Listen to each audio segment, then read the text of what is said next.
Good evening, ladies and gentlemen. Welcome to Super Bowl Game Saturday. It's 7 p.m. on a Saturday night, or Friday when it is Friday. This is a weekly stop for classic gaming goodness. Tonight, we're coming to the finale of Metal Gear Solid 2, which we've been playing since January. It feels like it's been longer for some reason, but we did part 4 last month, going through the rest of the Snake Tales, and also showing off the Metal Gear Solid skateboarding. And the last thing we have to do, we finished the game 2 parts ago, so yeah, there's not much new stuff going on story tonight, but I decided for the last part of this game, because we've been playing with Metal Gear Solid 2 Substance on PlayStation 2 for the past 4 parts, and all those parts will be linked below when I edit this for the YouTube site next week. But for the finale here, I said we're going to do the VR missions. There are tons of these that Metal Gear Solid 2 Substance had, and every version of Metal Gear Solid 2 Substance does have them. So I said, what are we going to do for showing these off? I decided, because I've unlocked so many of them within the Metal Gear Solid HD collection, which I have for the Xbox 360. It's also on the PlayStation 3 and the PC. Actually, no, it's not on the PC. It's on the PS3 and 360. And this game is backwards compatible with Xbox One, Series S, and Series X. And if you're a Series S or X player, you will play Metal Gear Solid 2 or 3 in a modern context. This is better than the new version that's available in the Metal Gear Solid Master Collection Volume 1, and I will shit all over that later to explain where the best place to play Metal Gear Solid 2 Modern is. Yeah, every version of Metal Gear Solid 2 Substance added the VR missions, of which there are hundreds of these. I've unlocked many of them over the years with this 360 version, so I said, okay, we're going to show them off, and that's where you're seeing also on the screen here. I have 100% on a bunch of these with the yellow letters there for Raiden, Rise of the Ninja, X Raiden, we'll show what that is, Snake, Pliskin, Snake and Tuxedo, and then stuff I haven't finished for Snake from Metal Gear Solid 1. But for tonight's show, for the finale with this, we're using this version, and we're going to show off a bunch of these VR missions, not all of them, but I'll take some requests from the viewers as far as that. Everybody, all of you in the best chat on Twitch. I'll show off some of my favorites. We're also going to have a little bit of an inadvertent compilation program look at the Metal Gear Solid HD collection, because there's 5 games on this, and it's across 2 discs, and they're all backwards compatible with the Xbox One X, or no, fine, I have one Xbox One X, but with the Xbox Series X. Yeah, the Christian64 says to me all the time, how the fuck do you keep track of what those Microsoft names of consoles are? And fine, Microsoft has made a lot of mistakes for the past couple of console cycles, and I guess they have stuff they got to prove tomorrow when they have their Summer Games Fest showcase, and there's things I'm hoping to see from there. Perfect Dark, please, Microsoft, show that off, otherwise I'm going to be fucking pissed again, because you keep saying nothing about that after you announced it 4 years ago, amongst many other things. But tonight, we are going to use this version. We'll show off all 5 of the games in this collection as a little bit of a preview. We'll go over some of the discussions of the Summer Games Fest and some of the announcements that came out of it, which it started last night, and we've had some things have happened with gaming and retro gaming that's gone along with it, and stuff we're going to play as far as new stuff. And questions on whether we see Metal Gear Solid Delta, which is the remake of Metal Gear Solid 3 Snake Eater, which is going to be the next Metal Gear Solid game we play for the show, as far as subsistence on PlayStation 2, not the remake. I don't think we're seeing the remake. That's what Jeff Keighley was saying. But that being said, let's start with the VR missions. Like with Metal Gear Solid VR missions on the PlayStation, or Metal Gear Solid Integral, which came out on PlayStation in Japan, they give you a lot of stuff with VR missions. So a little bit of a preview this last time, because in one of the Snake Tales, we're going into VR to do challenges, and Raiden, when we played the game, as far as the main story, was saying, hey, I did all this stuff as far as my training in VR, including Shadow Moses, which is also the question we were looking over that to start when he appeared, saying, how are you in simulation Shadow Moses, and they're calling you Snake, and we realized, nope, you're not the same guy. But we saw his story and his legacy, which is going to continue on in Metal Gear Solid 4 Guns of the Patriots for the PlayStation 3, and Metal Gear Rising Revengeance, which is also on Xbox 360 and PS3, and is backwards compatible with the new Xbox consoles as well. But yeah, we're also going to give him a little bit of a do as far as the VR missions and stuff with Snake. Definitely a lot to show off here. And some good stuff. VR missions and alternative missions and many other stuff. We'll start with the VR missions, of which you have sneaking versions, weapon mode, first-person view, and variety mode, which has you doing some kind of weird things that shows the playfulness of Metal Gear Solid and Metal Gear as a franchise. Definitely going at as we will go along. All your memories of Metal Gear Solid 1 and 2, and any other ones, as the final show, I guess, as far as our look at this game for Metal Gear Solid 2. This was like first who wanted to see this, and I thank him so much for the request and for the great play we've had. So yeah, we're going to cap it off with some VR missions and with a couple extra stuff as well. So let's get started. We'll show you how these work with sneaking mode. You have sneaking and eliminate all. Sneaking is you sneak around and avoid getting captured. If you're captured at all or seen at all, it's an instant loss. Eliminate all is you have to kill everything and sneak around under the same rule. But we're going to show sneaking to start. And like we showed a little last month, we do have these things going on, and also I had to do audio check on this new version because, yeah, the volume is definitely different running it from PlayStation 2 to Xbox One X. Oh, no, I keep making the same mistake, and I own the goddamn console. But anyway, let's show you how it works. Here's Raiden, of course. But yeah, we do have the soldiers here, just looking around, so yeah, just keep out of his way and get to the goal. And with that, you're done. And you get third place, you hear Roy Campbell saying, "Good work, Raiden." For second place, you hear Rose saying, "Jack, you're great." And for first place, you hear Snake saying, "Nice work, kid." Alright, so I'm going to show some of these, but he said, we're not going to show them all, but I have most of them unlocked in this version, so why I'm going to show it. I have a little bit of an inadvertent showcase as well. And we have, this is going to be a pretty relaxing night, I think, for sure. So good to have you tonight, for sure, to everybody out there in Chatland, or on YouTube when this is uploaded over there in a couple of days. But feel free to sit back, relax, let me know what's on your mind gaming for Metal Gear Solid or Konami or anything, because yeah, we got a lot of that stuff coming around. This is a little harder, though, as far as what's going to be, because yeah, there's orange things, but yeah, as soon as they see you, boom, TV's off, and you fail. And you have on the screen, which is actually showing a lot easier on the video that you're seeing out there, the information as far as time you took, times you've done retries and continued, and play time. So in my case, as far as across all of the consoles that I've carried over the save file for, which was on Xbox 360, then to Xbox One X, and now to Xbox Series X, is almost 30 hours for the VR missions alone. And this is definitely going to be a big part of your gameplay if you have Metal Gear Solid 2 Substance on anything or this collection. And we'll show off some extra stuff also with Metal Gear Solid 2, that's the other thing as well, because there's appearances of Johnny Sasaski. He's going to come into play, especially when we get to Metal Gear Solid 4, but there's some appearances of him in the main game I did not show. There's an appearance of Mei Ling. I'm going to try and see if I can't show it in my tests. I was not able to get her to play. Good work, right? But we'll see how that goes. If I can feasibly get her off screen as far as the codec conversation, we'll have that happen as well. But yeah, and there's also my top time. If you do get top time, or top score, I should say, you have the orange score up there at the top. The default there was in second place. Yeah, just keep sneaking around and have a good time. And we'll show off a couple more of the missions as we go. And they do up the ranks a little bit, so in that case, I'll show off all of these to show what's going on. Because first it's like one enemy, then more enemies, use intrusion, so that means that, hey, you can do crawling underneath things. Do love doing that. But also, as far as your items, you don't have anything, so you have to be careful as far as what it is. And they can't see underneath it. They won't look underneath the peephole there, but I do have to be ready to look around so that when they make their move, I make mine, and hopefully don't get seen. Or sometimes I might get seen, so that's going to be the question. And it's interesting that when going back to my experience with Metal Gear Solid 2 when I first played it, it was with Metal Gear Solid 2 Substance on Xbox, original Xbox, which is not backwards compatible with anything. It's worth pointing out. In that case, I'm also taking a risk by punching him out, just to get out of my way. But if he gets up... Okay, fine. Also, if he says, damn it, that means that my last score was better, and so I didn't rank. But that's fine. Yeah, well, he hit the ground like that. I punched him, taking a risk. If he got up and he went in that state, he would then say, like, oh yeah, I saw you, and you lose. And sometimes you have to kind of play around the enemies and use the knock on the wall. So you hear the noise, it's like, I heard a noise, and they'll go this way. Except, yeah, as soon as they see it, crap. And this is how I played this game when I played on Metal Gear Solid 2 Substance on Xbox, because of the fact that they kind of bite-sized missions, in a way, a weird kind of tutorial for this game. Now, this game doesn't have a tutorial already, which it does, but especially for this, to kind of explain some of the advanced concepts that go with this, that definitely make it pretty interesting. In this case, yeah. He just didn't look to the left of me or right of me. And there we go, we got through. And you do get more points if you don't kill anybody. And that would have been the top score if I didn't already have a score of 26 points ahead. But either way, that's the other thing. It also creates this great arcade sensibility of saying, hey, you know, I want to keep playing this to get better and get a better score. You are into your time limit as far as 2 minutes 40 seconds.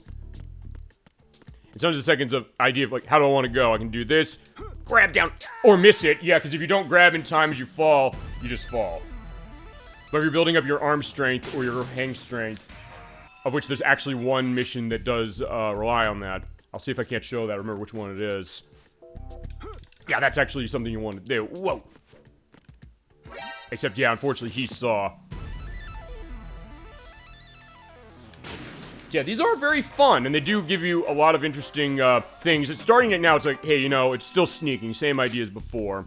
And also stuff with the, you know, the falling, you know, or fine, the noisy floor. Alright, well, in this case, fine, I have a better view, so I can... Except that guy over there saw me. He's like, trust me, he did see me even though I was offside. Well, the other thing you do, and I tend to do it this way with this one, which is...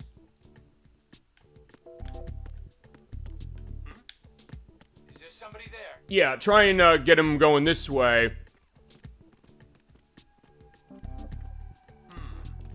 I was gonna say, could I sneak over there and grab on the edge, but alas not. Okay, I do want to get through these 10 to start, and then there's other ones I'll show randomly. The other thing also is that, yeah, kind of can... Okay, oops, I went the wrong way. Because what I was going to do is hang off this one. Fine, I'll go off this one, fine. You hang off the one and then knock him out. Except then he turns, so yeah, in fact, I'll have to try that again.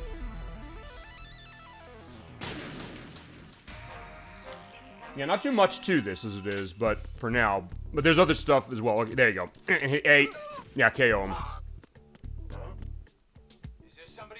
Yeah, he did hear something, so we'll see if he, gets a case like that. Alright, fine. I'm gonna jump off.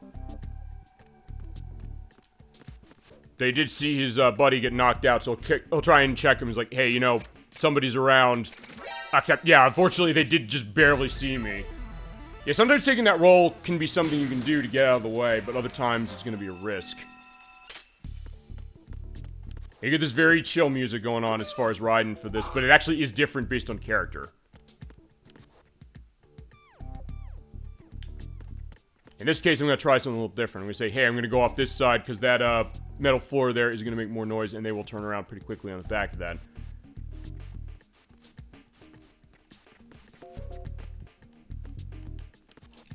Oh, except, yeah, unfortunately, there. Okay, that's a shot. The idea is, like, as I was in mid-swan flip to grab onto that, I got seen. And this is how I was growing up playing this game, saying, like, fine, I'm getting tons of failures in here that... It's quite cool. Yeah, fortunately, yeah, he didn't hear me. You can also just kind of go slow over that and be set. In that case, yeah, there you go. He won't see me.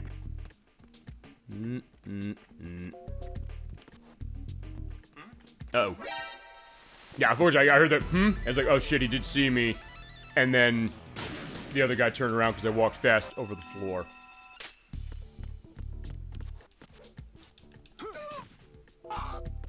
Yeah, but there is a rhythm you do find yourself in when it goes through these, at least as far as what I've done with it. And some stuff does take from the main game, and stuff we saw as far as the snake tails, but other stuff that's kind of unique, and I will definitely show off those really unique ones. They're in the variety mode, generally speaking. Okay, there you go. Just make that nice sneak, and there you go. Jack, you're great. Thank you, Rose. You're welcome. But, anyway, let's take a look at the next one. And there's other things as well. Like, it seems pretty straightforward. Be aware of the floor. Fine, we did see the floor before. And wet floor, which leaves footprints. Which is sort of a factor in the game, but not quite as much. And actually with Raiden, it's easy to avoid this because he does the cartwheel, so you don't actually hit the ground. Which is something that Metal Gear Solid Peace Walker would end up taking from this for Snake. Because actually in this one, like, yeah, Snake just rolls on the ground. It's like, fine. Yeah, Snake doesn't have the move, so in that case you could totally avoid the wet floor, though. That's... Yeah, I'll show that. Yeah, so in this case, yeah, I'm leaving paint splotches on the ground. I think you can kind of walk across in a circle. Yeah, he's getting dizzy. That's going to be a preview to the next game in this series. But also, it's like, yeah, they'll look there and they'll see in the... Yeah, they'll see the footprints. Was like, yeah, I got out in time. Alright, thank you. And usually for these, what you want to do is you want to go fast and you... Fine, in these cases, you usually can't kill anybody. Use the walkers wisely. And this one, they do give you an item. They give you the AP sensor. So you do hear the idea of, you know, the heartbeat. And sometimes what you might need to do is you might need to actually take the body and put it into the locker. So the enemy doesn't come around to like, wait a second, there's somebody here. Not that you'll instantly fail if they see a body or something, but they will be in a case of saying, hey, okay, fine, he turned around. But they will say, like, wait, there's somebody around here, and I believe it still does do the same thing that the main game does, where it cuts off your radar. You can also hide in the locker yourself, and then kind of get a sense of, like, when you're hearing that heartbeat going on your controller for the purpose of this, with the AP sensor on, to avoid that. Or you can say, like, make some noise to try and get him over. Or the other thing you can do is, I may as well show this. He goes, Just wait till he turns around. Oh, I was gonna say, he turns around, but then he turned around and made a U-turn.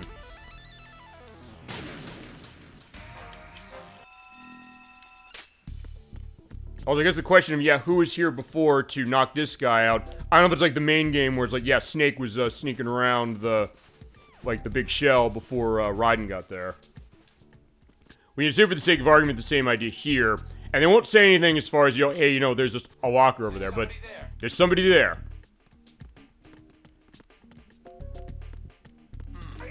They'll choke them out that way. So, yeah, and you, by the way, by killing people, you do get a 0 for your no-kill bonus. But if you do want to get through this specifically, it might be worth doing that just to get a sense of, okay, fine, he's hidden into the locker.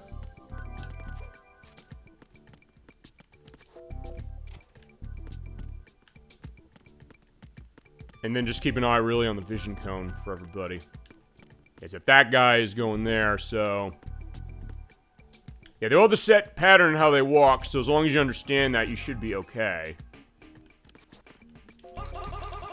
Or say, like, screw that, and yeah, his neck just snapped and just leave him there. Yeah, and the other guy's not gonna find him before I get to the ends. The cartwheel to victory. Yeah, just because I've done so many of these over all the years, including this one, I'm probably not gonna get higher scores for anything. And also now they toss in security cameras, so it does give a good build as far as where it is, and now I also have a weapon. And they have the M9, which, look, I love using the M9 in the main game, but especially in the VR missions, it's also great because you can get rid of targets without having your kill case going on. So yeah, they're not dead, so at that point you'll be fine. Uh-oh. Is there somebody there?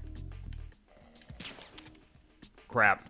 I was like, yeah, could I get him off as far as that of shooting? Crap. But alas, no.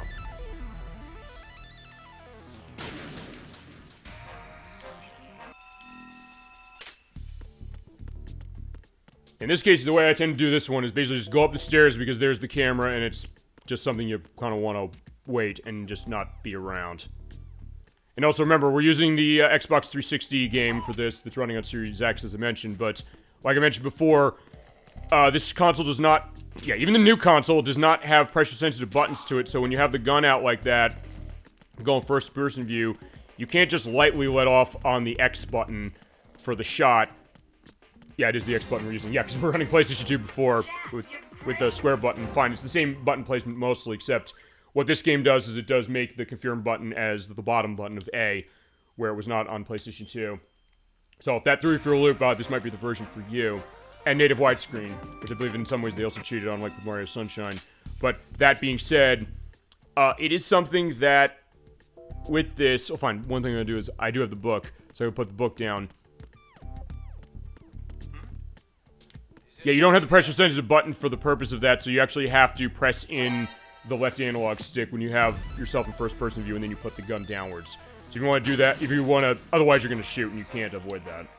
Which is too bad, I guess, when you think about the fact that there's games that have the pressure-sensitive buttons and then later systems don't have them, which we mentioned last week with Mario Sunshine, which also does the same thing. It's where it was like, alright, fine. There's somebody there, but you know what I'm going to do? I'll leave the book there. Oh, except he's not going to go and find it, so... Yeah, he heard a noise. I heard him hearing a noise. Actually, in this case, I'm just going to start using the books, I think. He'll turn around. Oh, fine. He'll turn around first and see me, besides, like, yeah, he didn't see the nice book with the girly pictures in it. Which is not licensed in this version, because they had to pay for the purpose of the FMH magazine. Actually, I want to try something. Okay, good. I put the box down just in time, so he saw that. Cool. He's saying cool. Okay, fine. He's, pleasuring himself specifically. Alright, I think he briefly saw me. I'm gonna go back on the video of that, and I got in just in time. It's like, yeah, they don't exist anymore when I hit that circle. Okay. And we're almost done as far as these. Yeah, here we go. Use what we learned so far. So talk about a great gradual tutorial. And you have these unlocked right away when you first start playing Metal Gear Solid 2. It's every version except the first one on the PlayStation 2. So anything with substance in it, the HD collection, even that horrible Master Collection, Volume 1, does have this there. Hello, everyone. Hello, Dollyfin. So good to see you tonight for the finale of Metal Gear Solid 2. We're using Metal Gear Solid HD collection for the Xbox 360. We're on the Xbox Series X tonight to show off the VR missions and show off a couple other things about this collection and other stuff from Metal Gear Solid 2 that we've not shown off yet for our grand finale of the game. Hope you're doing well. Feel free to go into memories on Metal Gear Solid 1 or 2, or any of them that came out after this, or anything you're seeing as far as the Summer Games Fest, or anything you got gaming, because there's been a lot of things going on with gaming at the Summer Games Fest and other places as well. Definitely I'm having a good time so far. Looking at the VR missions, which there's hundreds of these. We're not going to go through all of them, but I'm going to show as many as I can. And I'm using this version over Substance on PlayStation 2 because I have tons of them unlocked for this collection, which is a very good collection, and it is the best way to get this game in a modern context. Because, fine, the collection that came out last year, the Metal Gear Solid Master Collection Volume 1, is awful. They did a horrible job porting it, and I gotta say, part of me is thinking that Konami did that on purpose despite Hideo Kojima because they hate him so much. And they do. And it clearly was their fault on that. But this collection does a good job of it, with a couple concessions, though. And you don't have the skateboarding that Metal Gear Solid 2 Substance on PlayStation 2 had. But yeah, in this case, this is the way to go. It is also something that's playable on the Xbox Series X, as I'm showing. It's worth pointing out one other thing, is that the Metal Gear Solid HD collection, the digital version, is not available anymore. And the reason for that is because, as we showed with Metal Gear Solid 2, and we'll definitely show when we get to Metal Gear Solid 3, there is real-world archival footage that is spliced into the game, and they had to relicense that, so they actually had to take it out. And actually, with Metal Gear Solid 3, there actually is reference to famous movies because of the person who is helping you with saving. She actually references Godzilla, and actually show footage of Godzilla as far as pictures from the movie. And I know they would have had to pay Toho Company a lot of money for that, which I guess either they didn't with it on PlayStation 2 when it first came out in 2004, or the Subsistence version, which is what we're going to use to play it. Or also, I guess with this one, I guess they did pay for the purpose of this one, but when that license ran out, the digital version of this went away. And actually, on Xbox 360, it's worth pointing out, this is on 2 discs.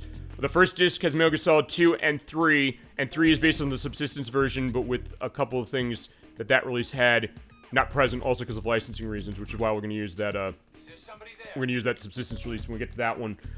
But, they split into 2, and then the other one was Peace Walker, but because of that, it meant that there's half of it that cannot be purchased digitally. But yeah, if you have the disc, and you have a Series X, put it in, and you're all set. Yeah, I'm interested as far as the game, Summer Games Fest stuff going out.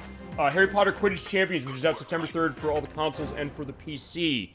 Yeah, that's it. That was interesting. We've been talking about that a couple times because Warner Brothers had Hogwarts Legacy that came out last year, which was the best-selling game of last year, which was kind of a surprise to a lot of people, I think. As we'll show off the Eliminate All mode, which is basically the same as sneaking, but people need to die. You either need to kill them, or you use the tranquilizer pistol with the M9 right there to take them out. Yeah, they're going to make a Quidditch game, specifically. Not the first time, actually, there has been a case of that, because Electronic Arts made Harry Potter World Quidditch Cup 21 years ago on the PlayStation 2, GameCube, and Xbox, that I heard was pretty good. And so they're doing a new one as far as that, which is out, and that was kind of a surprise when they announced that last night at the start of the Summer Games Fest. I take your take on, you have an element of Harry Potter specifically, which I guess for this show, I'll have to look at that because I know there's going to be questions on licensed stuff with the music, although, interesting enough, some of those EA Harry Potter games don't use the John Williams score. So actually that might make it easy for us. Or I think Hogwarts Legacy. I've not played Hogwarts Legacy yet, which is on all the modern consoles and Switch and PC. I don't know if it's like a stream mode where it turns off that music or if it's just original music, so it's not going to be a factor. But it is something that, yeah, we've kind of talked about, the idea of showing that off, and also the idea of, you know, a modern take on, like, the Quidditch game for, like, a sports game, which I'm gonna be curious to talk to a lot of people I know who are big into Harry Potter. I know the Crochet Nerd 64 has mentioned that he was a big one on Hogwarts Legacy. There's actually a lot of people I know have been, where they're like, I don't know if they played the game EA made, but also the idea they're probably looking forward to this, saying like, hey, how is the way of, playing Quidditch as a game this way gonna work, especially in a modern game? And it looked really cool. Yeah, it's going for a sports take on that, and I'm intrigued. Yeah, and something that, I guess because when you think about it with Hogwarts Legacy, which was by, it was Avalanche Software who made that. The people who made, they made the console ports of Mortal Kombat Trilogy, they made the Just Cause games, and they made actually a not very good port of Off-Road Challenge for Nintendo 64, at least I think that was theirs. For the purpose of that, I'm going to walk into that because I need to check something quick. Because as far as who's developing this new Quidditch Champions game, it's by Unbroken Studios, who made... I think they helped with a porting of was it porting of Shenmue 3? There's something they did as far as that they were helping with production on something, and they're the ones making this game, because that's always my question, maybe, which is, whenever they say, hey, there's going to be a new game coming out, it's a question of who's making it and what are they going to bring to it, and sometimes the idea of new companies showing what they have. In fact, I know a lot of the stuff they announced yesterday was a case of that. I think they were showing some games that were these pretty ambitious things that were running by people, well, by one person, generally speaking. I think there was like this game Bean War or something, and I think there was this other one where it's like a prison break game with koala bears in it, and they showed this, and then Jeff Keighley was the emcee of this event, said these are developed by one person. That kind of made me go, I was like, wait, really? One person kind of came up with this, and sometimes you think like one person development team to start, at least in a project of a game, the thought that, it's going to be something simple as far as, because sometimes there's the thought of like what the independent game is going to look like, but sometimes the thought that they're going to be more elaborate and sophisticated with stuff they're using. I know a lot of people mentioned experience running the Unity engine for games that's kind of opened up things for the purpose of development. I heard somebody there. I was like, I probably should have stopped to try and take him out or knock him out. But it was interesting to see that. And actually, one thing that it was pretty interesting to see too, along with that game where they showed the teaser, like, yeah, it's coming out quick. It's not like, hey, they're coming out with this in a year. It's like, yeah, this is out September. This is going to be actually pretty quick as far as it. So the thought that, yeah, that's going to be really interesting to see for, like, the return to this. And also the thought that, Warner Brothers getting the most out of the Harry Potter case as far as gaming for sure. And I'm definitely looking forward to see what they got. But what was interesting is mentioned also as far as other independent series, because fine, I guess it's an independent game as far as the development of it, or for the developer, even though Warner Bros. Was helping publish it.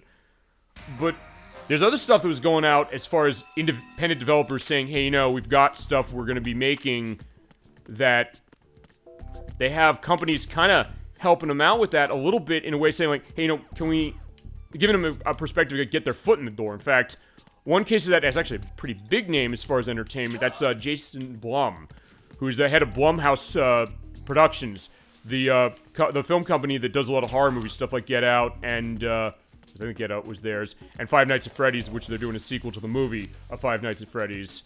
That's, I guess, coming out next year. I'm just gonna wait. Like, yeah, I just want to make sure he doesn't turn around right in front of me. But you can still do hold-ups, so in that case, yeah, that will not be a case of them being detected. As I carry on with the M9. But his thought is saying, like, we want to get as many independent developers here as far as horror in the same way he kind of does with movies, in the sense that a lot of movies he releases are things that do not have a massive budget. Sometimes you think about movies that have huge budgets. I remember Indiana Jones The Dial of Destiny from last year's movie that had a box office return of pretty bad. It bombed last year. And it was running a budget of over $300 million. And they reshot the movie, from what I understand, because there was questions about, is this going to be actually something that people are going to like? And then they ended up not liking it. I'm among them. I didn't like it very much at all. But something that he's saying, like, hey, on low budget, the cost of getting independent developers in the door to get a sense of what is their idea of what they have for horror for games. One of those being the first game they got on their way, which is Fear the Spotlight, which is a game that has a look that's very much in line with 32-bit horror games, stuff like Resident Evil and D as well from KGNO as a couple examples. And the thought that it has this fuzzy graphic filter, and it looks like, hey, it's like those games where you're like doing these puzzles of finding objects around and then putting them into an area to get through. And it was this kind of thing that it's fascinating to see what they're doing, and they all look really interesting. I'm thinking, if Blum could pull this off, Blum and the team, the other person who was up there saying, like, we want to get these independent developers who have these great fucked up ideas as far as a horror thing, and have it something that feasibly is going to stand alongside, I guess, big budget cases of stuff like, fine, what we played on the show. So it also started as a little bit of an independent thing, I guess, with Supermassive Games, who did the Dark Pictures anthology games, and of course Capcom with Resident Evil, whichever they're going to go with that next. I guess we'll see if they announced anything for that yet. They haven't so far. But the thought that if they could pull this off and say, like, hey, they got a couple games, and they said, we're giving you, like, a bunch to start. Like, we have this one that's coming out at the end of the year, but the ones we're working on, we announced 5 of them today, as far as when they were doing this last night. And they were saying, well, they all look totally different. It's like, she was like, hey, you know, the woman who was with her, whose name escapes me in the moment, I'll have her name down because I do want to acknowledge her, because, yeah, what she was explaining as far as saying, like, hey, you know, we have a game that's a throwback to, like, a 32-bit style of game. We have a first-person game that's going on. We have something that's feasibly going to go, if you're, like, a fan of, like, cozy games like Animal Crossing or Harvest Moon or Cozy Grove or something like that. It's like, let's do horror with this. Like, okay. I'm saying, that's really interesting. And it seems like they might... I mean, if anybody can pull it off, I think they can. And then going back to some of the other independent stuff, there was Deer and Boy, which they showed. I think it's... No, it's not the people who made Stanley Parable, though they have a new game they were showing. But there was... I'm trying to... What was... I took down a couple of the games that were pointing out to me specifically. Well, actually, one of them was also Battlesuit Aces, which is the new game from Trinket Studios. When we did the puzzle showcase last year, we showed off Battleship Brigade. The same people who made that. And it's actually something that... They called the Outer Sloth Project, because it was the people who made Among Us who came on the stage yesterday and said, okay, we're still working the DLC for this game, which is not called There's a Fungus Among Us, which was the Crusader 64's name for the DLC. There's like, yeah, they announced it, but they didn't go with that easy name, which would have been amazing. But they said, this is a game that we were able to make this become a hit kind of out of nowhere because people took a chance on the vision we had and the thought that we had something interesting to provide to people. And... Alright, I'll go on that one next time to get the M9. Because they'd always give you the M9 for the Eliminate All missions. But the thought that, they said, you know what, we want to give back. We want to get a sense that, hey, there could be another success story feasibly that goes with stuff like this. Saying, hey, you know, we may not have been able to have Among Us become a huge hit if people didn't, A, find it, and B, believe in the vision of what we had making this. And fine, you can sometimes get that as well. I mean, I know they made a documentary about it called Indie Game the Movie, which documented the making of Braid, Fez, and Super Meat Boy in particular, which were games that have become independent game classics, where now they're household names as far as if you are familiar with gaming of that era. And we might show a couple of those in that Delicious Showcase coming up later this year. Maybe. Well, we'll see. Actually, feasibly, there's only, I think, one of those that would be delisted that way. But the idea that saying, we want to give a voice to potential developers of saying, hey, you have a great idea and we think this is something that they could come to market with and people would find this. And saying, like, we want to give back to this, thank you so much for supporting our game, but the idea is that we'll kind of help them get in the door that way, and I think that's kind of a great thing, and kind of, it's something that's always been interesting to me, the fact that you'll have big games like Metal Gear Solid as an example, and the case that they'll be around, like, what are independent games going to look like? Fine, Dolphin, you gave us the information and helped us play one of them. We played Strange Horticulture. That's a game that kind of came out of nowhere, I think, for myself and a lot of other people. And that they're coexisting amongst other games, and the idea that they can find an audience that way, but also be something that they are kind of this new classic that are taking off of ideas. Maybe you saw in older games, like with that one, it's like a point-and-click game, but then other stuff saying they have their own ideas, they have their own vision, they feel like their own thing. It's not a case where you're looking at that and saying, oh yeah, they're pulling off of something and it feels like it's cynical or something. It's like, no, this is something original they came up with that's taking the design shell of things that have worked before and saying, we're going to put our own spin on it and have its own, you know, perspective on itself that just is something that is really impressive. And I thank you again for introducing us to Strange Horticulture as an example. I just want to see, do I have any chaff grenades? No, I don't. Because I think you can find them in some of these missions, and yeah, there's an enemy that I did not take down. In that case, I'm gonna have to crouch. And he will not look up, so it's not... Thankfully, he's... Not that they're not smart in this game, but they do have their limitations. You're welcome for that. Oh, of course, but that's the thing, and I've sometimes said this before, the idea that when it comes to playing of games, there's cases where... And this is why I always ask people, like, what are you playing? What are you, you know... fans of as far as genre and things like that. The reason I ask that is because it's sometimes interesting to get a sense of what are games that mean a lot to you, even with their modern games. Sometimes they thought, like, fine, this show is called Super Roller Game Saturday, I know that, but it's also something that, it's a clever name. It's not necessarily a case saying we're not playing modern gaming, but the idea is that, fine, I focus as far as the retro stuff, yes, but it's also something that I often get excited about. What's the next big thing that's going to go for, I guess, for a modern game that's going to become that next classic. We sometimes talk about that, and that's why I get excited at this time of the year when we have this going. And actually, fine, the Summer Games Fest, this is the new case of E3, because E3 is no more. The Entertainment Software Association used to have that idea of it each year as far as trade showcase, but after cancellations due to COVID, other cases where it was kind of fine, they still canceled it, and other questions of internal politics with them that kind of then, when it made it go off the rails, they said, okay, fine, we're stopping this, but now we have the Summer Games Fest, which was kind of the announcement of all the big stuff, the same way E3 was, but also the idea that, and not that you didn't get this with E3, you definitely did, but the case of these kind of smaller games, but they have this big appeal to themselves, but also the case that sometimes it doesn't even necessarily matter if they necessarily are going to have a large appeal in one way. Is that fine?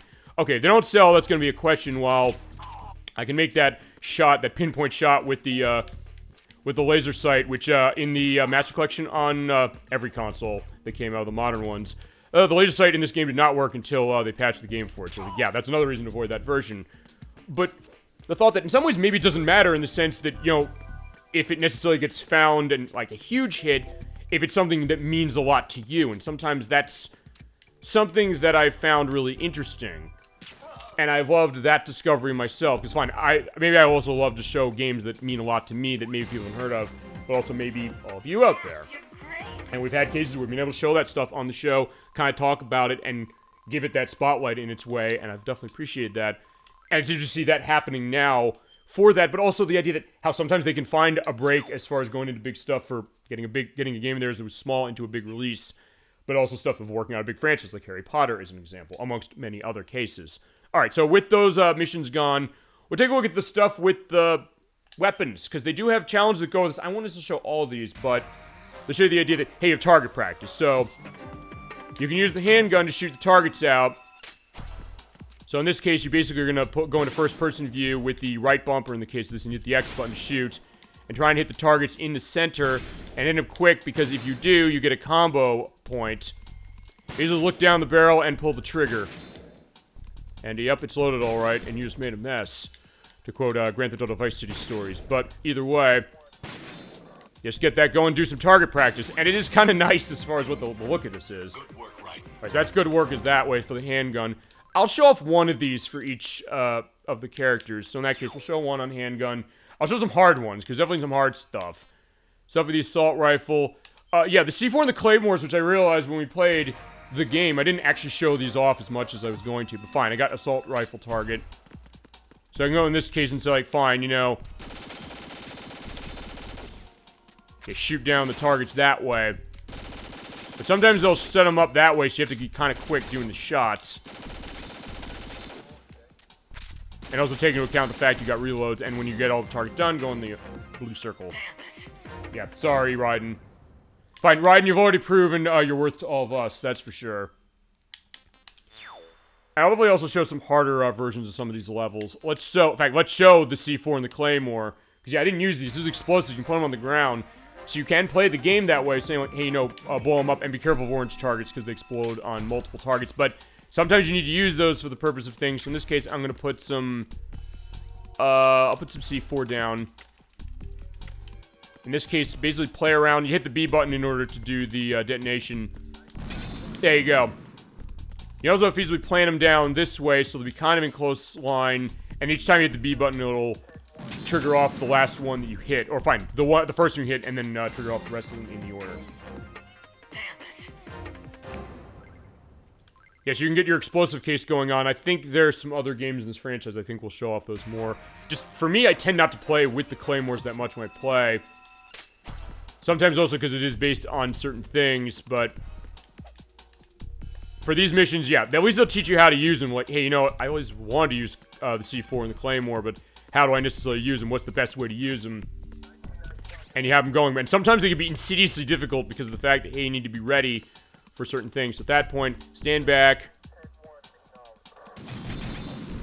I can use that to set them up specifically. Although, fine, the other thing let's show the claymore.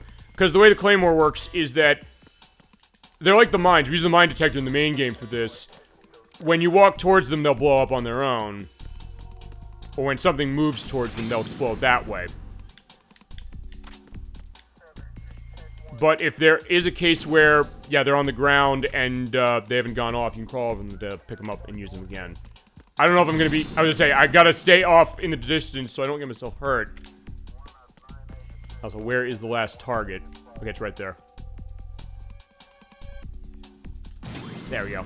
Not gonna be a great score, and also you're under time limit, so if you don't get... Uh-oh. Wait, hold on. Hold on, did I find a glitch in this game?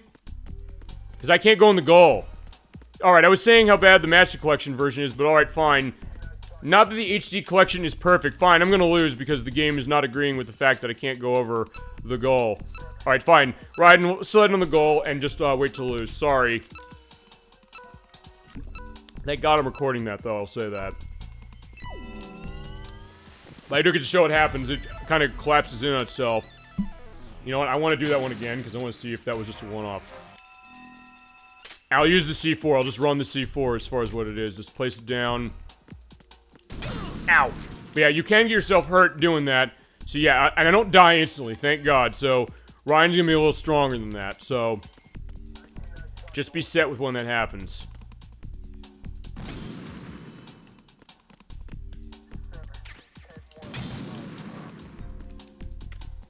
I don't know what happened there. That seemed bizarre.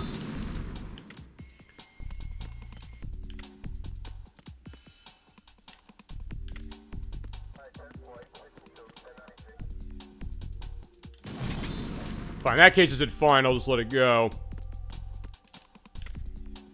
I also have to see if anybody's ever seen this and also is exclusive to this version. And it's not also, it's worth pointing out one thing. Okay, now it worked. Yeah, my thoughts exactly, Raiden.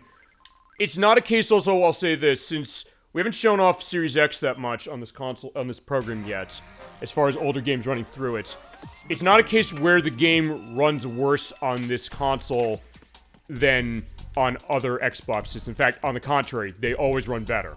Because the Xbox Series X and the PlayStation 5 is this way as well, run back compat for stuff for PlayStation 4 is... the tech of this console looks at the targets for frame rate and technology that the previous consoles that the games were made for originally, and they got them all in one shot, except that one, and then that one over there.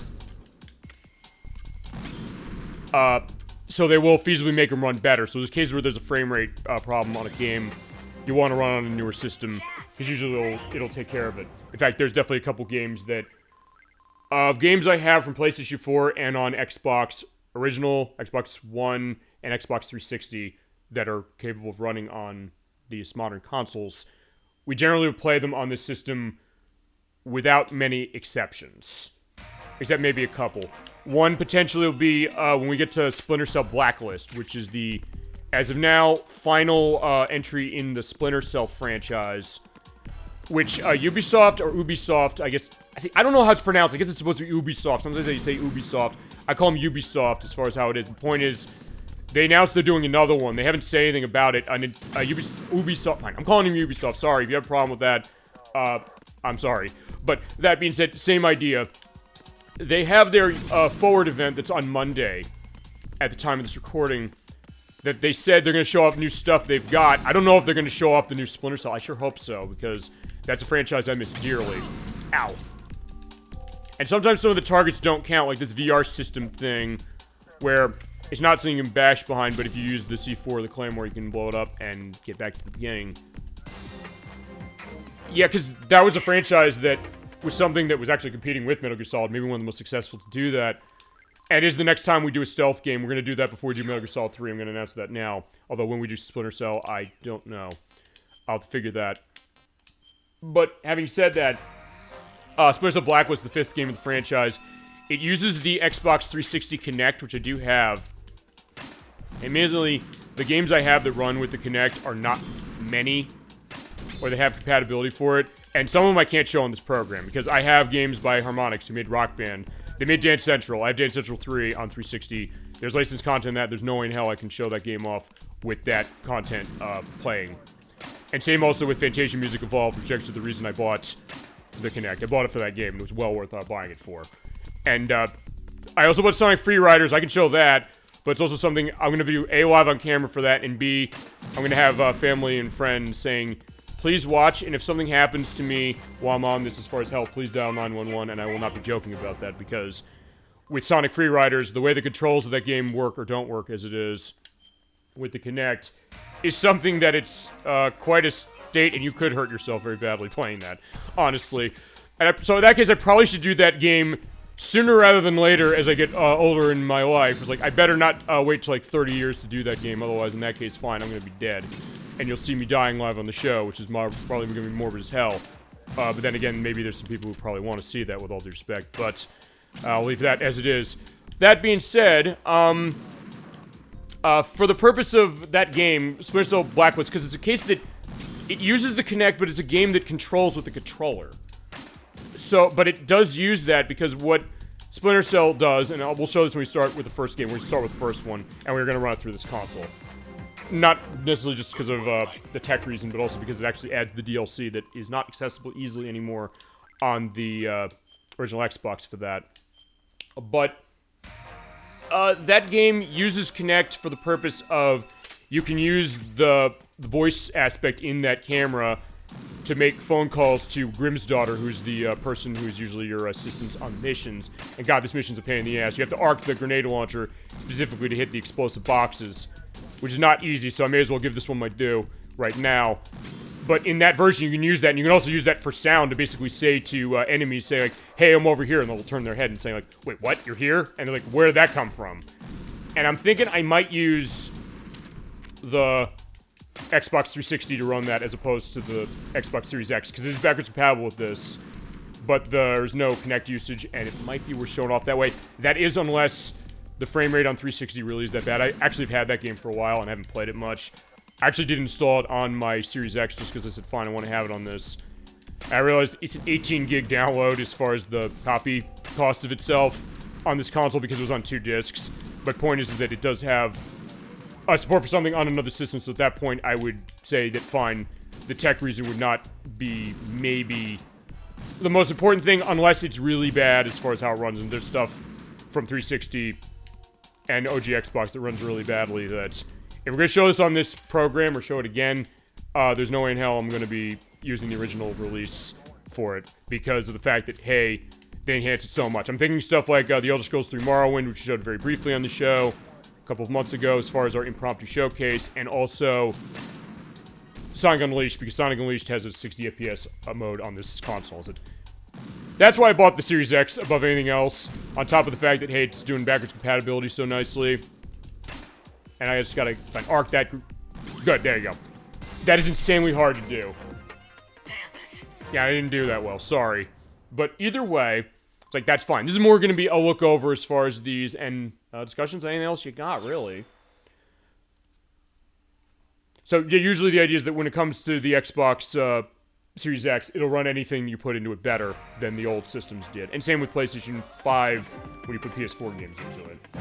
Although, actually, in my case with that, I've not necessarily noticed completely how much does it run better, but maybe it's a case that for that console, I need to get games that maybe had problems with frame rate and basically play them in a new context this way. It's like, hey, they'll run better.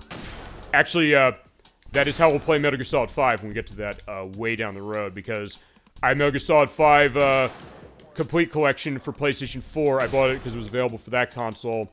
It's available for Xbox One as well, and the PC, but I bought it for that system. And where's the last target? Right there it is. But it would be running backwards compatible for PS5, so if it had problems with tech on PS4, it runs better on PS5, so In that case, I'll give you and myself the best as far as the case of showing off for the program. Other stuff, as I said, for content reasons, I'll find content reasons as far as the content or release of a game has as far as extras. That's why I'll go with an older version. That's why we did with Metal Gear Solid 2, saying for the most part we're doing it PS2 with that Substance release because of the fact it has the skateboarding that none of the other ones have. We'll do that with Metal Gear Solid 3 with Subsistence because, much to the chagrin of Nikki, who hates monkeys, there is a tie-in with Ape Escape of Sony's that's only in that version where there's Ape Escape missions that are available, and you bet I'm going to show them off. So at that point, then I will say, like, yeah, we'll show that as opposed to doing this. And yeah, fine, it's kind of a little bit of a mixed thing as far as would it be better to show this, because, fine, this is a backwards compatible take of a collection that was reporting or rebuilding versions of games from PlayStation 2, and actually a couple from PSP, well, one from PSP and two from MSX, which we'll show a little later as a little bit of a bonus tonight. But in this case, they were ones that were done well. It was Bluepoint Games who did the ports for these initially, but it's a port and then it's backwards compatible of these ports, as opposed to some of the other ones where Sonic, at least they didn't do a new version. It's not like that Sonic and Shadow or Sonic X Shadow Generations is coming out on October 25th. They actually announced the date the other day for that, and some extra stuff they got going for it. But that's still just the original Xbox 360 release, so it's running in backwards compatible on the original disc, or from the original disc, or if you buy it digitally. So at that point, it's not like it's a new version, whereas in some of these things they are, like this one.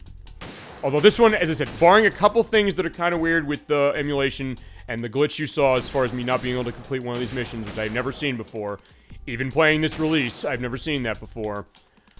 It's still pretty good as far as another option to play Metal Gear Solid 2 and 3, although I don't know necessarily how well the porting on 3 on this one is compared to how 2 is.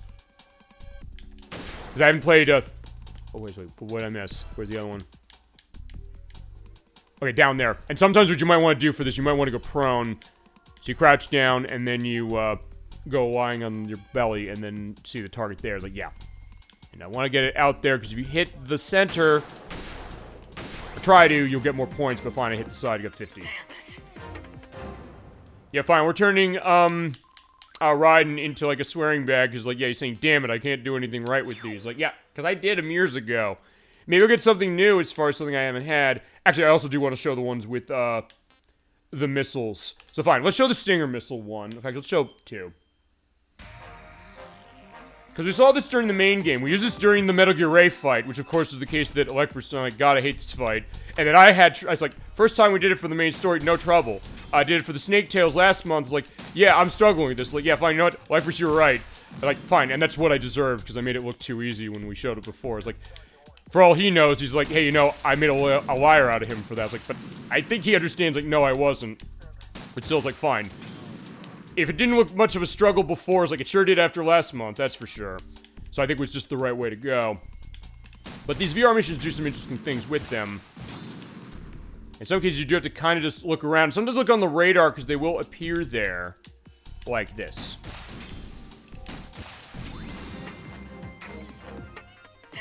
And some of them you actually have to kind of go around corners. In fact, I'll show the hardest one of these to give an idea of what I'm talking about. Or fine, I'll show level 3.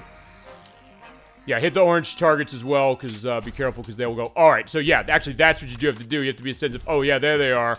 And remember, when you use the Stinger missile, you, okay, that's, fine, that's how you do it that way.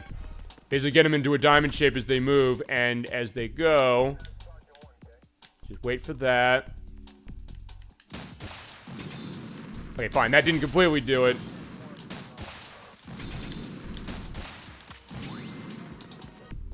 Oh, there you go. Yeah, cartwheel up the stairs.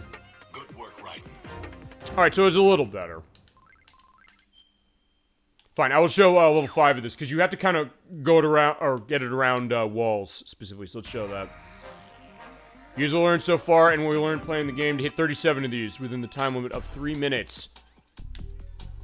Alright. Okay, so far so good, but the idea is that yeah, some of these are going to go off this way. And because of the orange targets exploding, sometimes you want to hit those when other targets are in distance. I am not doing a good job. I'm just saying screw it. I'm just shooting everything.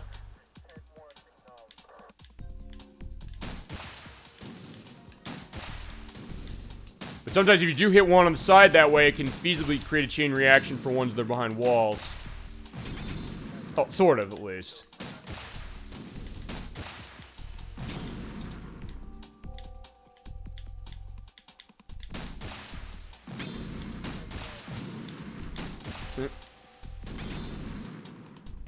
Oh yeah, this one. Because, yeah, what you want to do is you want to try and hit the one in the center, but it's surrounded by ones that are not the one in the center. Okay, fine. In that case, they were. And get tons of points.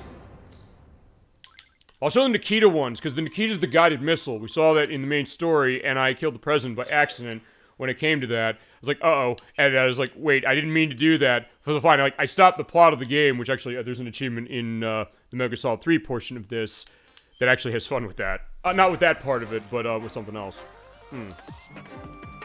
Yeah, okay, unequipping the Nikita causes the missile explodes. Be careful of that. But yeah, with this one, since it's a launched missile that way, you basically shoot it out, and then you have to go around corner and basically go that way. Hit the target, there you go. Good work, right?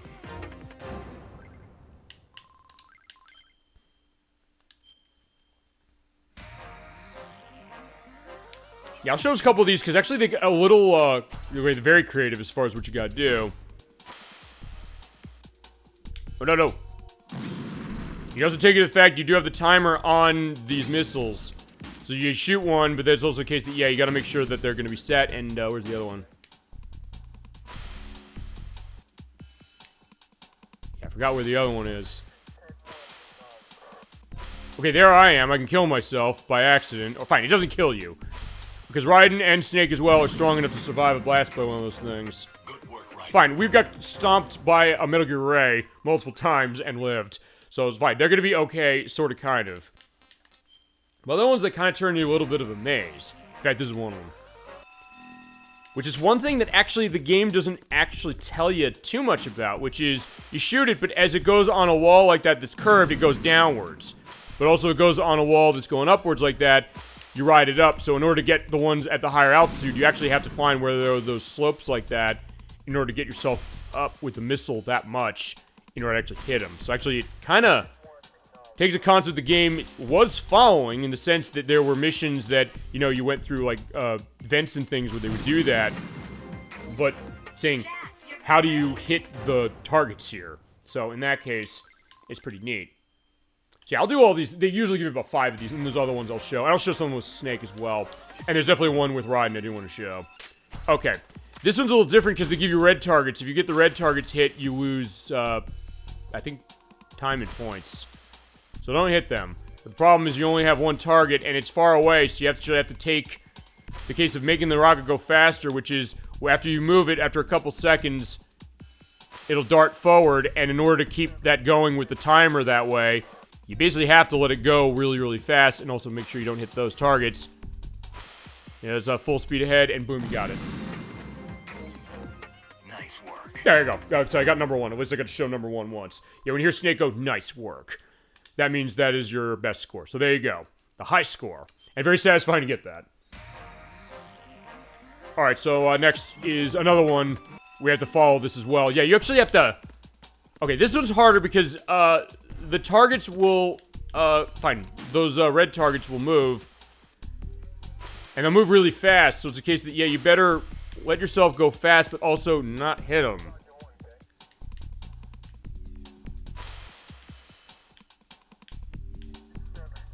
Whoa. Oh, except, yeah, if you hit the wall, you're done.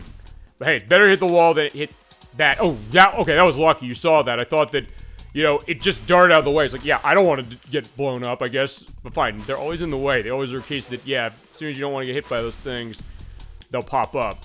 So we'll see if I can do this.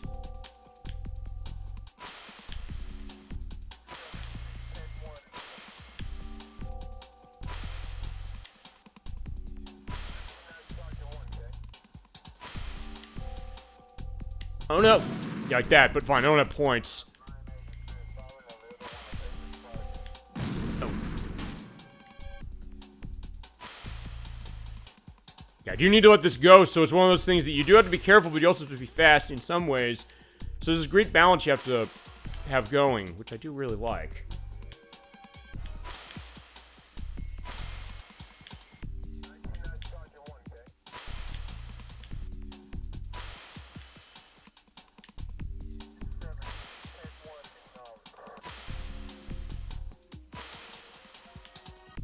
I think it's right up here. At least I think it is. Please let it be up here. Oh, it's over there. So perfect. Alright, that's not going to be my best score, but at least to get through.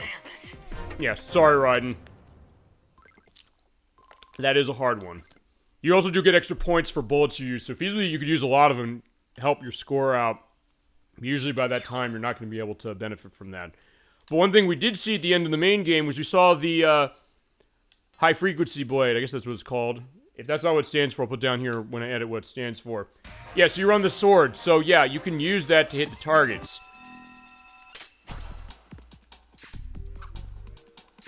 Okay, fine. I'm just stabbing outside of it. Yeah, you can still do the stab or the slice, which is controlled on the right analog stick like it was in the main game.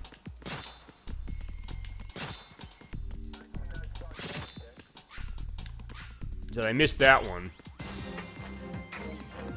Nice work. Oh, that's still the best score. Okay, I did not expect that. I said, yeah, I went too slow, and I missed one on the combo. Yeah, if you're going for a high score for the weapon missions, get things off on the combos if you can.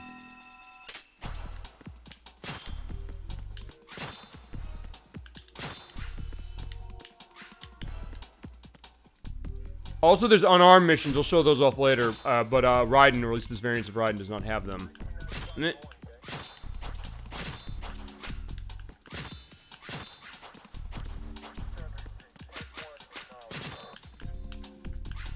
Except, unfortunately, yeah. You can also still do the rotation thing, but yeah, it's kind of hard to do that. You can also do the stab, but yeah, you have to be very specific doing the stab. Jack, you're great.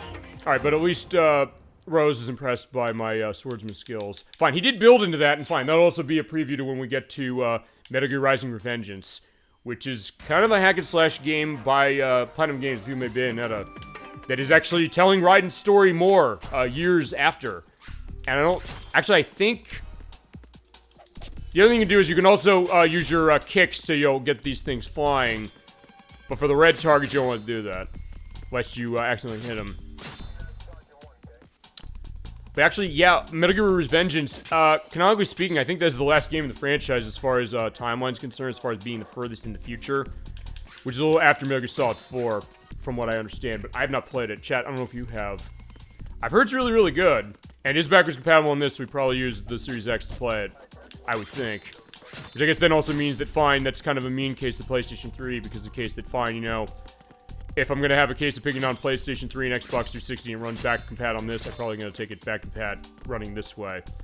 But there's stuff on PS3 we're going to play on that, for sure, including Metal Gear Solid 3, or no, Metal Gear Solid 4, Guns of the Patriots, because to this day, it's still not available on anything but PlayStation 3. And people are mad about that, but it's like, fine, I have PlayStation 3, so I can play it. It's not a problem. Like, no. But that's something bad. So we will use it for that, and I do have, what is it? BlazBlue Calamity Trigger. I gotta get a sense of when we're doing that. I know Ekfirst wanted to see that. And we are gonna do that. I'm gonna try and see if we can't do that next year, or start that next year. I just want to scope how that is.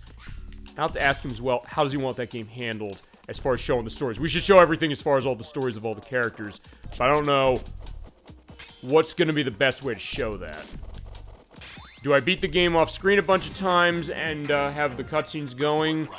Do I show parts of the game with it like we do with Tekken 3? I'm also talking with Chasm22 as far as that question, which is how do we scope that? Because actually he's a fan of those games, so at that point he might be a good one to have an idea of. Also, one thing this does add that is not in the main game, first-person mode. And they give you controls because it's not the same case. It does kind of play like the main game if it was on a first-person thing. Worth pointing out, though, even though it's dual analog control, as far as moving left stick to move and the right analog stick to move your view, there's no strafing. So if you're thinking like, hey, I want to play this like another first-person shooter, get that out of your mind right now because you're not going to be able to play it that way.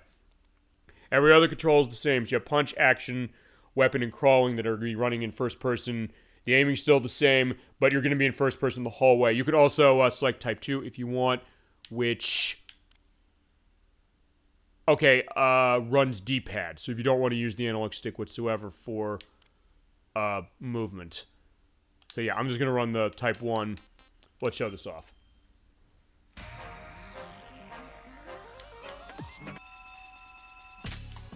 And this is kind of interesting. You also get a unique piece of music as you go along. And also, for these missions, you don't get a sense of saying, hey, you know, I'm going to be in trouble if I get myself caught. It's just the idea that, yeah, you'll have enemies pop up after that. So, yeah, and you can also, when you have the gun out, as far as it, hold X and move. So, yeah, there you go. We're moving in first person. So it's like Doom almost. So it's sort of the for this. I mean, I'm pretty sure somebody's modded Doom to basically make it so you're playing a snake in it. And you get this great discovery music for the purpose of this, but fine. He only heard me. Uh-oh. Yeah, just wait. Turn around. Freeze. Fine. All right. In that case, yeah, just shoot him. In that case, yeah, they think there might be a problem, so fine, the assault team does come out. Alright, so I also probably want to have this down. Actually, you know what? I didn't use the claymores, let's use the claymores, so at that point... Oh! Shit, I walked over my own claymore. Alright, fine. Come get me. Also, fine, I can use the RGB6 for the grenade launcher to make that work. Ah! Same deal on the main game, which is bleeding is the factor. Fine, blew him up that way, but like, yeah, fine, let me get going. Looks like I got shot.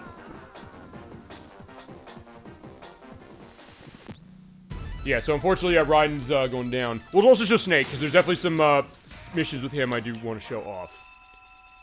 Yeah, because you still do the crouch off when you're bleeding to get that going. So fine, I won't use the Claymore. I tried it once. I have to know that, fine, I'm not a Claymore man when it comes to this. There are people who are, and it's fascinating to watch them play this game.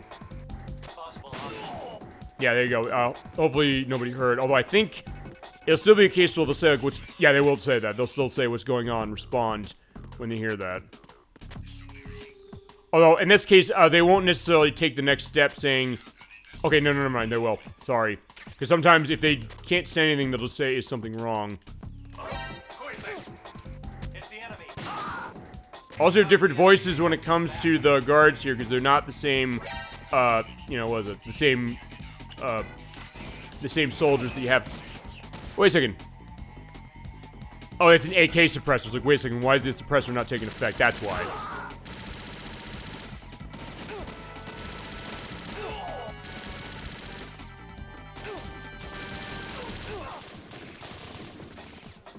Yeah, that lack of strafe is definitely getting me in trouble. But fine, I have to get used to it, that's fine. We were not always strafing in first-person shooters, so that's fine, or first-person games, so... Fine, gotta be used to that. Uh-oh. I have to reload. Alright, fine, I'm running back away. Also, do I have grenade? Just to do. Stun grenade, maybe flashing light when I do this. Or, let's see. Fine, I'm dead, so there's no flashing light there. Because I don't remember if it handles it differently than it did on PlayStation 2. On PlayStation 2, it was enough that I was like, yeah... I want to give an indication to that. But on this system, well, we'll find out. Yeah, just gonna have a relaxing time for that, and we'll also show off some other aspects of things in this collection. One thing also to point out, when you're in first-person view... Oh, shit. It's the enemy. I need help. Ah, there you go. Yeah, you can still do that, so it was very disorienting a little bit as far as the fact that... Ow. It's the enemy. I need help. But you're still gonna do the spin when you do the punch. Like that. It's like, whoa. But yeah, what you can't do is you can't lean yourself back against the wall when you're in first person. So keep that in mind. Uh-oh. Actually, now let's try and throw this. See if there's a flashing light on that. Yeah, there is.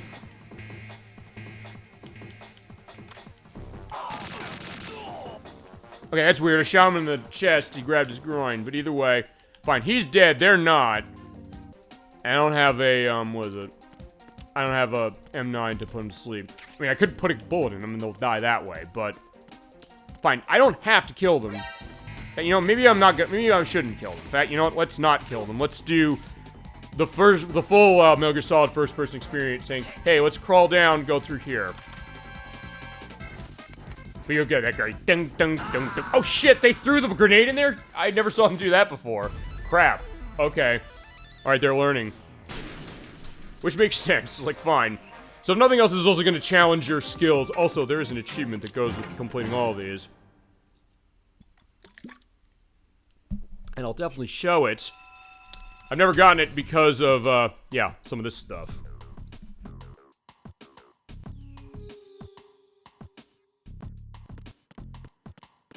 Alrighty, so let's try this again. Because, like, yeah, I do want to beat this one at least. And it's one of those things that it does play to that perspective of when you get into a game of any kind, you always want that one more try mentality until you get it. With a really good game. Sometimes the case where the game is not good and you're going to say, you know what, I don't care, I don't want to play it anymore. Metal Gear Solid is not like that. In fact, I'd say none of the Metal Gear Solids I played are like that. Or any of the Metal Gear games. They've tended to be very high quality, generally speaking. The only ones that sometimes are questions are Snake's Revenge, which is technically not a Metal Gear game, but it sort of is in the sense that it is in that Metal Gear Solid Master Collection Volume 1. It is a game that without which we would not have the rest of the games of the franchise. There's a spin-off that Konami made, or had made, that didn't have Kojima involved. One of the guys who made it met Kojima when he was on the subway. He said, "I was honored making this game, but I would like to see another game in this series that was made by you and your team." And he said, "Yeah, you know what? Thank you for that." And they said, "You know what? We have idea as far as what we're going to do on story on this. Actually, I'm going to show you that game in particular tonight. Not Snake's Revenge, the game that became the next game in the Metal Gear series after the first one, which is why we have this game. We have Metal Gear Solid 1, 2, 3, 4, 5, Vengeance, all the collections, and Ghost Babel, which is on Game Boy Color. That's one I want to show really, really badly. And I do have it on Game Boy Color to show. I mean, one of the rare cases where we will be using a non-Sony system to be playing Metal Gear Solid or Metal Gear of any kind. Actually, most of the way we're rolling Sony. This is actually, Who's that? It's the enemy. I need help. Alright, in this case I gotta kill the enemies. Except for maybe Peace Walker, unless you want to see Peace Walker on the PSP, or if you think it's better on the PSP. We're gonna be using, the PlayStation system for most of these games. Because fine, 2 we used PlayStation primarily, except for this. Metal Gear Solid 3 using Subsistence on PlayStation 2. 4 we're playing on PlayStation 3. 5 I'm on PlayStation 4, so we're on PS5. Both of the Metal Gear Solid 5 games, which are Ground Zeroes and The Phantom Pain. Revengeance will probably use this. I would say Ghost Babel's Game Boy Color only and has not been re-released. Hopefully we get that Master Collection Volume 2 that I guess Konami promised, and they do it right this time. So that means they poured Ghost Babel over. Or, I don't know, here's an idea. Take a page from Capcom this week and say, hey, you know, let's get some of our stuff running from our era on the Nintendo Switch Online service for Game Boy, because, yeah, I'll talk about that. This week, I had this feeling, on Thursday night, before I go to bed. Usually how it works is that whenever there's a Nintendo Switch Online announcement, they make it, and they release it at 9 o'clock Eastern Standard Time on the Thursday night. And it was one of those things, I got the sense that they were gonna announce something. I don't know why, I got the sense the other day saying, I get the sense there's gonna be some kind of announcement that hey, they have something out now. I was like, okay. And then I found out what it was. I was like, oh, wait a minute. It was, the Mega Man games from Game Boy. Which actually, outside of 3DS Virtual Console, is the only time they've ever been re-released. So that's Mega Man Dr. Wily's Revenge, Mega Man 2, Mega Man 3, Mega Man 4, and Mega Man 5, which are actually the Rockman World titles in Japan. And they're not the same as the NES games, even though they have assets and aspects from the NES games in them. They are not the same, and they have original stuff. And It's the enemy. I need that fifth one is a game like $250. So the fact they put that up on Switch Online the other day I was going nuts. Like, oh, that's awesome. So maybe that's the idea. Konami, Metal Gear Solid, fine. Metal Gear Solid is what it's called for Game Boy Color for the US, but canonically it's called Metal Gear Ghost Babel, which is what it was called in Japan. Yeah, Metal Gear Ghost Babel for Switch Online. Please, Konami, I'm begging you. I'd love to see that. Or put it on that Master Collection Volume 2, because they're probably going to make a Volume 2. But do it well, because, yeah. Volume 1 was awful, I'm sorry. I love Metal Gear. I love the games as far as it, but that was a shoddy port. It was a really shoddy port. As I said, it's arguable that Konami did that on purpose because they hate Hideo Kojima that much, even the point where they had a massive microaggression against him in the game by saying, hey, by the way, there's elements of this game that might be offensive in a modern context, which I don't know what the fuck they're talking about, because I don't think there's anything offensive about these games in terms of a modern context. It's all about a history perspective. It's all about a complexity about what it's looking at in every game in this franchise, which is why I love it so much. We showed that with Metal Gear Solid 2 in particular, which was pressing on so many different things about AI, the politics in terms of things. But anyway, they said the idea is like, we're keeping this in touch this way. We're not changing this in respect with the original creators. Like, you can't use Kojima's name and say, like, fine, it's Hideo Kojima who made this. You really can't put that when you're putting this disclaimer on that. I'm like, yeah. Like, fuck you, Konami. And fine, there's a lot of people who've been saying that for years about Konami for their mistreatment of workers, the fact that they ditched the video game industry for a while, but they're kind of coming back with things. Questions of some franchise they haven't touched. I mean, fine, that's a lot of companies. But this one's like, yeah, and that was the shock to me with that collection, because I said, you know, yeah, they're gonna get Shocked going now, right? Oh, yeah, okay, good. Because I'm thinking, well, Konami's collections have been really good. The Castlevania collections that came out were really nice. The Teenage Mutant Ninja Turtles Cowabunga collection was awesome. I was like, they're gonna do this right? And they have these versions they're pulling from. Actually, for Metal Gear Solid 2 and 3, they ported these two versions. But, and I know M2 is involved with, I think, the porting of Metal Gear Solid 1. But it's like, they had glitches that weren't in this one. As I said, this nice laser sight you have on any of your weapons like this, it's not there when you played it originally. It's like, yeah, where is it? I can't make these pinpoint shots. You're shooting in the dark. It's that way on the PlayStation 2. On the Switch, it runs it a worse frame rate than it does on the PS2. It's like, wait a second, that's not right. And it's like, wait a second. There are people going to come to that. I've said this before many times. I'll say it again. There are people going to come to that release the first time saying like, oh my god, I love Metal Gear. Well, I want to see what this franchise is all about. They're nice to have all here, and they are nice to have all there, and for that way anyway. But then the question of, like, wait a second, people are going to get maybe a wrong idea saying, were these games any good in the first place if they're not ported correctly? And fine, Sega's been in that case a lot when it's come with stuff with Sonic. The point where I'm not trusting that Sonic and Shadow Generations game, or Sonic X Shadow Generations, even though it does look good. They showed more about it. They announced the release date. It's October 25th. It is, adding new levels as far as what they showed. They showed, Westopolis from Shadow the Hedgehog. They showed Rail Canyon from Sonic Heroes. They showed Kingdom Valley from Sonic 06. And they showed, Final Chase from Sonic Adventure 2. And the really good remix of, the Radical Highway music from Sonic Adventure 2 as well to that. But it's one of those things that, fine, Sega's mismanaged that franchise so much and ported games in it so badly before, like Sonic 1, 2, 3, Sonic & Knuckles and CD in the Origins collection, and Sonic Colors Ultimate. Like, I don't know if I trust them to do this, even though it does look really good. And I know one of my coworkers was mentioning this. I know he said he might come by the show at some point, or I'll tell him in a couple days when I see him. He was asking, like, I've heard the rumor mill saying, I heard the rumor that for the purpose of, fine, we're in the dark, by the way. Good luck seeing through with this one, but you do have, oh no, you don't have, night vision. And because this release is, by its own, element darker, although you do have a flashlight when we pull the gun out. That way, sort of, kind of. Yeah, good luck seeing anything. He was saying, hey, was this game, built on the second edition of the Hedgehog engine, the way Sonic Forces and Sonic, Frontiers was?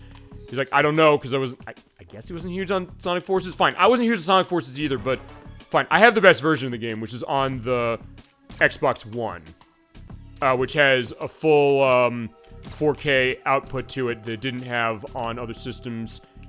It has 1080p, admittingly you need the Xbox One X for that, and it has the best frame rate of all the versions compared to it on PlayStation 4, which was generally fine, but even the enhanced version for the PlayStation 4 Pro didn't really do much to it like the Xbox One X did, and Series X enhances that as well, and the Switch version runs at half the frame rate as it always does.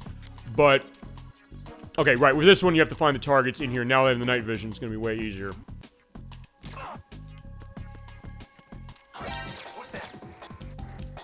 Okay. But yeah, point is that they're asking, like, are they going to use that same engine? The answer is, yes, they are going to, which is running for Sonic, Sonic Generations is using the same Hedgehog Engine 1 that it ran the first time when it came out on Xbox 360 and PlayStation 3 and PC.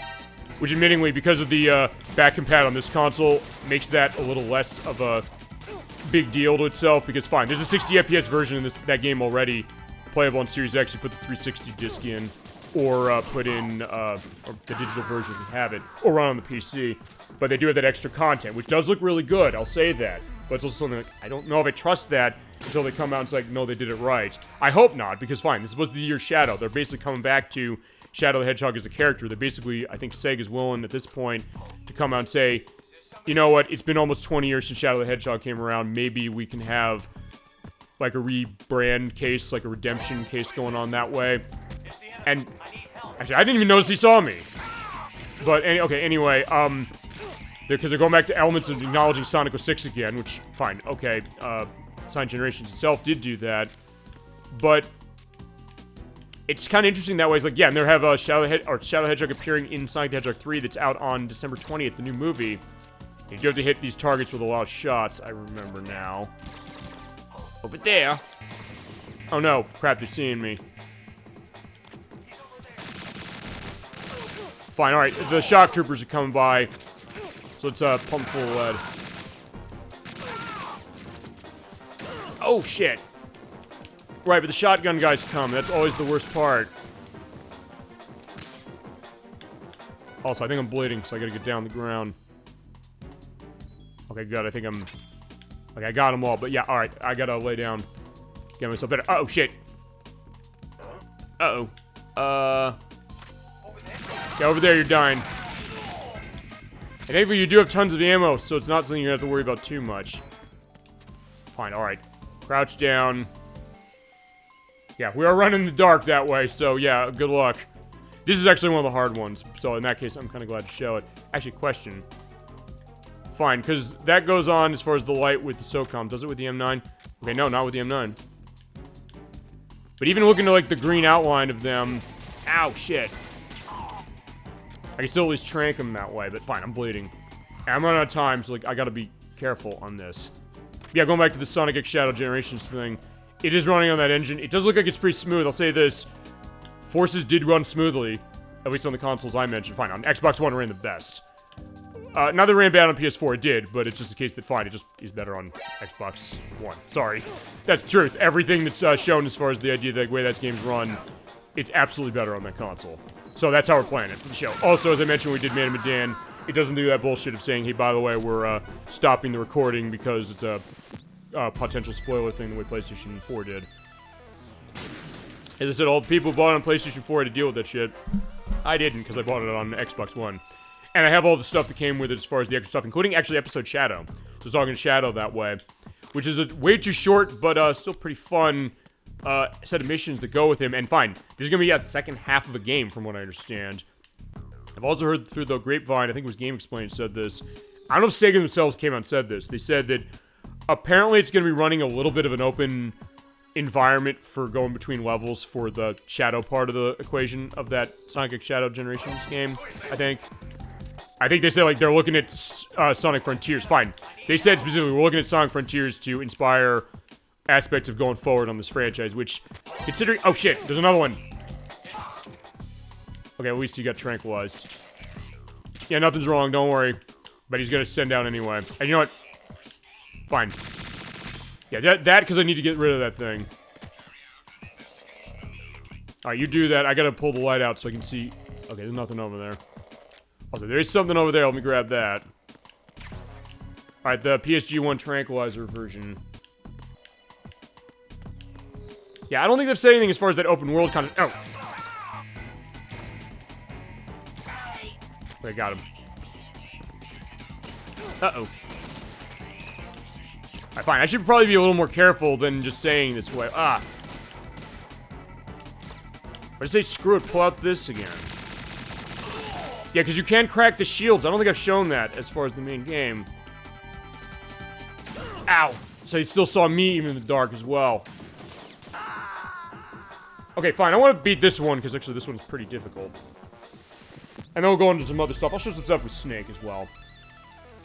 But I'll show some stuff with Snake. I'll show some stuff with, Ryan in the ninja outfit. So yeah, if in the main game Olga Gorlukovich was the ninja case, which she was, Raiden is gonna learn from her as well. Uh-oh. It's the enemy. I need help. No, you don't.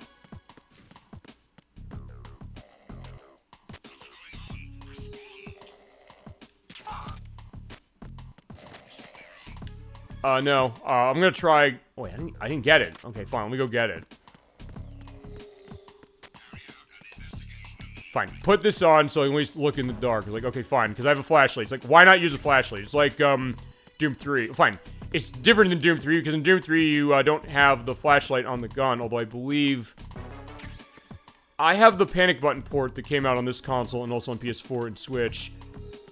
I think they added the option to run it with the flashlight on the gun, I think. Situation is normal.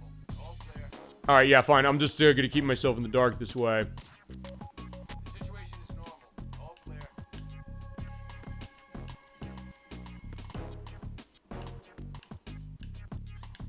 Okay, yeah, just keep an eye where, like, the red eyes are.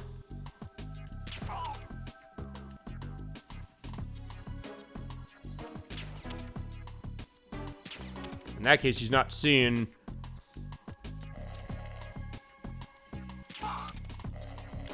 Alright, so he's not paying attention where he's going, which is good for me, because then we get the target. You have to kind of just move around in the dark. It's like, yeah, are you seeing much of what I'm seeing? Which is not much, so it's like, fine.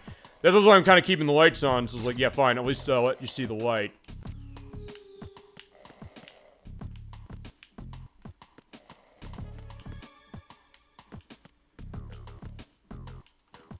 Till I go get the night vision goggles again. Or the thermal goggles, that's another thing you can use. In fact, let's use those. So fine, it's not quite the night vision goggles, but you can see where the targets are a lot easier. So at that point, I can then do the sight like that. And get him, okay.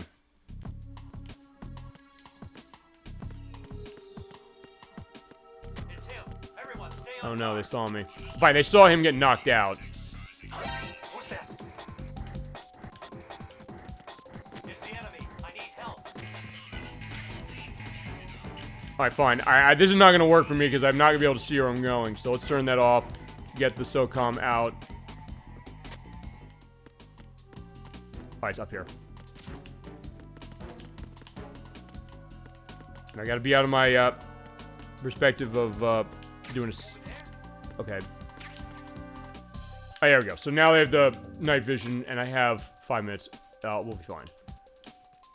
Okay, fine. I could use this now. Like, fine. There you go.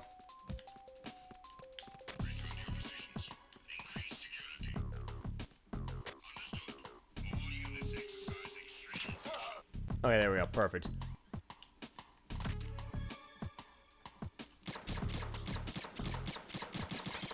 Okay, that's the second target, and then the third one is somewhere. Uh-oh. There's somebody there. Yeah, they usually won't see you above, but they just see the lights. It's like, yeah, that's... Yeah, because I want him dead. It's like, I don't want him to live. Uh-oh. Crap. It's the enemy. I need help. Oh, no. Got something to blow him up with? I just chaff grenades. It's not going to be helping me here. Fine, yeah, just wait.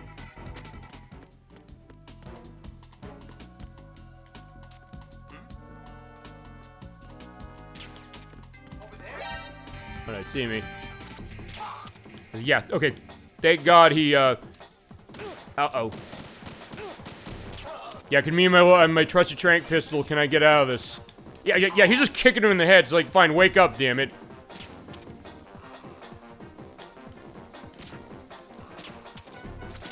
Yep.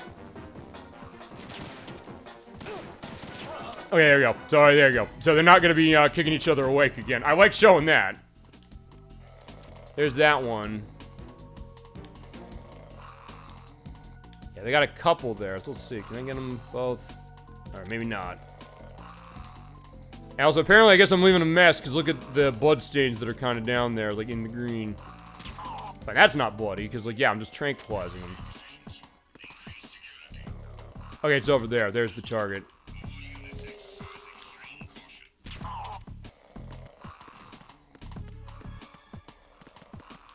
Alright, almost. We'll get out of this, don't worry.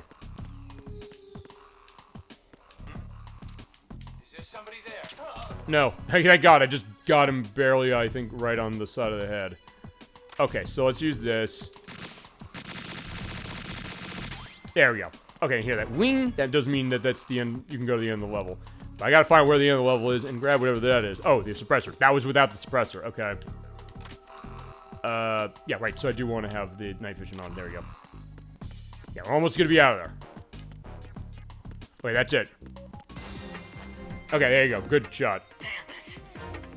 Yeah, like, there's a shot right there as far as, you know, the flash there of taking the picture saying, like, okay, got it taken care of. Awesome. Yes, no sneaking, no kill bonus. Yeah, no, everything died. Sorry, I couldn't sneak out of this one. Okay, but that's the idea of first person. Yeah, let's show variety mode, because in variety mode, these are interesting, because they actually have some interesting things going on. You have to kind of go around to, like, hey, avoid getting hit by mines. Well, there's a falling floor. So you basically have to run across and make sure you don't hit the mine as you go. Otherwise, yeah, you're gonna die. So it's almost like an obstacle course. It's all I think you're saying last week about Double Dare that way. This is, okay, this is like Double Dare, more violent edition, but feasibly, yeah, fine. You're not gonna die because you're in VR. That's the idea of this game. You're in VR, so Raiden went through hundreds of these. The idea of the game's conceit is he went through the missions in Metal Gear Solid Integral, or fine, in VR missions as they came out to the US. Also be careful here, because, yeah, you can fall off of this. Just go slow and steady. Just move the control stick a little bit. Yeah, just, do that. This means that you can also get through without dying, but also keep a speed going. Alright, so that's where I gotta go. Uh-oh. I would say, yeah, I want to make sure that I'm not gonna, you know, fall by going the other way, so fine. Go. Perfect. Yes, indeed. So, Dolphin saying about that, it's like, fine. Yeah, we didn't have mines as far as that. Yeah, the variety mode in this will kind of do some interesting things. And some that are very weird. I do want to show those very weird ones. Fine, some cases you also have to shoot the targets as you go. Actually, I'll show you what happens if you fall out. Like, fine, falls out. But it is VR, so point is that it's, he'll just wake up in the chair as far as it, like in the Matrix. Also going to exit this. It does pop up this also, do you want to exit when it happens? But, okay, right, fine. I'm going to show each of the variety modes, and then I'll show the stuff with Snake. Oh, fine, with the other stuff with, Ninja and that. Okay, this one. I want to show this. This is something we did not show in the game. Hanging drop catch to get to the goal. Because, I said with this game, I'll show this. You have the hang meter, the grip meter. When you pull ups, you hit, in this case, left trigger and right trigger to do that. If you do 100 pull-ups, you get an increase of your level and you can hang on longer. It does not save that, by the way, when you play through the game in any version. Which is weird that they didn't institute that in the new versions. But when you fall down, hit the A button, and then hit Y as you grab, that increases your grip level significantly. So you're going to see as I go down, my grip level is going to increase. So I get to show this off by hitting every single one of these. And they do design that around this in the sense that, hey, you have to make sure you grab it, otherwise you're gonna fall and die, but like that. Yeah, there you go, so it gets your grip level too. So I'm glad I got to show that. You get to drop that way, and you hold on longer. And also when you do a pull-up, it takes less amount off your grip when you do it. Oh, crap! See, I'm falling out. I do want to show this, because this is actually a gameplay mechanic we did not show in the main game, and I could have feasibly, one thing I didn't do for the game, I feasibly could have off-screen showed that. I feasibly could have said, hey, you know, off-screen I'll do enough pull-ups, and you can do it on any railing in the game, it doesn't matter which one you do. Oh, okay, fine, that's the other thing, because it can also, I didn't hit the button in time to grab, but you also are able to hit it more as you come down. Actually, I'll show that. So hit A on this one. Okay, never mind, I guess you can't. I was gonna say, I think you could fall more than one and still grab on. But as I said, when we played the game the main way, I was tempted to say I'll grind pull-ups off-screen so you can be at level 3. But I think at this point, I'll just show it this way. In fact, I was even thinking, I said, hey, you know, we'll show this when we get to the VR missions anyway. so I may as well give it a sense here. So yeah, it's a gameplay mechanic that's not really used much, but if you do take the time to do it, it actually does help you out very much, because at that point, your grip meter lasts longer. And I don't remember if the other games in this series did this, or if they lasted as long as this.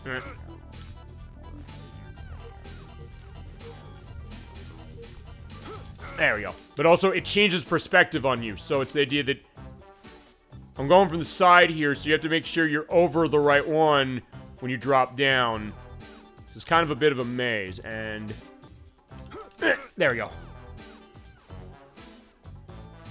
I think by the time I get down here, I will be able to get to level 3, I think.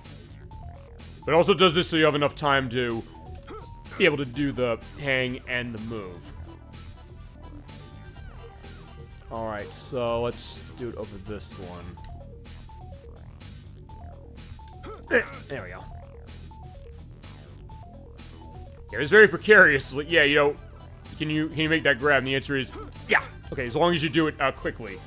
You do have to be pretty precise, but if you do button mash the Y button or the triangle button on the PlayStation consoles, you should be fine, as long as you also are right over it that way, which sometimes hard to tell, but it does look like I'm right over it, so A and Y. There we go, got it.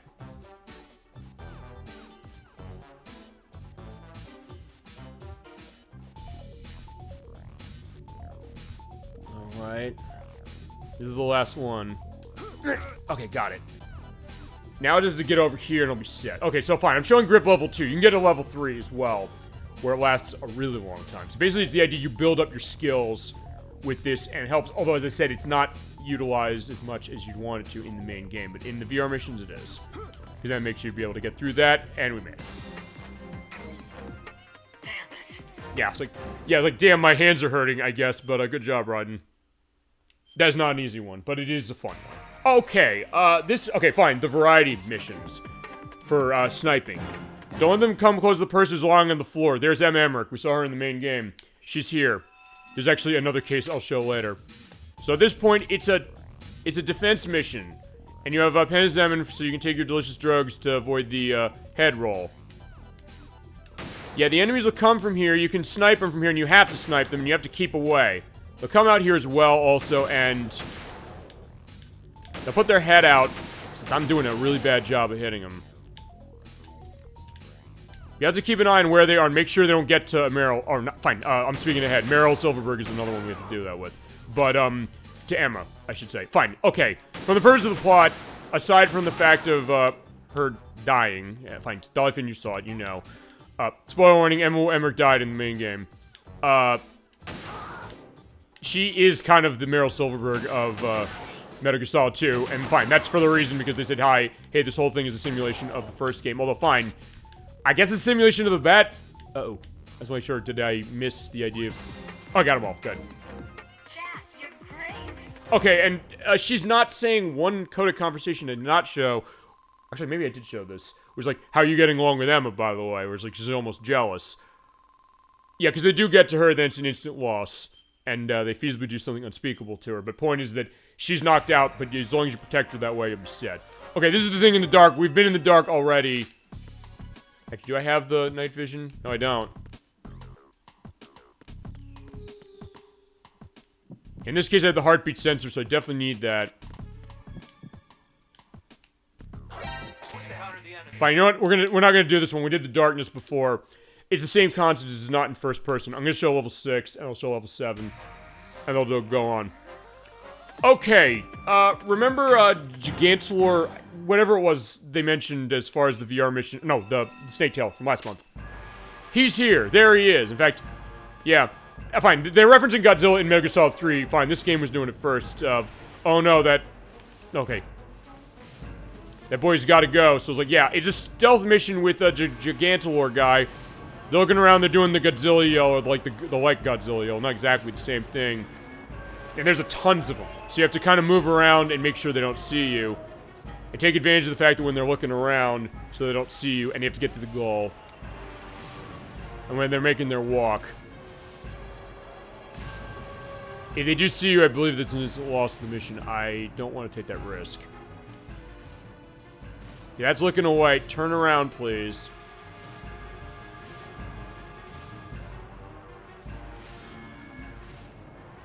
Good, he's screaming. Okay. Yeah, I'm taking advantage of the fact that while he's screaming, he doesn't see me.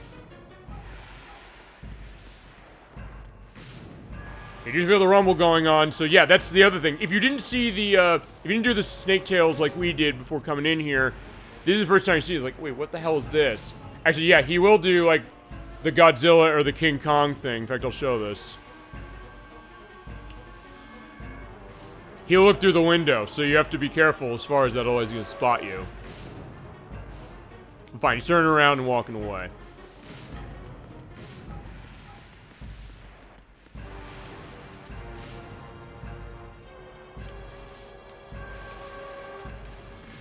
Yeah, crawling can help, but it's also something that...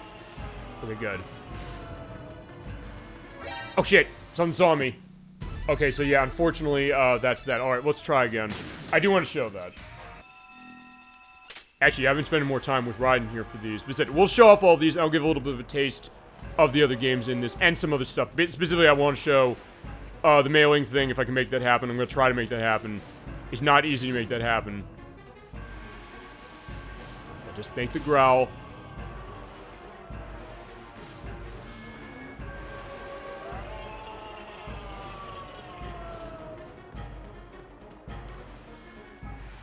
Just wait on that one, too. And then the Johnny Sasaski stuff, because that's good time to Metal Gear Solid 4 Guns of the Patriots, so we'll get to that. That's going to be a ways down. Also, Metal Gear Solid 3, just to give it a sense, that's going to sort of be a ways down, because I mentioned... I want to show Splinter Cell before we show off Metal Gear Solid 3. But we will show Metal Gear Solid 3, and I mentioned we'll show that with Metal Gear Solid 3 Subsistence on PlayStation 2. Because we'll do the same thing we did with this one. We're going to play the whole game, and then we'll show the extras off in that one, of what we can show. Because there is one aspect of that one we can't show, which is Metal Gear Online. At least not the Subsistence release version of it. Because the PS2 servers are off. And actually... Shit, you saw me. And actually, I don't have the network adapter for the PlayStation 2 anymore. And I don't know... Yeah, actually, I don't know if it's like Dreamcast, where people have done custom servers for games that have online on that console. I think they might with Final Fantasy XI, but Final Fantasy XI's on the PC. At this point, also, people are probably playing Final Fantasy XIV as far as the massively multiplayer take of Final Fantasy. I know Chasm 22 and the Crusader 64 are big into that.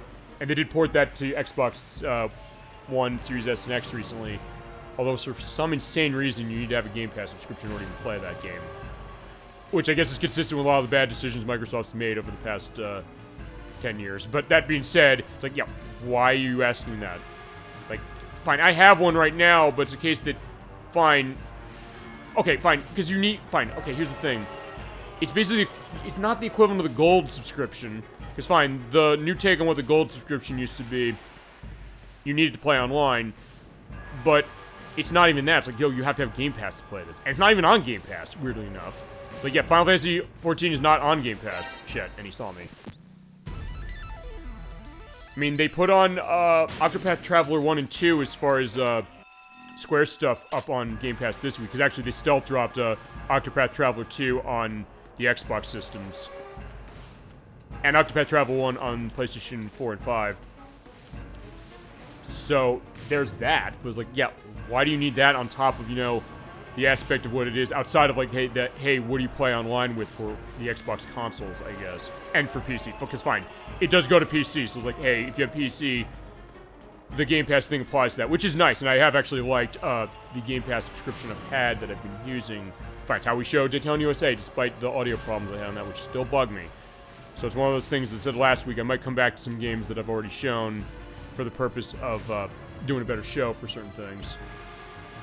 But that'll come down the road, I think.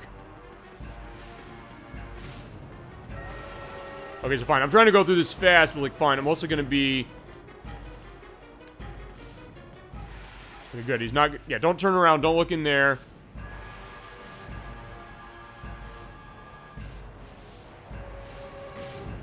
Yeah, he's looking in the window. Like, yeah, uh-oh, like, what's in there? Okay, start growling. You know it's safe to go, then. And I guess he's not seeing the blonde hair of Raiden there. Oh, shit. Because the other one saw me. Shit. You know, I think I've shown enough. I think you just climb up and then you get to the end. Because that's what it is. It's a stealth mission. For that. But I'll show level 7. Oh, this is Zako Survival. Alright, I'll briefly show this. Because this is going to take a while otherwise. You have missions that you do with, Raiden. Where you're kind of in an arena with enemies. And then you have to kill them. And you have, other enemies coming up. And I believe that, Godzilla thing is one of them. I wanted to just show the whole thing off. In that case, get him that way. Also grab the item for the next part. Because you do one of them, and then you do the next part. Ready? Go! But in this case, you also get more soldiers, and it does... Okay, yes, it does. It does hold over the items you got in the first part. So in this case, I'm just going to get tons and tons of rations. And they have a sense of what I want to do as far as items for fighting them. Because, yeah, you do have options as far as what you want to do. But you do have to be careful as far as what it is. Oh. And there's snipers as well, so you gotta be careful that way, too. Add the blade. I can slice them if I so desire. Yeah, unfortunately, they're not in line too much. But, yeah, if they are far away from the stun grenade explosion, they'll still kind of shake their eyes. So at least it'll not stun them, but it will be incapacitate them for a little bit of time. Fine, you know what? Ow. Fine, the other thing's like, fine, screw it. Throw tons of stun grenades. Flashlights all over the place for this. Actually, I can't go over that, what was it? That gap. Ow. I'm getting myself shot, and there's snipers up here, so it's kind of like an arena battle.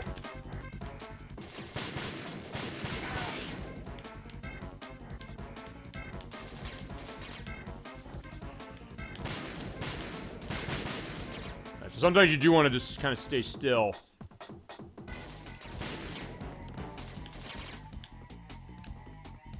Oh, there he is. I was gonna say, yeah, he didn't have good aim, I was gonna say, and then he shot me. I got him. I'm bleeding.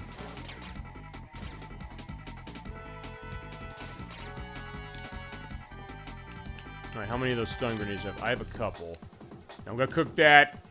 And, it unfortunately went into the hole. I don't think that's gonna account for it. Okay, never mind, it will, but I don't think I got any of them. Crap. Yeah, it's not going to, so fine. I guess I gotta get the gun out, or a gun out. Yeah, I'll usually go till I die on this one, and then we'll show the other stuff with Raiden. There is one I do want to show. Alright, so where's the next one? Okay, he's behind there. Oh!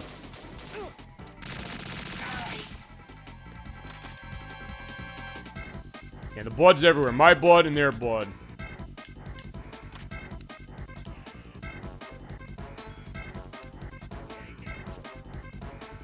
Oh no, he's throwing a grenade too, so run.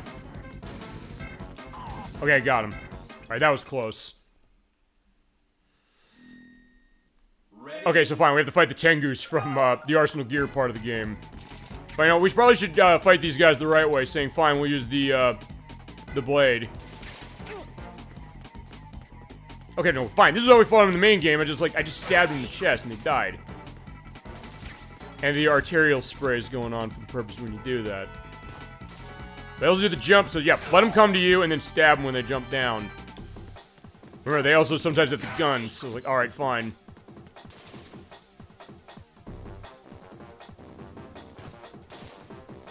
Yeah, just say that VR is indistinguishable from the real thing. It's like, yeah, I'm bleeding like just the real thing. Boom.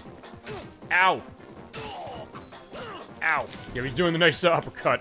Crap. Ow. I'm too close. I was like, yeah, I can't stab him. Ow. Fine, I need it. Except I'm dead. Alright, so sorry, Raiden. Alright, we'll show some other stuff. You're thinking some of this stuff can be interesting and kind of weird, too. I can show you the next part. No, we do want to... I do want to quit that, sorry. Okay, so that's a good taste, I think, on Raiden's stuff, but as I said, there's other things as well. Oh, right. Fine, I'll show the alternative missions with Snake. Because they have aspects of that. You can do photography, you can do bomb disposal, which I love doing, and other things. Fine, I'll show Raiden as the ninja, because he has a couple as well. I'll show his variety. Fine, he has one variety. I'll show that. Alright, that's taking enemies in the dark again. Alright, fine. Which actually is not a good way of showing the fact that this is Raiden in the ninja outfit. So I do want to show that in another way. Let's show that in weapon mode. Fine, with the blade, because he's running the blade. It is the takeoff on, fine, what Olga Galukovich was wearing in the main game, and also Gray Fox from the first game. There you go. There we have the idea of that. So yeah. Remember, he can read your mind. You like Castlevania, don't you? Yes, I do love Castlevania. That's for sure. But yeah, we're waiting for a new one of those. Konami, please, begging on that one. Or collection for, you know, other classic ones you haven't re-released, like that one on the Wii that they still haven't re-released, the Adventure Rebirth, because that game's so good. We played it for the show. It's great. I love it. I'd love to... Look, I've shown it before. I easily want to come with the context to show it again, just because, my god, it's good. Maybe with a guest. Fine, there you go. So that's the shot. That's fine, fine. Yeah, we can't all be Gray Fox. So, not bad as far as the blade. So, fine. I'm showing that idea. Let's see. Some of them are kind of things that are limited. In this case, you're just running the blade. In the alternative mission, there's bomb disposal and elimination where you kill everything. But, I want to show X Raiden. You're like, what's X Raiden? This is pretty funny. He only has one set of VR missions. This is streaking mode. If you saw how we played the game, or played this game yourself, you probably know where I'm going with this. There's only one level. Let's show you. Or just set of levels. You have to do 5 levels consecutively without being discovered. And streaking. Well, what do you mean by streaking? Yeah, that's what we mean by streaking. We are going naked. So yeah, naked Raiden from the main game. He's still covering himself that way, so you're not going to see anything. Oh shit, but here's the best part.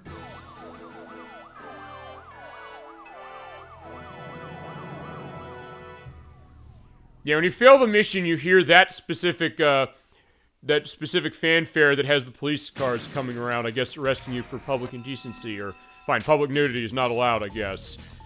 Not that you see anything, anatomically so, because if you did, the show would be shut down in a hurry.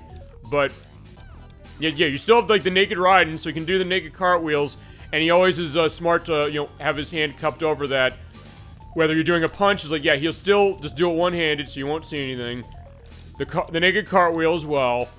And I think they did find out, by the way. I think they were able to get the PC, because this is on the PC as well. And it's 2 minutes and 7 seconds. Oh, right, because it's taking the time you had from before to get through the end. That's why. I was like, wait a second, why is it that much? I think they did see, by the way, there is nothing behind that. Like, hey, you know, it's like The Sims. Do they... Because there's nudity in The Sims that they censor that way, but do you actually see anything under that? And the answer is no, unless they mod the game to show that it is going to be something. And fine, that's what happened to The Sims as well. They mod The Sims for the purpose of that. And they even made a game that's a total ripoff of The Sims that's running an adults-only rating for the purpose of showing nudity and sex in it. That was Singles Flirt Up Your Life, which is on the PC, and I believe it was, from what I understand, it is a massive, massive, massive ripoff of The Sims in the sense that... Okay, alright, I forgot. I can't choke him out when I'm in naked state. Forgot about that. I'll try and finish the naked state as well, because that's kind of funny. Oh, right, I forgot. It keeps your level progress for each part of this. I forgot about that. So in this case, I'm going to go through these missions and try to get to the end. Alright, come on. Hey, that guy's falling asleep. Oh, he's waking up. Oh, no, he's not waking up. Fine, there you go. Knock him out and get to the end. Yeah, you saw nothing. Yeah, security's tight, but there is a way through. And it's that. Well, that's part of it, I should say. And that's not the other part. Right, because they put an extra... They put an extra... What is it? They put an extra guard there. Okay, and there's not an enemy over there.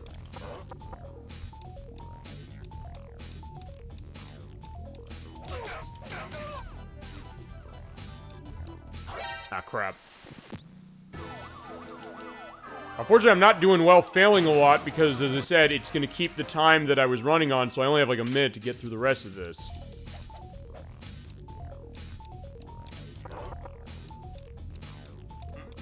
Uh-oh. Is somebody there? Yeah, he turned around. Like, wait, hold on. Yeah, I'll try this either till I die or till I get to the other thing, and then I'll show off some stuff with Snake. Actually, you know, maybe I'm not gonna have time just to look through the other stuff in this collection. Fine, uh-oh. Is somebody there? Is somebody there? Yeah, they're awfully interested in seeing Raiden. Like, yeah, no, I don't want to see them.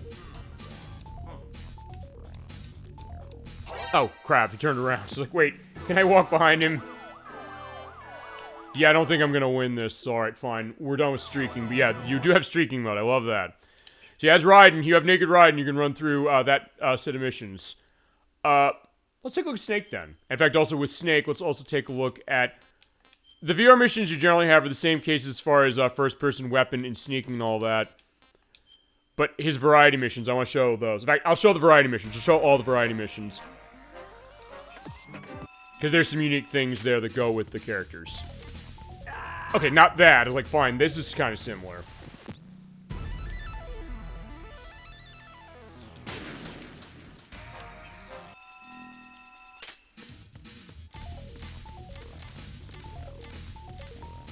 But actually, the Snake missions are actually, by design, a bit harder than the Raiden ones.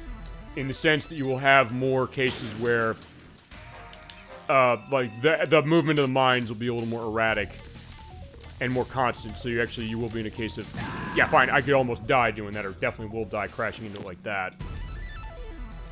So generally speaking, as far as difficulty-wise, you probably want to do the Raiden ones before you do the Snake ones. And fine, telling because, you saw there's Metal Gear Solid 1 Snake that I have for something, which I haven't finished all of them.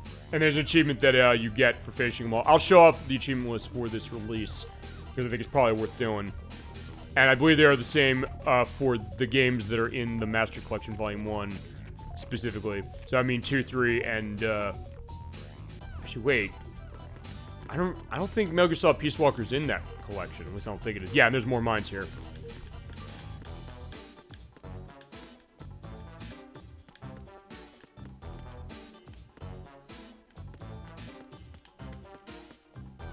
Ow! Okay, so fine. Unfortunately, a Snake got blown up, but that's fine. As long as I'm alive, I don't care.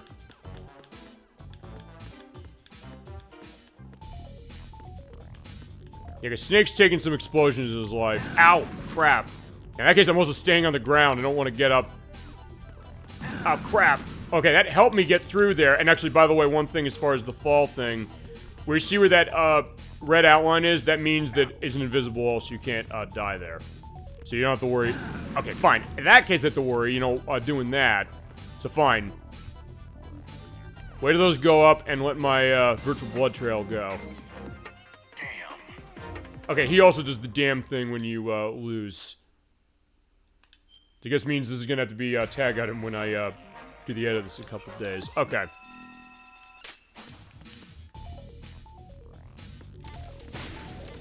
Oh no, I'm gonna miss that target. Okay, fine. In that case, he's walking on air briefly. Where are you invisible? As far as the camouflage thing, I thought, well, hold on, let me think about that. I'm trying to remember if there's an invisible, mission for this. Maybe there is. I'm trying to remember. Dolphin, feel free to jog my memory as far as that. I know in the next game in this franchise, yes, I know the camouflage thing is in Metal Gear Solid 3 Snake Eater. That's the next game we'll play. I'll show a brief preview of that. I don't remember if Metal Gear Solid 2 has a VR mission that does that. It might, as far as since I'm going to look through the variety modes anyway, that's where anything that's going to be special for the purpose of this will be lying. Also, I got to make sure that I'm going to be able to hit everything. Actually, I might not be able to do this. Okay, no, never mind, I will. I was gonna say, do I have enough ammo to use this? And the answer is, I don't have ammo here, but I can go grab it. Yeah, we'll see as far as the variety for this one. As far as using camouflage, I know, as I mentioned, Metal Gear Solid 3 Snake Eater, which is the next game in the franchise we're gonna play, which, despite it being the third game, is actually a prequel to all the other ones. It's actually the first one, canonically, in the sense that it takes place in the 1960s. And in that one, you have a camouflage mechanic, and as I said, since I'll try and show off a preview of the games that are in this, of which Metal Gear Solid 3 is one of. You basically can get yourself camouflage. So you can have, what is it? You can basically hide yourself more effectively in stealth camouflage. Oh, then yeah, I think it is 3. I guess it would be 3 then. We'll show a preview of 3, which shows how that is. And 3's, oh shit, I missed the target. Where did I miss it? Uh-oh. I can't win now. Fine, that's my fault. Oh, actually, can I?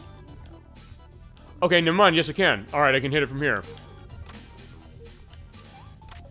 Yeah, just wait for it to go. Okay, got it. Perfect. Okay, so I can win from here. Damn. Yeah, because Metal Gear Solid 3 has the stealth camo because it is a prequel to all the other ones. We're playing as Big Boss, who we saw. Okay, I read this, which is if you play through without recording a single alert, if you shoot all 64 keratins, you have stealth camouflage your backpack when we start a new save in 3. Actually, thank you for bringing that up because there actually is stuff I didn't show for this game where you do have extra things you get for doing specific things going through the main story, and it goes to certain things. But yeah, you're right. In Metal Gear Solid 3, you do have the stealth camouflage, which in that game, if I remember correctly, I believe what it does is you have a percentage meter because you have face paint and disguises you can use for camouflage to keep yourself hidden in the jungle in that one. So what they do is it gives you a percentage number. And I believe that, as you're saying, that is true. She's right about that. You do have a... Shit. I forgot to hit the Y button coming down. And they add mines to this one, so actually this is where this one gets harder.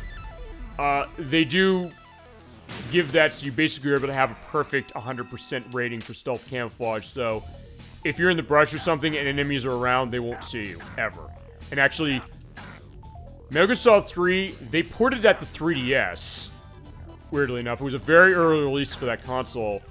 So aside from the PlayStation Vita version of this HD collection, which I did not remember existed until today when I was looking at some stuff, that has an option where you can use the 3DS's camera to take a picture, and you basically can shoot basically just like a black room where there's nothing visible. And if you do that, you get your camouflage up pretty much instantly. But yeah, the idea is that if you're going to get a 100% camouflage thing, you have to get specific items, or you have to get the stealth camouflage. So yeah, thank you for bringing that up. I forgot that that was the aspect of Metal Gear Solid 3. So I'll see when we get to Metal Gear Solid 3 how to show that.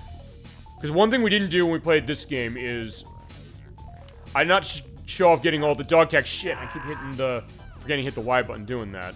But fine, he's fallen. We'll do the next one. Because there is something unique that goes with Snake for this.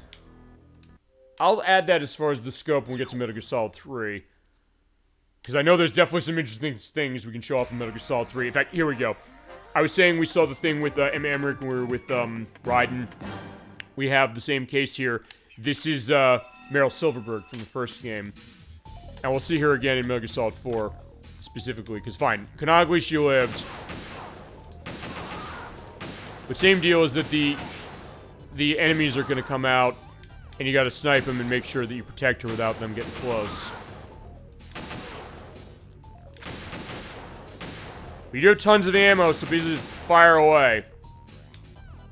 Actually, maybe I should show her getting captured at least once. Alright, so let's see where their heads are coming. Uh-oh. And they won't necessarily go directly. Like, yeah, they had a straight shot, but decided, fine, we're not going to take that straight shot. Uh-oh.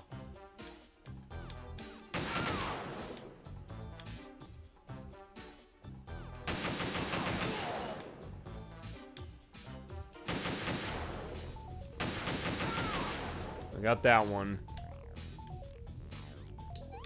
And there's one over there I'm seeing.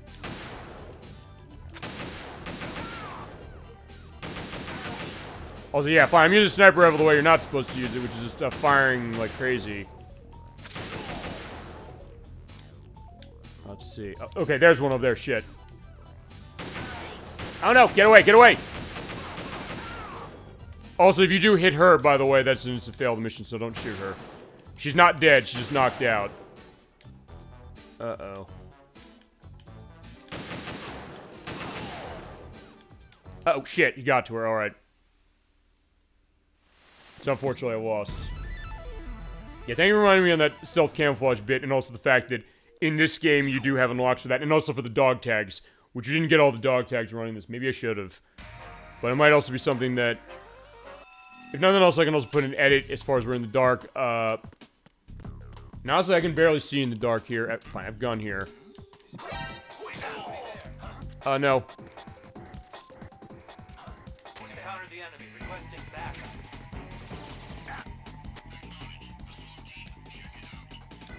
Okay, fine. That's also one thing I didn't show. In your first-person view, if you press in the left analog stick, you can do a lock-on on a target. Or, fine, you hit the left bumper as well on this version. A PS2 would be the L1 button. Uh-oh. Uh-oh, I hear a grenade. I don't know if there are any other games of the franchise that have a stealth camo option. Actually, I don't remember if this one had it. Maybe this one did as far as something you unlock. Because I know you can unlock the bandana, which gives you infinite ammo. And I think Metal Gear Solid 1 had some stuff like that as well. But that requires you going through the game fast. It also requires you not necessarily using rations the way we did. It's kind of like in Resident Evil, where we still haven't shown Resident Evil yet on this program, but for Resident Evil, the game will dock you if you use herbs for a rank at the end of the game, particularly the earlier ones on the PlayStation. So at that point, it does give you an incentive to feasibly speedrun the game or play it in a case of being either more careful or less careful in the sense you're going to run really, really fast through it. I also need to see where the hell is... Fine, you know what? Oh, no, no, because I'm in this, I want to hold this view. Ow. Yeah, where's the night vision? Can I find night vision in this place? Ow, I'm gonna die. Yeah, I think Snake's dying, sorry. Feels like I guess you won't be seeing it happen because it's too damn dark here. Also, since reinforcements come back, it's not going to count by your enemy count, so you do have to kill the enemies that are here. But I guess those two were here. Actually, maybe I can pull this out. Let me just crouch down. Yeah, because when you're in Bleeding State once more, which I believe this is the last game in the franchise that has this, if you're in orange, you crouch down, you'll recover some of your health, specifically at that point. Do I have anything to see? No, not really. Having binoculars is not going to help under this circumstance. Fine, I'll at least have to look this way.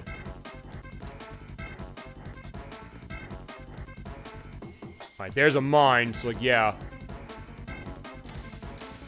Yeah, mine next to collapsing floor. Okay, there's one.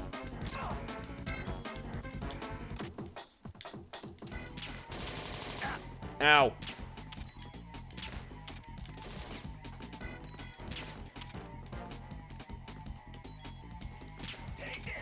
Oh no. Okay, good. But I gotta go because I think he dropped the grenade. Okay, never mind. I guess he didn't. It's one more, and I'm close. So in this case, I want to go through. It's like, yeah, I didn't necessarily want to go through the dark again. But okay, shit, there he is. Okay, and that's a mirror, by the way, is over there, so...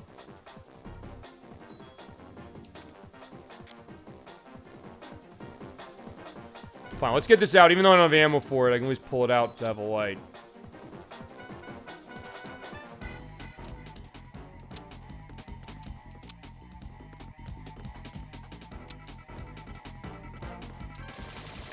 Now, where is he? There he is. Fine, I just want to crouch down, let him come to me. Yeah, you can feel the tension with this music. I do love this music here. There he is. Also, I did him with the tranq pistol, but yeah, fine. He went down slower because if you don't hit him in the head or the heart or the groin, it'll take a longer time for him to go down if you make contact. But and if you like hit him in the foot, it takes quite a bit of time to get there. Oh, there we go. Finally made it. All right, fine. There we go. We got through the dark. Damn. Yeah.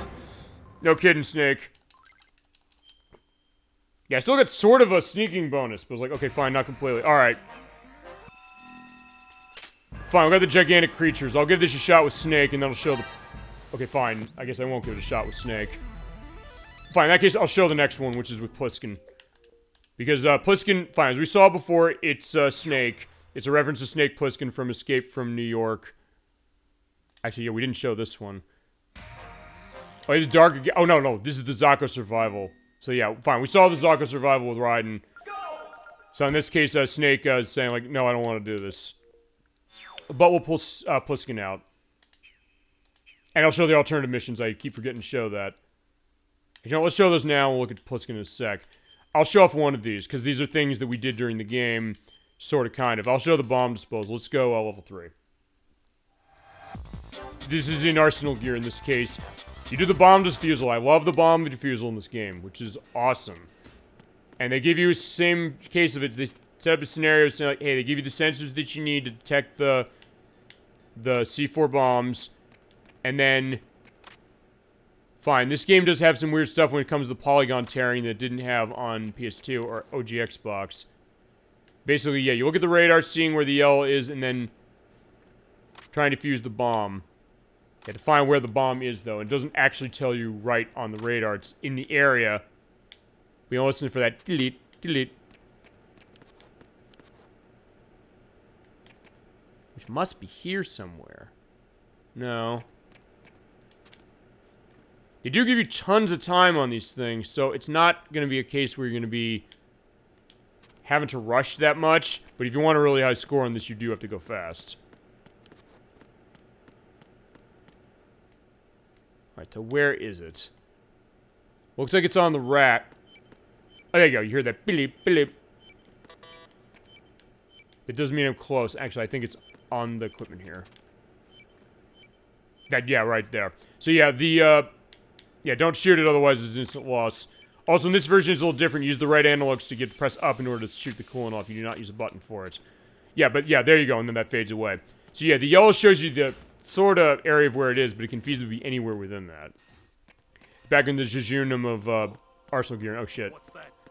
But fine, okay, Snake... Well, actually, yeah, we didn't see Snake here in the main game. Or fine, we didn't see him... Oh, right, I forgot.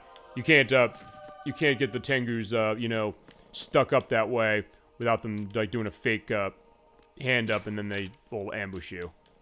If you're quick, you can get rid of that.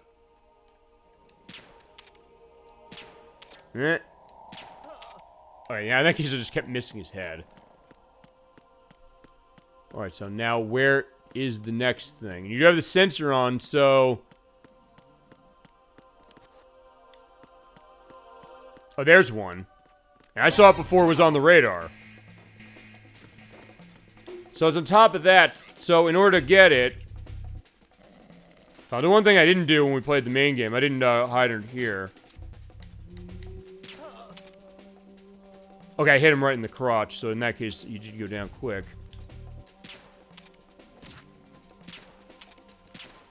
Just keep shooting. Like, hey, you know...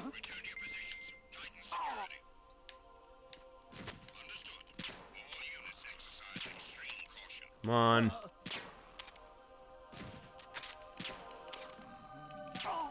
Okay, good. There you go. Just wait until they all went down. So in that case, yeah, you can shoot them in the legs and wait it out. So they'll be there. Okay, yeah, because that's what I need to do. I need to make sure that I can hit this from here. Can I hit it from here? Oh, fine. If I crouch, I can hit it from here. And that's always the case, too. You have to make sure you have enough of a distance to hit it with the coolant. And then next, it is in the next room, and I don't have... I do have a chaff grenade, so let's toss that.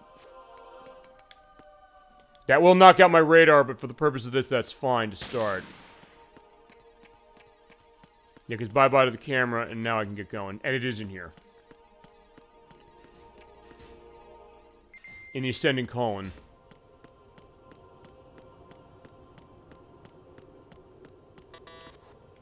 Now, where's the beeping? Okay, there we go. Hear it.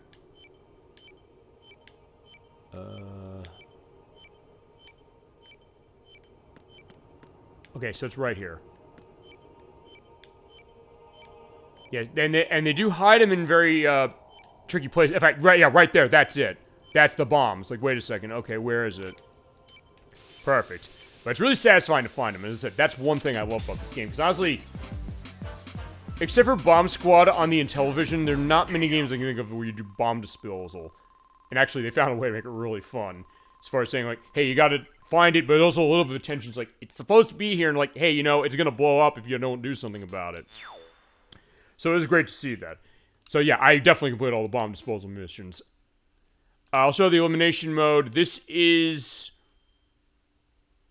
kind of like the ones we had as far as in the VR area, but they do give you areas of the game to go. Like in this case, we have Big Shell, which is right there. And you can still do tranquilizing to get more points by doing a no-kill.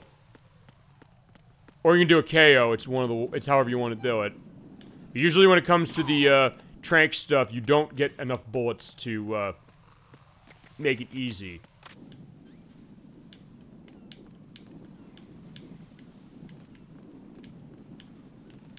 Okay, good, got him. That was lucky.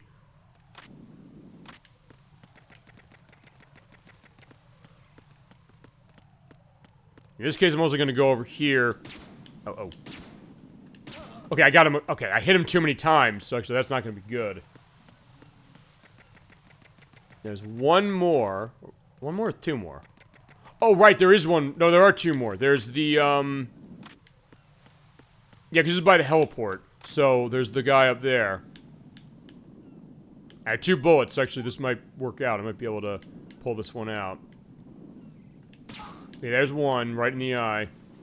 And then the other one is... Where is he? Okay, right, he's right up there, so you have to snipe him up here. So actually, this is one of the more interesting ones, because in that case you have to get your sniping going on. So just wait till he goes. Okay, got him. Perfect. And with that, I'll get a no-kill bonus. I'll get more points. And the goal appears on the map. Yeah, unfortunately, that's the idea. Yeah, even with that, I didn't get a great score. But either way. Alright, hold-up mode. I love hold-up mode. Yeah, I've definitely gotten high scores on a couple of these. Actually, I'll show it on this.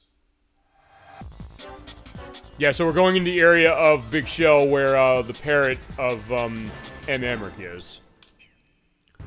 All you have to do in this one is you have guns without... Fine, in that case, I do have bullets. You just have to get behind them and hit that right bumper and then get them to the freeze state. And as soon as you do that, they disappear. And I love doing hold-ups in this game. Talking about interesting gameplay mechanics that are not in other games always. And they say, like, hey, let's make missions out of it. Yeah, it's like, it's the bomb disposal and it's the hold-ups that are probably my 2 favorite new additions to the stealth gameplay that Metal Gear Solid 2 added. Freeze. There's hello. Yeah, oh. There's somebody there. But they still can find you, and you do get a point bonus if you don't get detected. So I'm gonna try not to get detected. Good morning. Good morning. Freeze. And a reference to police knots. Still not released in this country. Konami, please get on that. Turn around so I can get you. Yeah, Venus and Cancer. Actually, we didn't hear her say that. Freeze. And it is Jennifer Hale. It is Jennifer Hale voicing the parrot, by the way. You know what you're doing. There you go. And you get second place, you do hear Olga Golukovich say, you know what you're doing. Which I do love that. Okay, so that's a hold-up. I love the hold-ups. That's so much fun. And they give you tons of missions for that. Let's take photo mode. So yeah, if you ever played Pokemon Snap, or Beyond Good and Evil, or Dead Rising, this might go a little familiar. So you have to take a pose with something with that silhouette. But, I don't know where it is on this. So you basically have to find the photo they want and take the picture, but in this version it's a little harder because of the fact that, yeah, everything's a little darker. So, alright, that's, Raven, it's not that. I believe it's on the other side you have to do that. I'm trying to remember if they also... Yeah, actually, no, I think they do clear out the area. So yeah, there's no guards here, at least I don't think there are. Watch, I'm gonna run into one, but fine. If I don't run into one, then that's right. Basically just go there and take a picture of what they need. I believe it's, on the other, what is it? The other locker, I think. Because there's the picture of the woman on one, which, by the way, they look way darker in this version than they did on PlayStation 2. So yeah, it's not perfect as far as how the rebuilds are, but Blue Point Games did, for the most part, do a really good job with this release. Okay. So maybe I don't have it. Alright, and some of the doors are locked, so yeah, we can't get in there.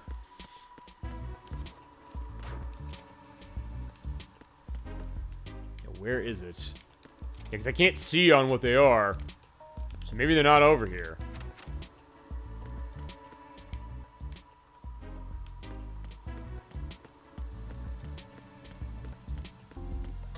Okay, and I can't go back up there.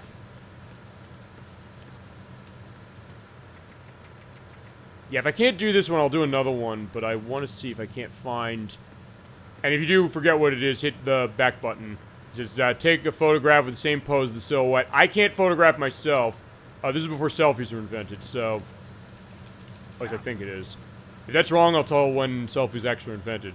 Because I thought that with QR codes, because that was the case with Another Code Recollection, which Edwack wanted to start playing at one point before we did a show a couple months ago. I started playing it. I basically been playing the game for him, specifically, because he's always been busy as far as work cases. Like, fine, when I come to my break, he's going off of his and saying, hey, you know, continue on with the plot. We're almost done with it. At some point, I'm going to show that on the show, but I will not show it before we do BlazBlue Calamity Trigger, because that version is done by the people who made that game, so it's fine. I promised BlazBlue first, so we'll do that first. But that's definitely an interesting one, if you've not played Another Code Recollection, which is a remake of Another Code, or Trace Memory, which was on DS, and Another Code R, which was a game that was on Wii, but only in Japan, and it's the first release of it here. It's got weird stuff about it, but it's also something that is pretty good, and honestly, if I know it... Oh, yeah, if you fall too far, you're gonna die. You know what, I'm gonna die here. I'm gonna show one of the other missions. Yeah, so fine. Actually, no, there was a floor down there, and I crashed onto it. So yeah, I can't find the sexy lady, so I'll have to look around. I'll do another one, just because I don't remember where that is. I'll take a look at... You know, let's start level 1. Yeah, they'll show the posters. Like, I think in this case, they keep you in this room. Okay, fine. Some of them have different things. There's, Eureka Akiyama, who I guess is a Japanese idol. And the picture is...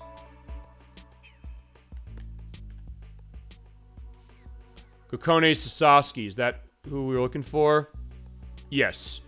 So, alright, here she is. Actually, no, let's also take a look at the other lockers, see if there's other ladies here. Because, yeah, these are not the ladies you usually see.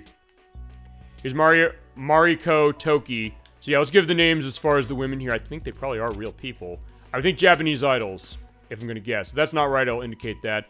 There's Kaoru Uchiyama. That I can't open. And then, lastly, we have Ami Asai. So there they are. There's your beauties right there, but they want a picture of her. So, Kokone Sasaski, so what you do is take your camera out, hit it, and hit the... Yeah, B is zoom in, take the picture with X. There you go. Damn. Yeah, I didn't do that great job taking the picture, sorry. And they're pretty ladies, which Snake likes, but it's also a case that sometimes, as we've seen in the plot, there's kind of a little bit of back and forth as far as that with him, as far as does he want to let it distract him from the mission or not. But as we saw in Metal Gear Solid 1, there's cases where that'll be dug out. I know Psycho Mantis digs that out when basically pretty much going into the feasibly deep sexual desires of Snake a little bit regarding Meryl Silverberg, kind of, sort of. But the question of if that's a trick in of itself. But alright, fine. He is the sniping mission, but in his case, he loves his curry. So we can't let the enemies get close to that. I love this one. So, and they're close to the damn stuff. Like, they want a snack. Like, no. You bastards, you're not getting my curry, goddammit. You need to die. Actually, wait a minute. Are they there? Oh, no. So, yeah, they need to die. He's like, yeah. So, Pliskin wants his curry bad enough he's gonna kill for it. Oh.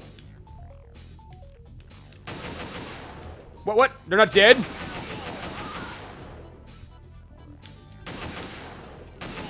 I should also show what happens when you... Oh! Okay, there you go. I was gonna say... So there you go. He gets down, he starts eating. So it's like, fine. Alright. There you go. Yeah, that's a very funny thing. He's like, yeah, why you... Yeah, we protected Emma Emmerich. We protected Meryl Silverberg. Those made sense. He's like, yeah, now McCurry. So fine, let's lie down. You know, we gotta let Pliskin have his meal. Yeah, fine. They are gonna die. I have the trank the trank sniper rifle if I want to use it. But I was like, no, we're not doing that. They're just gonna die. So yeah, just stand right there. You want to come by? No, no, no. You're gonna die. Although, like, fine. I guess is the thought like their blood is going to stain the meal? I hope not.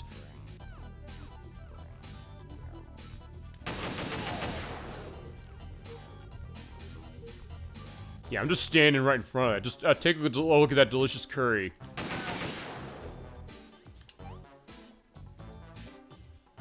I'm trying to remember if canonically that's a favorite meal of Snake. Fine. Pliskin is Snake, the same person. Oh, crap.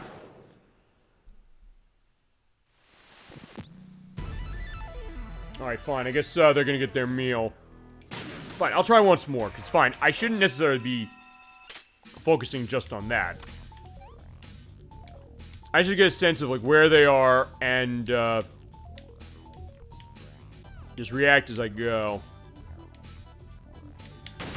Kept that guy, I got it right away. Okay, fine, have your meal. That might be something for the thumbnail, for purpose of this. But alright, fine. I'm gonna quit. Let's take a look at the next one as far as the variety mission. And actually, as far as that, I think I'll show most of the ones that I want to show. Oh, one's just pretty basic. This is in the dark. Fuck this noise. I don't want to do this again. I've done enough living in the dark this way to last a lifetime. Not they're bad, but I did them. I was like, fine, we did them. Okay, actually, wait, no, I do want to show one for the weapon mode. No weapons. Because, yeah, you can do unarmed. Which I showed when we did the stuff with sword with Raiden, but in this case, you're able to use it to basically get the poles going. Basically, you want to kick the pole, because then it'll spin around. And get tons of points, but sometimes the poles disappear, so you have to be careful of that.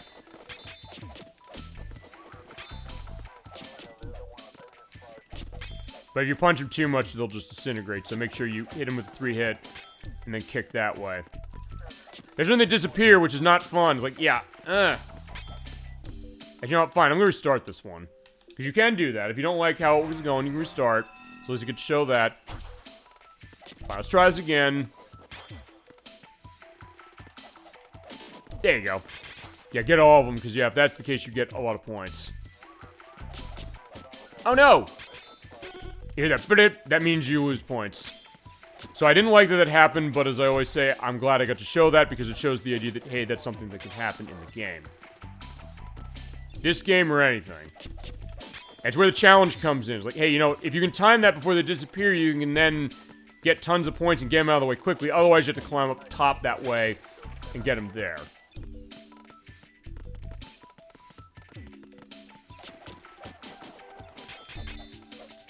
Come on. Yeah, I'm off that way. That's my problem.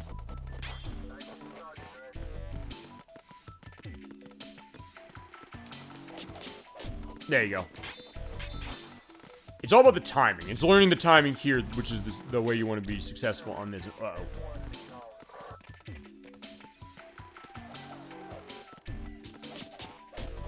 Ah! Yeah, NG is no good.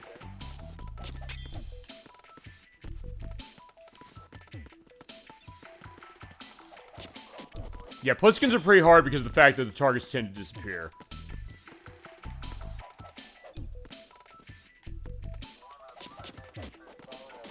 There you go. Yeah, time that perfectly. Great. Okay, there you go. You hear that great from Raiden if you get third place. If you get first place, I think we showed this last month, you hear Otacon say, "Congrats, Snake." Sorry, so that's that for Pliskin, but I'll also show the other two I've got, which are Snake with the tuxedo. And in his case, I want to look at the variety I've got. Okay, because fine, in his case he wants...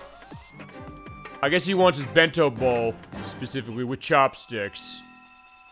Because there you go, here's Snake in the tux, because like, yeah, even with that, it's like, yeah. Oh, and you don't have Van Zeman, so yeah, okay.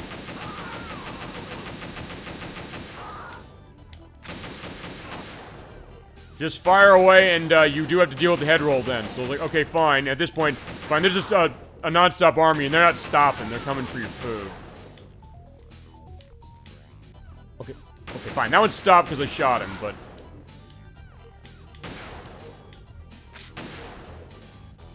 Oh, no, but you already got to it. So, fine.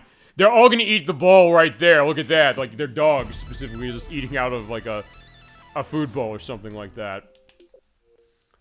Okay, so that's how they make it harder, so they do increase the stakes, and is this a darkness mission? If it is, we're not doing it. Yeah, in the dark, sorry. Yeah, if you like the dark missions, I'm sorry. We've shown them off. Just like, no, I can't do the dark missions now. Also, it's kind of hard to see on my end. Actually, let me also look at weapon mode. Fine, it's doing stuff with as far as no weapon and things. Sneaking mode's the same way. Hold-ups. Actually, that being said, I will show off one of the sneak missions with this. Just to show, you know, him in the spiffy tux.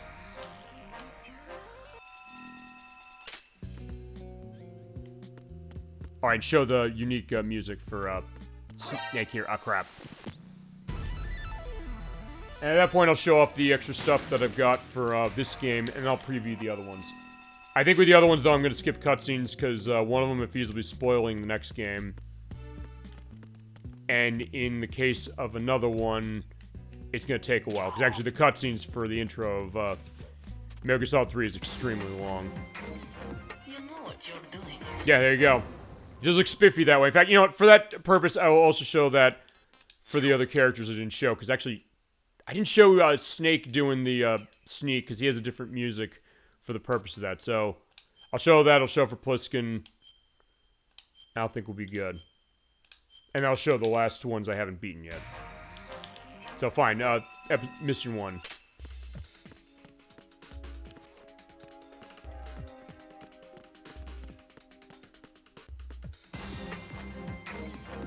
Congrats, Snake. Okay, there you go. Got number 1 at least. So I could show that.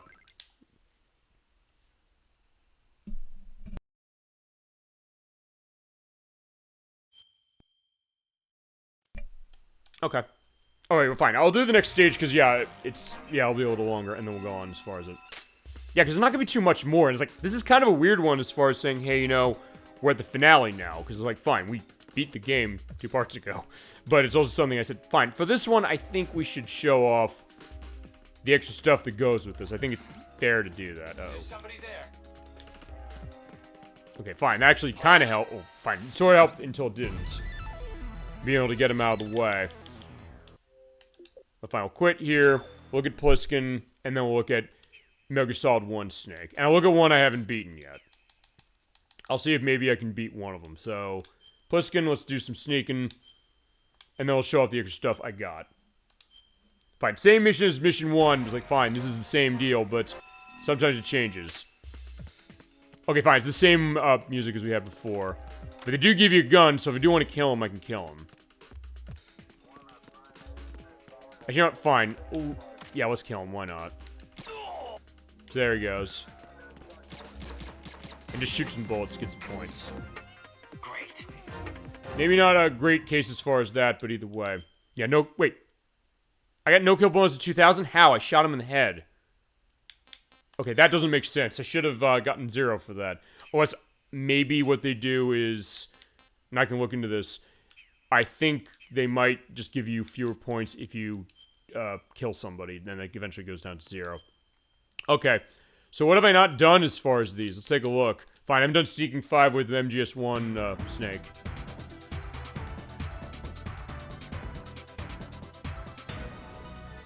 And you have that from Metal Gear Solid VR missions, I believe. And the remix of the original sneaking music from MGS1, or fine, and from Metal Gear 1, the do do do do do do do do.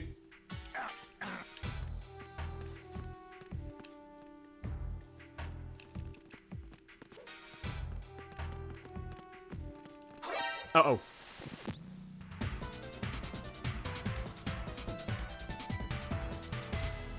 And you get that great remix of the Game Over music from Metal Gear Original.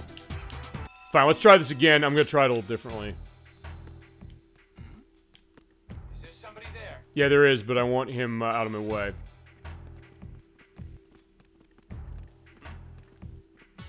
Ah, crap. I made too much noise.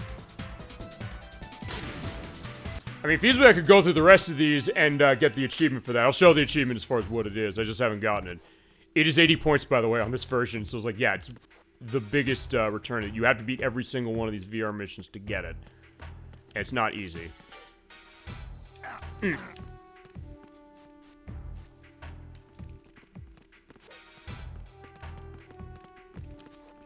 Oh, shit, he... Wait, it looks like he was looking the other way.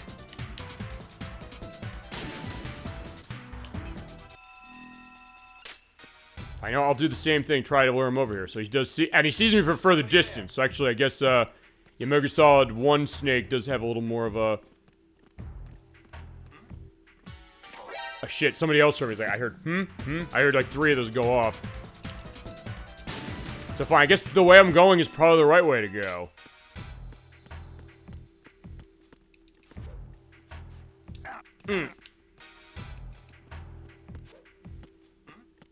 Uh-oh. Is somebody there? No.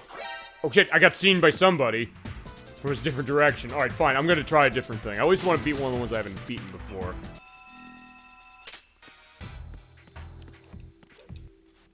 Yeah, he's not in distance to, smash over the head anymore.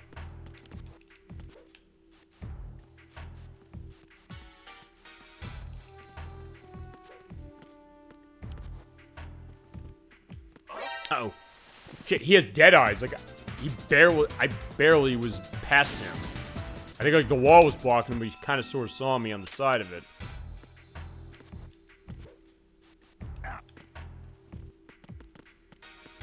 Fine, the other thing I could do is this, because they screw it and just, choke him out. But fine, he saw me choking him out, so, like, fine, that didn't work. Okay, now I'm remembering why I guess I couldn't do these ones.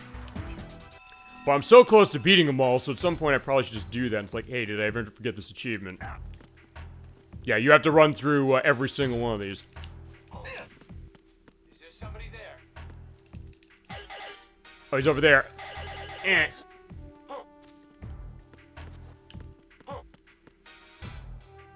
Oh, wait. Okay, that was... Whoa, hold on. Yeah, so it just disappeared. He got one. Everyone, watch your back. Send a replacement guard for the area. Yeah, like, yeah, they, yeah, like, we can't spare any backups, so fine, you have to deal with this on your own. Actually, I'll tell you what I'll do. New plan. Let him come by. Is there somebody there?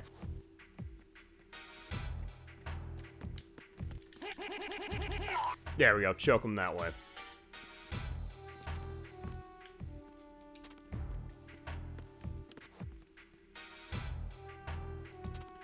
It's the other thing, I'm gonna crawl across. Uh-oh. Oh, he saw me, the guy over there.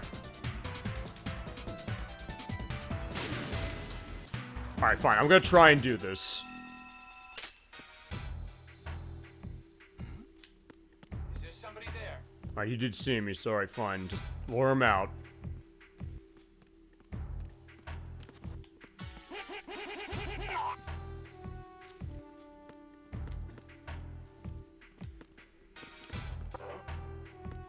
Shit, they hear from pretty far. Oh, and they see from far. Okay. So basically that's how they make it more difficult. Alright, come on, come on, come on. I want to get through this.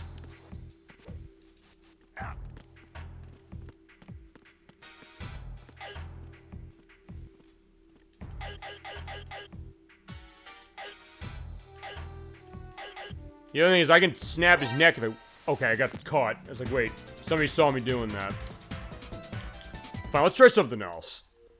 So at least I can have something beaten that's new. Well, I could do the eliminate all mode. I could do weapon mode. Fine, level 3. And by the way, if you have missions you still have to do and then something it just won't show as orange. Variety mode is probably being in the dark again. Oh no, it's not! Right, to be careful to let them get to the box. Okay, there you go. There's the thermal goggles. I have bullets there. I have some drugs. Actually, yeah, fine. I don't want the thermal goggles on that way, because fine, I can see him. Actually, I probably want to... Where is he? That was a good shot.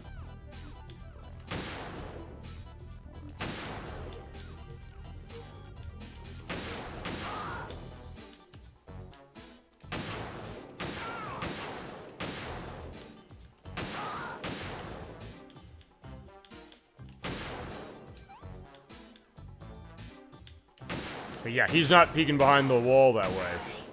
That's one, but hold on, where's another one?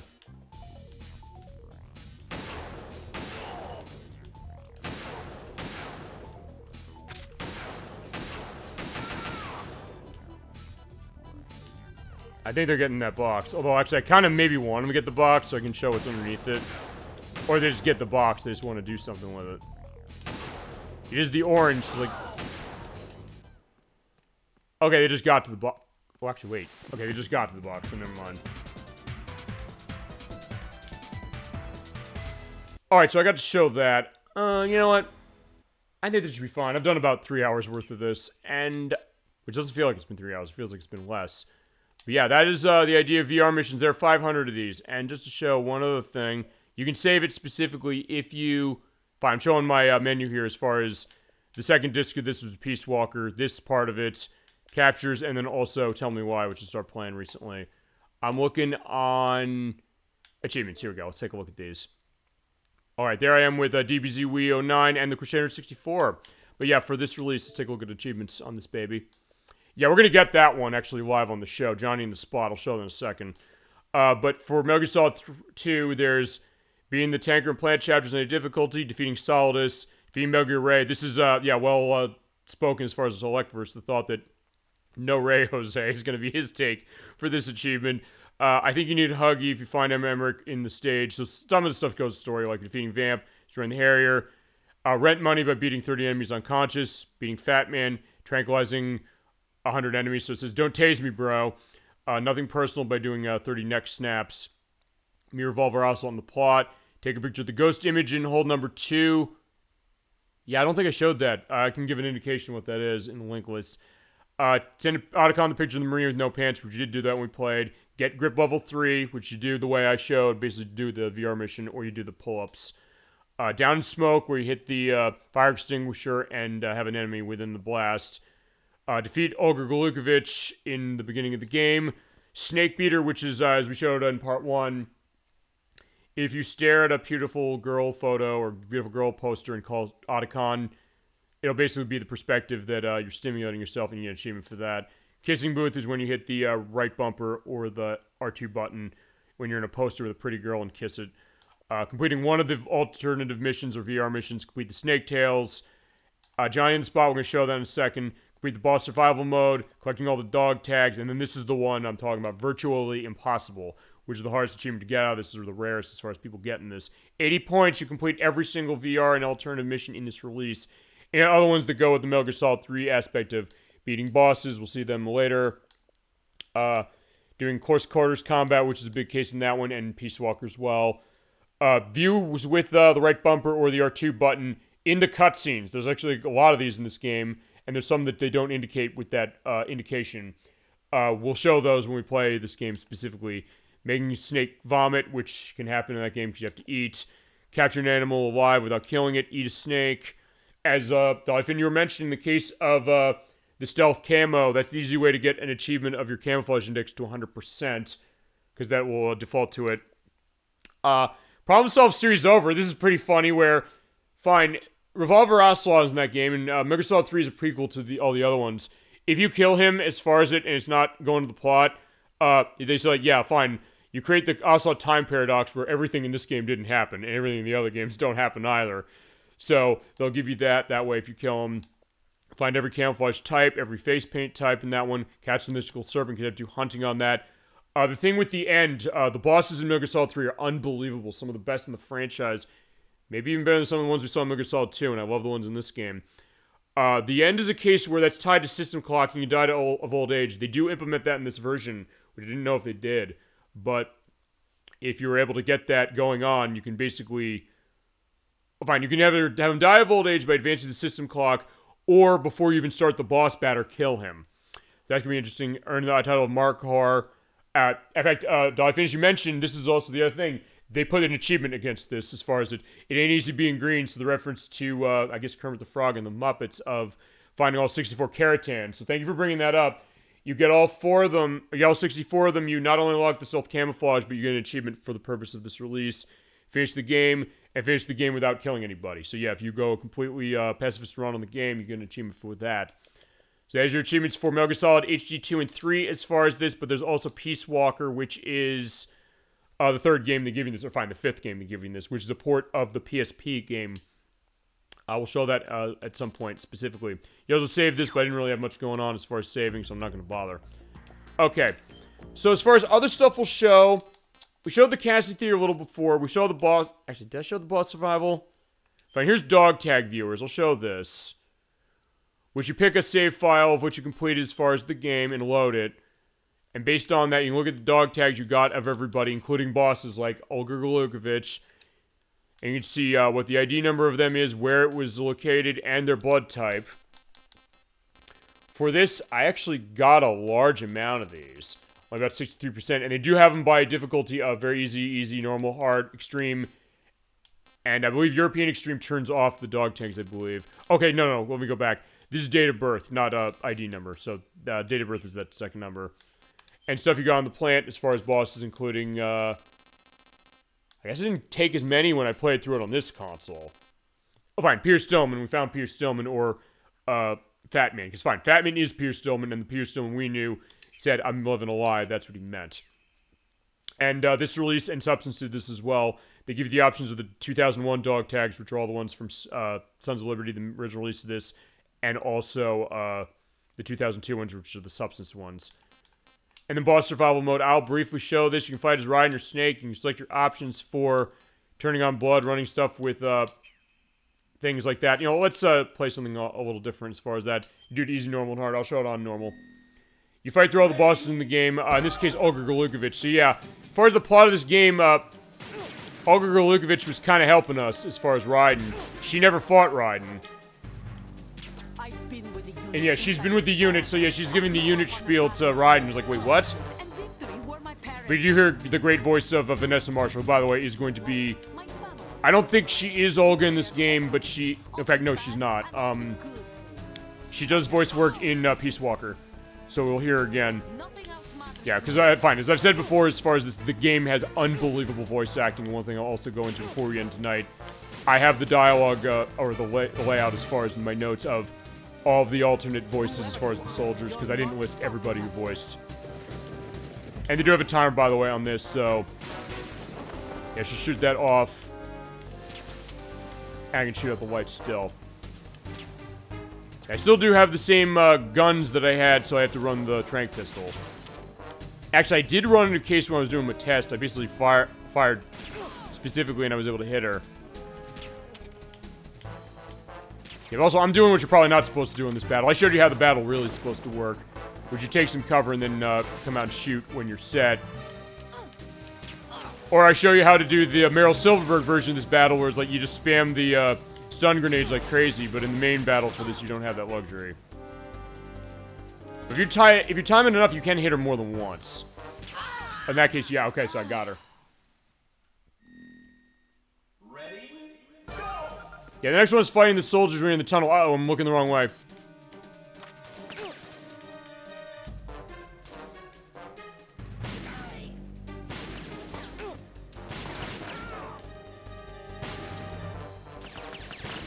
It's worth pointing out you don't get bonuses for, you know, doing tranquilizer shots. Just, fine, they give you what you need, and I guess what you have in the story at the time, so in that case they give you, fine, they gave me the tranquilizer pistol for the Olga battle, but for this one they just give me the SOCOM and the tranquilizer pistol. Fine, the M9.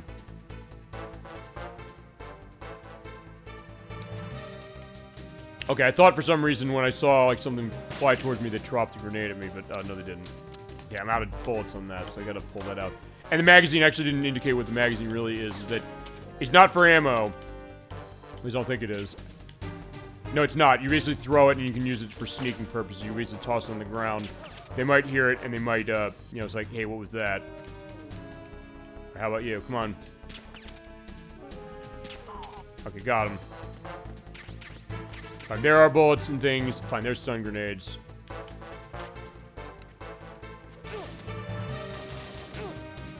Fine, also, you know what? Fine, just to show some aspects of this, let's have the ratchet go on. Yeah, stun them, there they go. Yeah, I'm down on the ground too. Yeah, I was like, fine, Raiden wins by being on the ground. Okay, at least I can show Fat Man again. You know what? Fine. I'll show this because I also show a glitch. Fine, not a glitch. an amazing happening I had in my practice that I captured on this console running this battle. I'll show that a little bit. I'm going to have the last hurrah of Yell Dead Cell. I'm going to flat out say it when Yell Dead Cell. Yell Dead Cell is one of the best boss battle themes in any video game ever, period. Fight me. It's fucking awesome. I cannot emphasize that enough. It's also the case that when Super Smash Bros. Brawl came out and they added, Snake as far as the playable character, they added this, music to it.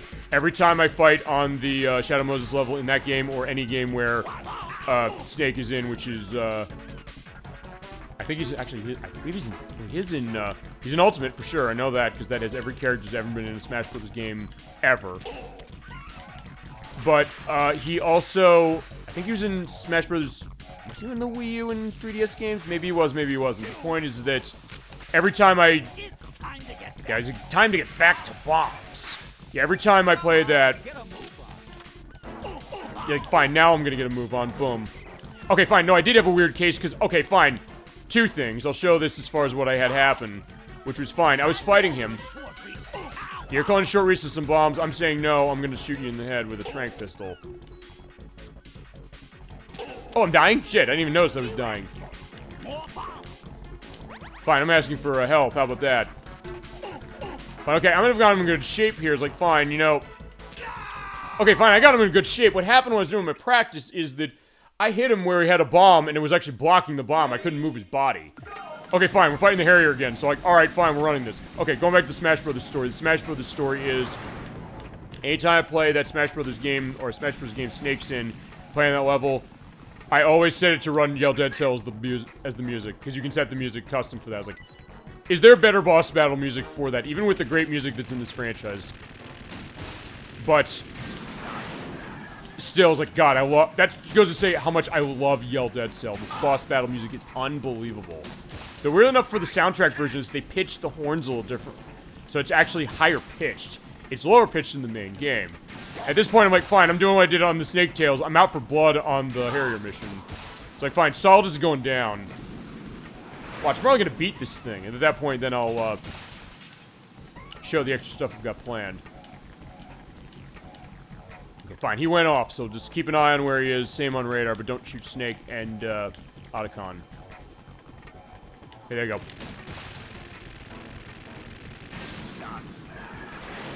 But yeah, that's what I get for as far as this game. Catch what? Whoa!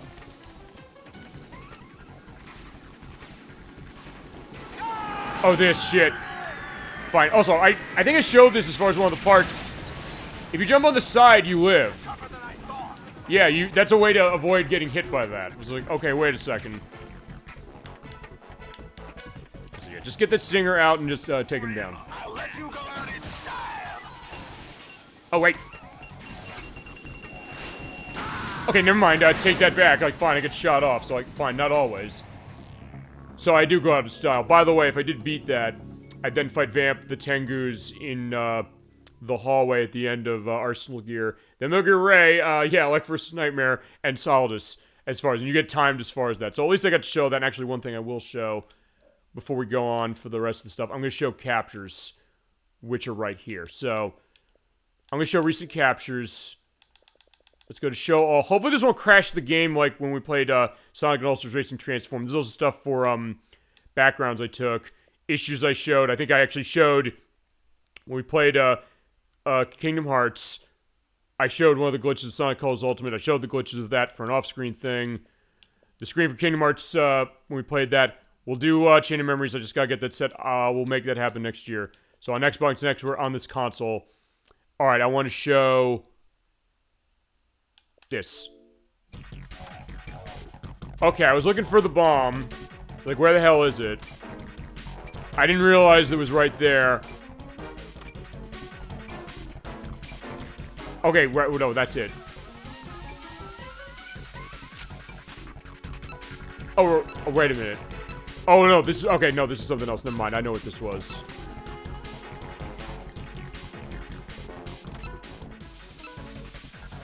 Oh, that was the last minute of getting the bomb. Okay, that was not what I was... That was not what I meant. I meant... But I took that as well. I think that was this one. Oh, wait, that's a picture I took. That's not... that. Okay, this. Right, 'cause I took Fat Man. I was fighting Fat Man. I love this Fat Man boss, by the way, just to tell you that. Yeah, I did something I rarely ever did.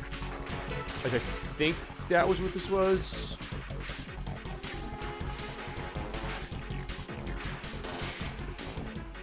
Right, I was doing cartwheels. Yeah, I got him in a cartwheel somehow. I can't believe I did that. It's like, uh-oh, I gotta do that. So this is a Switch console, like I do the capture thing.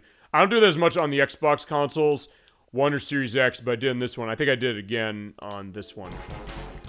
And I don't know the video of what I mistakenly did before. I'll tell you what it was.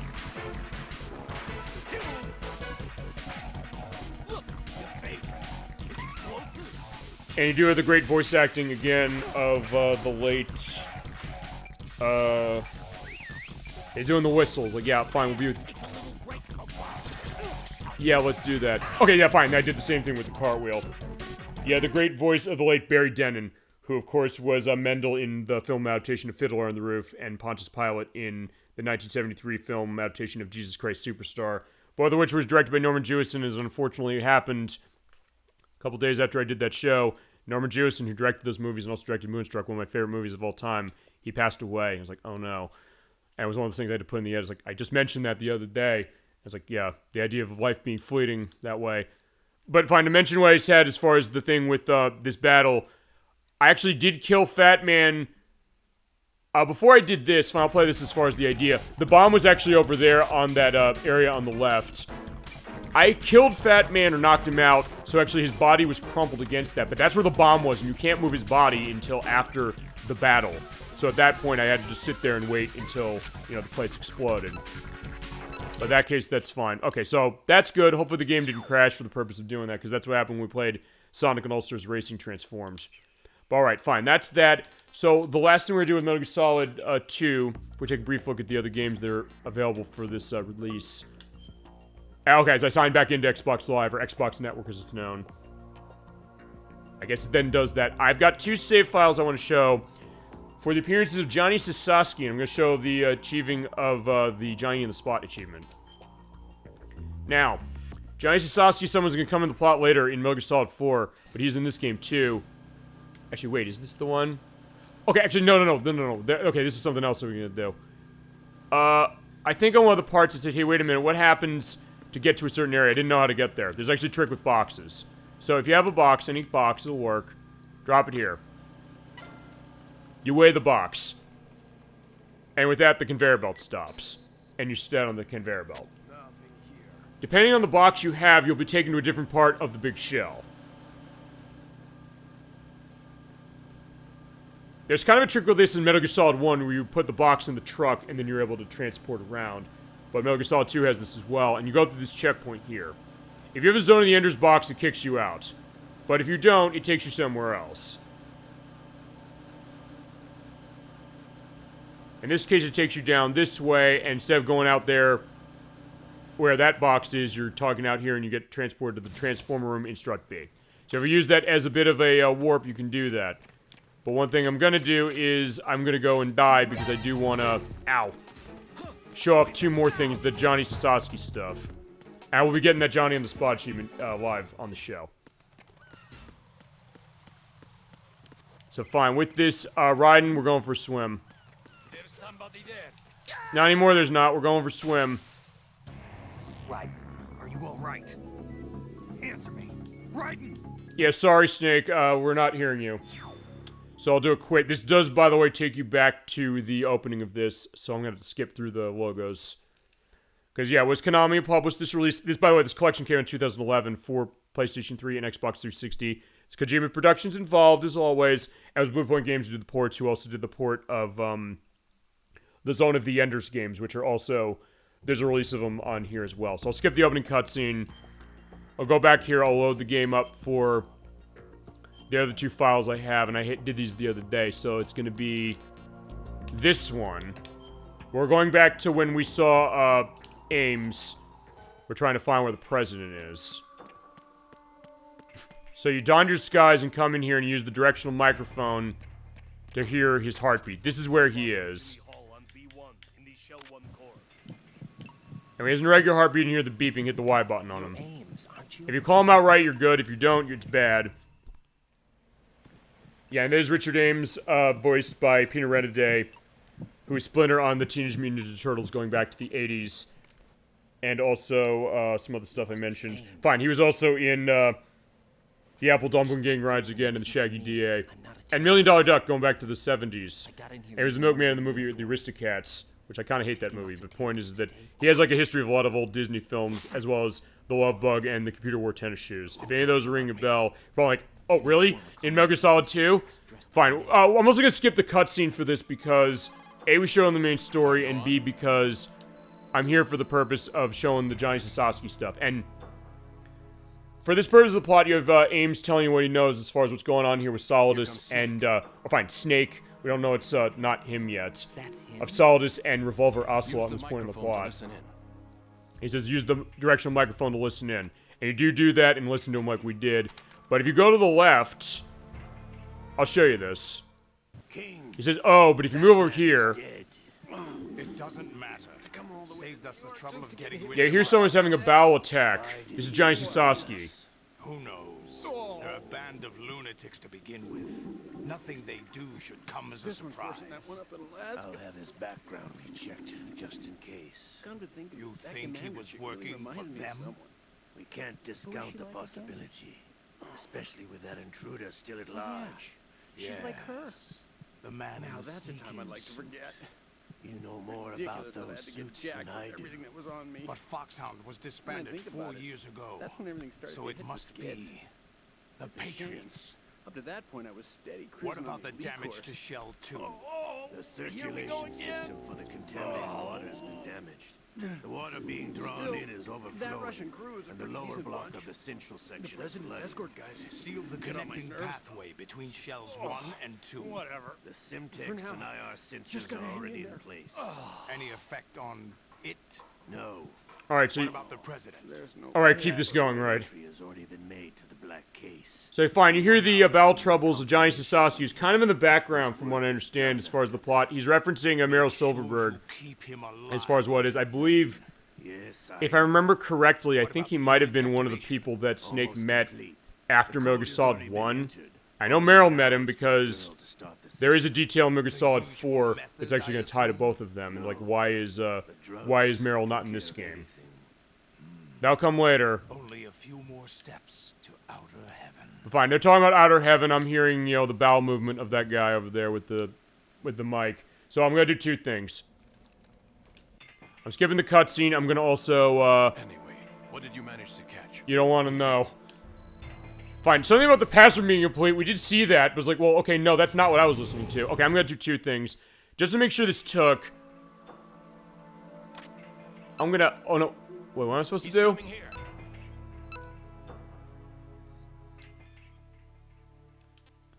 Alright, I gotta keep my, thing on. Alright, I gotta put my AK on so he doesn't, suspect it. Right, okay, thank you. Sorry, I keep forgetting what I have to do here. So fine, in this case it's like, yeah, what's going on here? What are you doing here? And then I get discovered that it's me. And then, yeah, Ames got killed. And I left.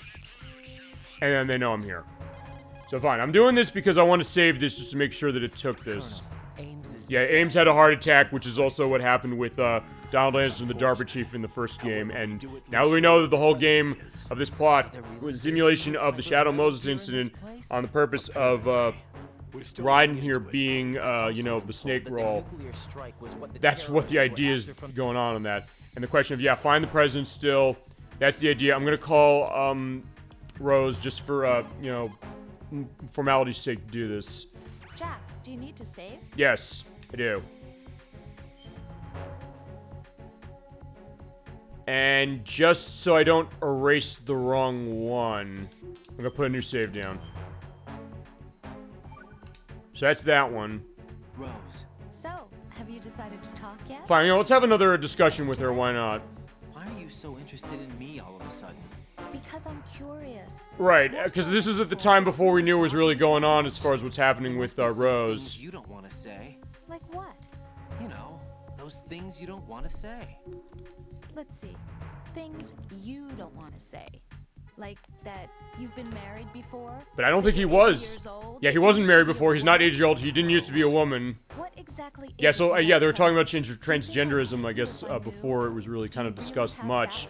Which I guess then makes the indication to tell me why I had on screen not an accident, because that's what that game's Then about. What is it?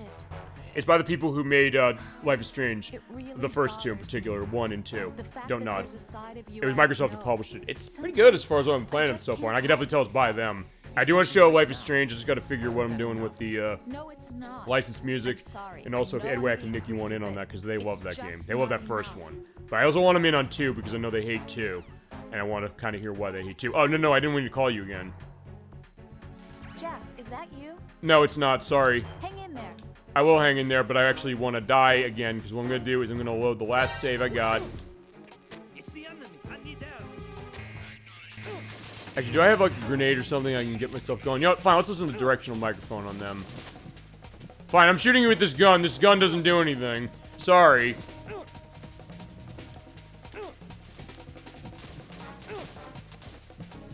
I love that I can kind of see the little bit of my head from, the terrorist outfit. And when you're a first person, you get shot dead. You do like a crack of your view. And fine, there's my blood on the ground. This isn't happening. Jack, you have to answer me. Jack! Jack! Yeah, sorry, Rose. Okay, last one as well. We have to go back to the part where we saw Emma Emmerich, or basically we had to escort her across the float to the bottom of the big shell. Because there are 2 places you hear Johnny Sasaski. You hear him there, we just showed, and then you hear him one other place. And if you do this, you get an achievement. But it also is story content that we didn't see. And then the last thing we'll also do is I will start the game again. I'll go back to the the tanker, I should say. And I will show off, try to see if I can get Mei Ling to be calling. Sorry, it's this one at the top. So yeah, when you're at the oil fences and you have to help her doing this. We're gonna do this again. So what I'm gonna do is get my sniper rifle out and get my... Yeah, get my Penizemon. So, okay, couple things we're doing. We're gonna protect her. Use the thermal goggles to find where the mines are. The thermal goggles are... here. So she makes the walk. Make sure you just shoot them down. And shoot down any ciphers. But what you want to do is... in between these areas...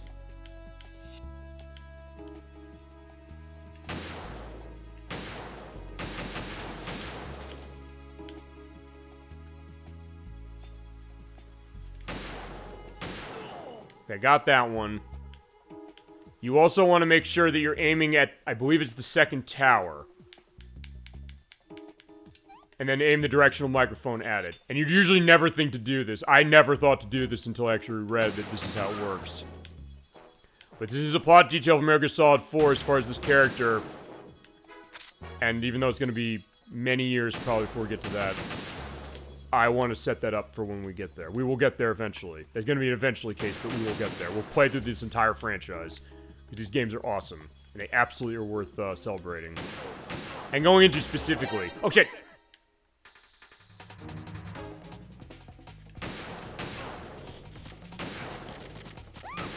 Unfortunately, she's getting shot, but as long as I... Yeah, fine. Keep my drugs going. You do get infinite ammo, and you get infinite Penizemon here, so... just keep going.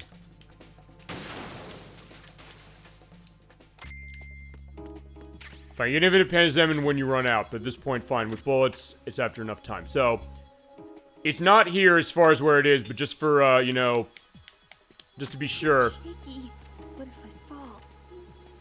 Okay, fine. You can eavesdrop in here. It's like, hey, what is she thinking when you do that? So it actually is a pretty cool thing you can do. That being said, those ciphers need to go.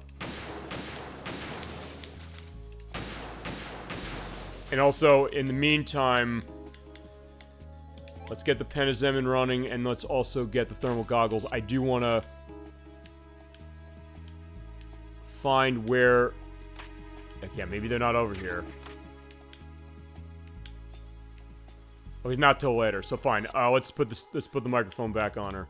I'm scared. Yeah, so you can also hear that. How did all this happen? I love that touch. Actually, I did not know she actually did that, but fine. I'm so tired. Well, she is because, remember, she was drugged. Uh-oh, there's another... Yeah, while you're doing that, I'm gonna shoot that thing down. Oh, no. And when I feel my, you know, my movement going bad, just, take that Pentazemin. I got it. Phew. Safe, I guess. If I managed to get this far, it must be thanks to that riding guy. But he's... What is the deal with him? He's got a weird name. Dress is pretty weird, too. And I'm not really sure about the way he holds my hand and things. He's easy on the eyes, though, so I guess I can let that slide. But I got my own ideas about that hair. I wonder if it's... Well, it must be. I could ask him later. He'd probably get ticked off. I'll leave him alone. Alright, so yeah, she's saying, hey, am I gonna ask about his hair? And then I guess, if nothing else, I actually never heard this dialogue.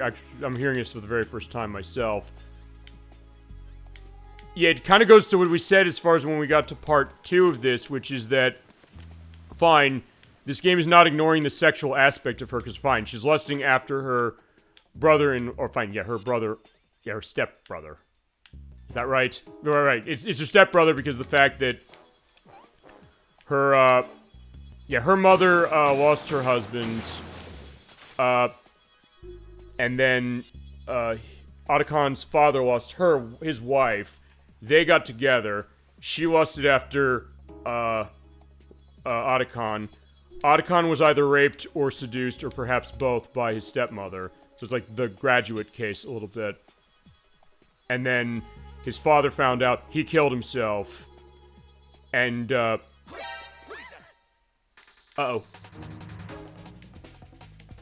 Where'd they come from? Alright, she's coming from there. That's fine. Okay, that looked weird as far as how he went. But that's fine. Because what I really... What's up? This is Snake. Oh, this is a... Can you keep it... Nice and clear. Oh, can you keep an eye on her? I've reached my sniping position on strut E. I'll provide support fire from here. Fine, you do that. Do me a favor and take out whatever I miss. I didn't miss anything so far. Want me to shoot? Yeah, you're not gonna get called Snake, sorry. I've got another mission going on here. Let's get the directional mic. Fine, you need to aim for that tower. Fine, she doesn't want to do this, but she knows she has to. What am I doing here? Well, you're the... Fine, as we also saw in the plot, the idea is that she came here feasibly to hurt, Otacon, saying, hey, you know, you abandoned our family that way. That's why you ran away. Because of the fact that, hey, his father committed suicide. And then she went into this because she said, hey, you know, I want to show him up. And also the fact that, hey, you know, I can, you know, go after him specifically.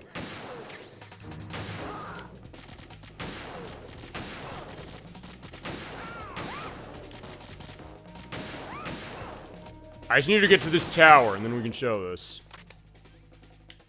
Just get me my direction. I'm so tired. Jeez, they keep coming. Here. Just keep it. Okay, fine. He's going the other way, so I don't care. I don't want to do this. We do get to hear more of that great dialogue from Jennifer Hale. Sucks. I guess that's where the parrot learned it. Because, yeah, she's like, yeah, this sucks when you... Or no, she said you suck when you shoot the parrot with the coolant. This sucks. Sorry. Okay, before you do that, she's scared, but before you do that, she's very brave as far as what she's doing, though. Oh! Drugs, drugs, drugs, I need them.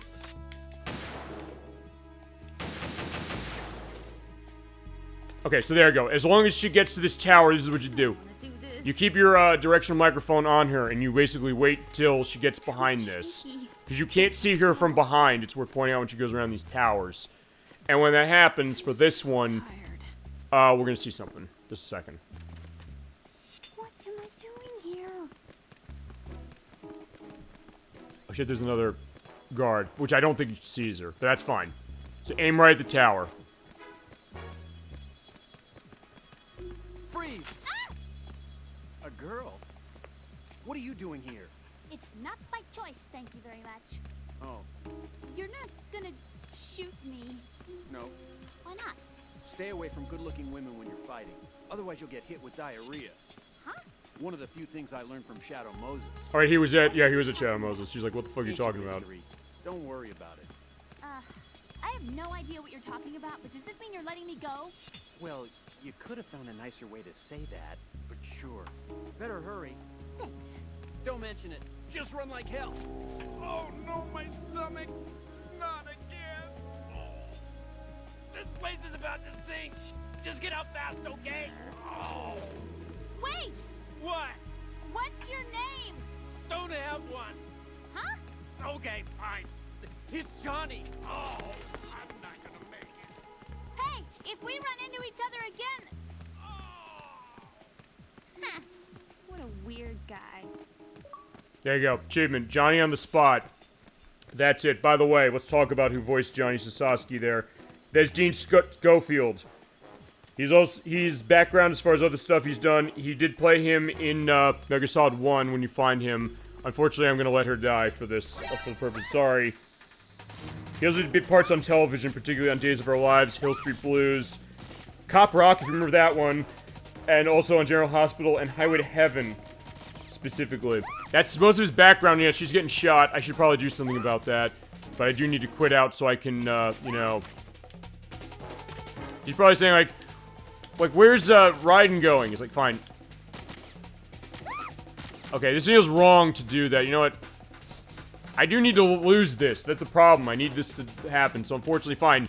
Canonically, she doesn't need to die. She's just dying differently. Oh, fine. She's not dying differently. Somebody around here killed her. Sorry, Emma. Fine, that's what happens if you let her die. Don't let her die. Emma, open your eyes. Emma! Emma! Yeah, sorry, Emma. So there you go. That is how you get Johnny on the spot. And you hear that dialogue, which actually I've never heard before. So that's that idea as far as that.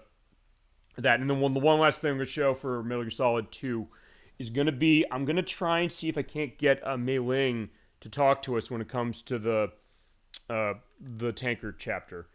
Now, what you have to do for this, from what I understand, is you have to go through the tanker chapter and call Otacon 13 times. And the 13th time, he'll run out of Proverbs, and he'll call. Or fine, she'll call and say, hey, there's something going on with this. For the life of me, I was not able to get this working when I played Substance on PlayStation 2, although I was running European Extreme mode. So I don't know if that made a difference.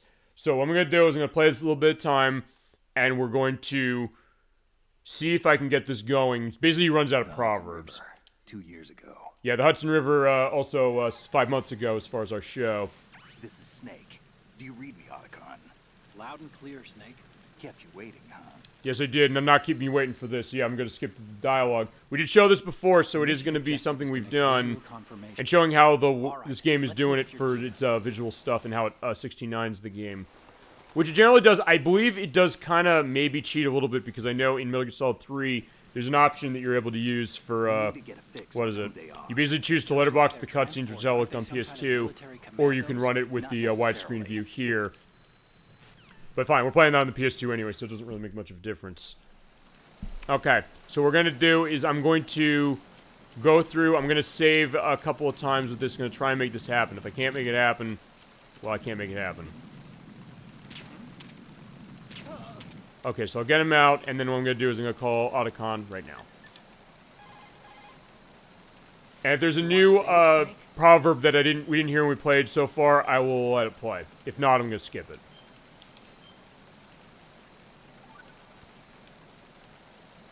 Snake, you of course know the saying, one for all for one. Okay, we did hear this one specifically, fine, because he's saying, like, hey, you know, I came prepared with Proverbs the way Mei Ling did, and... From the Three Musketeers. Yeah, okay, we heard the Three Musketeers one, and that's the idea of Mei Ling, because she did the Proverbs in the first game, and also the fact that, as you saw in the Snake Tales are not canonical to the plot of this, but the one aspect that is the fact that, after Metal Gear Solid 1, Snake, Otacon, and Mei Ling did start philanthropy to basically, stop nuclear proliferation. And also see in this version that, yeah, look at the posters, they're way darker. So yeah, they didn't necessarily emulate that properly in any of them, and the Master Collection has the same problems to it, but actually way worse. But fine, that part's the same, so he's like, hey, you know, I have enough Proverbs going, so fine, let's trank that guy. And then let's do a save. I'm just gonna do this as we go along, try to go across Time to rooms. save? Yeah, it is. If you do this 13 times, she'll appear. Also, it's saying it's June 9th, even though it's June 8th still. I don't know why it does that. Okay. There's a saying that goes, even a bird on high dies a glutton's death. The fish As of the do deeps. I think we fish did in hear the this deeps. one. The lesson is, Yeah, he's not sure about what the lesson is. But yeah, he's saying is the don't be greedy case, right? Maybe. Fine, let's go to the galley. Okay, there is DBZ Wii Online, or DBZ Wii 09 online now. So there you go. Like with Switch, and I guess also PlayStation 5 as far as when we do stuff on that. Anybody on my friends list is going to pop up. If they pop up, they're here. But it's the old 360 look of it. So yeah, trank him, and I'll do another thing there. Also, I'll try one other thing. Right, because you can crack the glass. But I will do save here and see. Yeah, I'm just going to try this because this is how you're supposed to do you it. need to save? Just a second. As soon as I show this, assuming I can, we'll go on to the rest of this, which is basically just going to be a brief preview of the other games in this. Of course, there are 4 others. Another Chinese proverb. What's this one? Those who look to the heavens prosper. Those who defy it are no more. I You know thought this we one? heard this, but just in case, The I'm going to keep meaning it here going. is- I'm going to keep it going, I should Hold on a say. sec. That you can only survive as long as you're a part of the natural order of things. I think that's something we You heard. remember pre-ripped jeans? Okay, now I remember this. Because then Snake's saying, well, what are you talking about on pre-ripped jeans? So fine, I got that. What I'm doing differently this time that I didn't on my test is, well, A, I'm using a different version, and B, I'm looking at the speech for Metal Gear Ray that Commander Dolph is giving, which is nice attention to detail. But I'm also going to different rooms, and I'm seeing, hey, can I get something? Okay, that's locked. See if by doing stuff in different rooms that I can get stuff going. And if I have to fight the, if I have to basically go through this entire chapter again for the purpose of doing this, I'm going to do it. Freeze. Alright, so freeze. Alright, so that should be fine. Let's take another call. Yeah, I know this is tedious, but I want to try and get the mailing dialogue if I can get it to happen.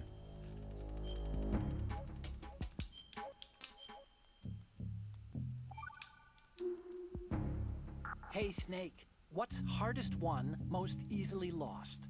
It's time. Get it? Okay, I think we heard Amazing this how one too, relevant but these just in Chinese case, I'll proverbs still go on are. until we Once the forget. moment's gone, it's gone. Except for daylight savings time, of course. Right, I remember That the extra Indiana hour to do crack I anything you made like as with far your as this. own Well, not a crack, just in I case it's love fine. it. Indiana doesn't have daylight Then savings You time. lose an hour every spring, so I guess the proverbs are right. Wow, they thought of everything. Did they even have daylight savings back then? Of course not. They knew how to save time. We're the ones that need to be tricked into it. And fine, Otacon's also in the case of saying, like, wait a second, Let's not waste it on idle questions. hey, they were better off than we were as far as it. Fine, trying to learn from it, but also, fine, now that we know what we know as far as him as a character from this game, on top of what we knew from the last one, it kind of makes sense the idea of, like, why he is the way he is. Now, if you've never played any of the Metal Gear Solid games before, or even just started playing this one off of the first game, you'd never necessarily know that, hey, that there's this dark backstory to him. Alright, I'm gonna try and save now. If not, I'll go to the next area. Time to save? Because there's times it'll just say hang in there. I don't know if it's like, hey, it's changing based on my knocking people out or something. The Chinese have a saying. Those who are lost never question a Okay, path, this is new. and a drowning man doubts not the shallows. And it means that you need to make use of other people's help. Otherwise, you could be in trouble. Which Snake does If do. you're lost, you don't even know whether a road you come across is a right one. And, well, what's the difference between shallow and deep if you've already drowned, right? Anyway, the point is that help is always a good thing to accept. So make good use of the codec. Look, this stuff seems nothing like what Mei Ling used to talk about. Hey, she couldn't do better herself. Yeah, but even he's wondering. Actually, now that I'm hearing that one, the thing about drowning, knowing what happened to his father, that actually takes on a much darker undertone to it now that I know that. Or now that we know that as far as our play of the game. So maybe that's not an accident why he's kind of talking that one specifically, It goes to just how well developed and well drawn these characters are, and I love that about this game. Unfortunately, in this case, I don't have anything to hit that out with, and the tranq pistols do not, or tranq shot does not do anything.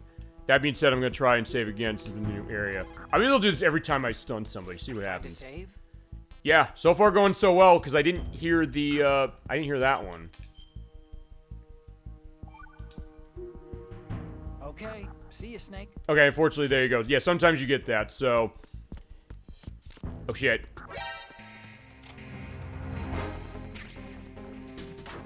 Fine, the camera's there, and fine, I'll hide. Also, hope I don't run into... I don't think it's gonna happen. I said this when we started this game, is that when I first started tests with the PlayStation 2 version of the game I have, there actually is a specific disc read error that this game has for PlayStation 2, and I believe the other versions have it as well, where it'll actually show a little CD icon on screen, and the game locked up. I was like, uh-oh, I gotta fix this thing. And the disc doctor was able to save it. It's not like, the disc 2 of Lunar that we had to, well, fine, that we were using for so long, and then it just died at that one cutscene, and we had to get the new one. But for the purpose of this, it's like, alright, fine. I just was able to run that through the disc doctor and no problem whatsoever. Fine, I'm coming out because I do want to get him.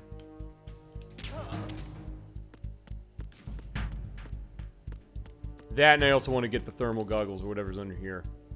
Oh no, thermal goggles are for the snake tail, so yeah, it does change the order, or find the layout of the level.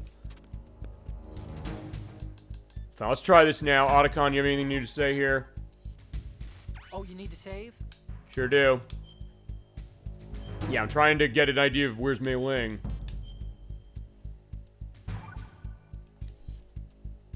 Hang in there. No, unfortunately, okay. Yeah, this is what happened. I kept getting into cases where he would just say things that repeat. Okay, he'd either repeat things or he would just like, "Hey, no, we're good. See ya." Freeze.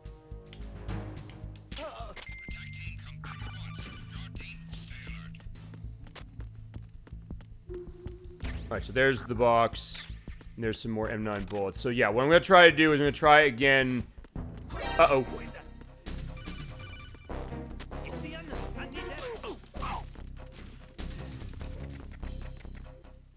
Fine, I don't know if they saw that, but fine, I'm leaving and coming back. And then I'll trank another one and I'll call him.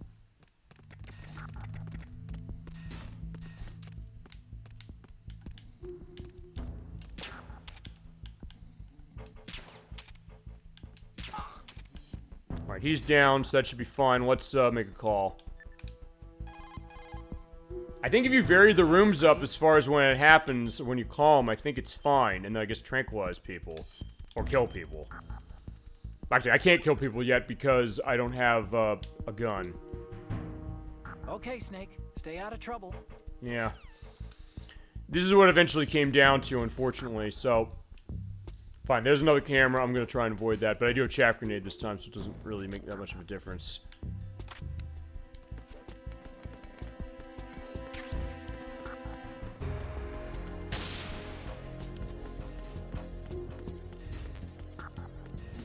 Uh-oh.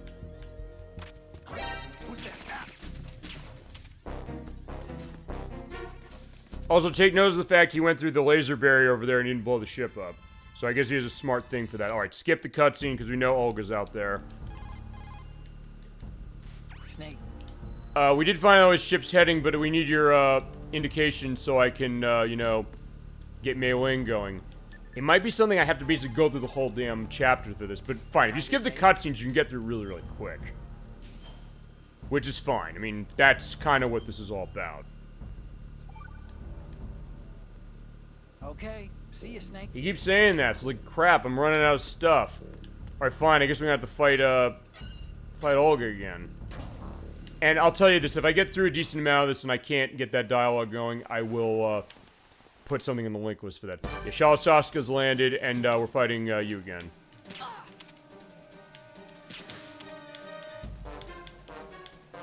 I've been with the unit since I was born. I grew up on the battlefield, conflict, and victory. Fine, I guess it's all showing, like, fine, I guess probably the two favorite boss battles in the game, I guess to me, as far as how many times I've shown them, probably are this one and the Fat Man battle, although, fine, if you're, and the Harrier Jet battle, although, I guess... I'll ask that in chat. If you have an answer to what's your favorite boss battles in this game, I would say the Fat Man battle is probably my favorite. I love the... Actually, I do like this battle. I love the Harrier battle. Actually, yes, probably those. The Harrier, this, and Fat Man. I like the Solidus fight, and I don't hate the Ray fight, but the Ray fight is pretty damn difficult. Fine, the Snaketail version of this one is insanely hard, and yet she's getting weak. Fine, just getting lethargic, because you see her limping that way, and the idea that there are all these little details showing that, hey, she's kind of stumbling a bit. If easily they didn't have to go that degree, but clearly Kojima and the team who made this, they did. Okay, so there we go, we got her. Yeah, the ship is under control, and I got the tip from EE. So fine, this is gonna be the abridged version of this, and fine, I'll also shake off her dog tags. So fine, I'll take that, Miss Grulikovich. Yeah, but Otacon, what do you think as far as what we've seen? Save, Snake? Yeah, we're gonna stand out here in the rain and see what's going on. Acquaintances agree. Here we go. Friends argue. And that's a straightforward one. The better friends you are, the more openly you can disagree with each other. So in some cases, feel free yes. to present a counterpoint if you don't agree with what I'm saying. Argue away. Sure. All right. Not a promising start. Okay, forget what I said. Just go along with my advice. I would say, Snake's not gonna do that. After Metal Gear Solid 1, there's no way in hell he's gonna say, fine, I'm just gonna believe everything I'm told. Because fine, that happened in, in Metal Gear Solid 1. He's like, yeah, no, I'm being lied to. As far as it by Colonel. So something tells me that, yeah, he's gonna say, like, I'm not gonna do that. But I love that touch saying, like, yeah, he's like, yeah, not a good sign, so fine, just believe whatever I have to say. Alright, so fine, we'll knock him out, leave him in the rain.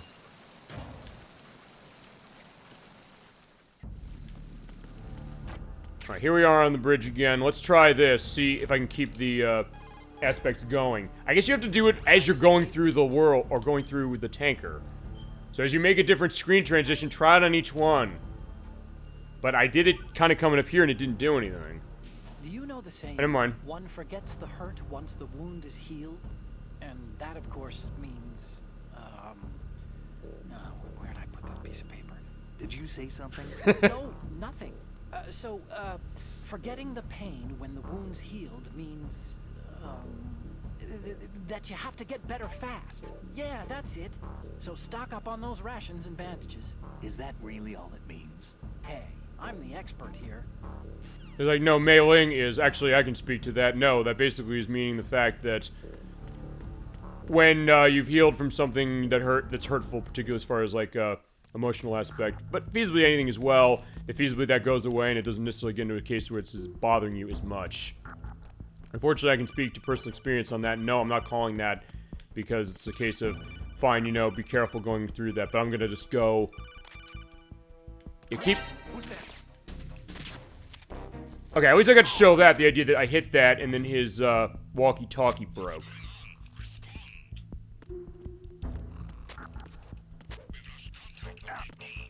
We haven't lost contact, you just lost contact with that guy. So fine, let's, take a call. Yeah, just keep doing this. I guess as I go along, I'll be able to get everything. And I guess we will hear Mei Ling's voice. And I'll mention that when we get there, and the rest of the voice acting. And yeah, that'll also go into some of the stuff that got my attention with Snake, the Game Wars. Here we go. heard this one? Evil is human nature, and his entire being falseness. Okay. The concept of so-called original sin. Yeah. The idea that you're born bad, so you can't help doing bad things. Hold on. I thought the idea of original sin was that you had to work even harder at being good because you were born evil. Well, yeah, that too. Very good, Snake. And even he's having enough, although fine, feasibly as far as a religious perspective, it also means the idea that fine, by your very nature, I guess for the very reasons, like fine, you're born with that and the idea of, you know, what that means to be able to, you know, overcome that and get a sense of like, hey, you're a morality case that way. Though of course it could fit to anything that way. And actually, fine, I'm trying to think as far as like the religious subtext of this game. I mean, it's not that these games ignore that. They don't. It's just a case of, it's not this one that seems like it's the most overt with it.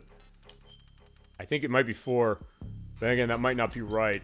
We'll find out as we go along, but that's through this franchise. But that being said, let's take another save. Let's hear.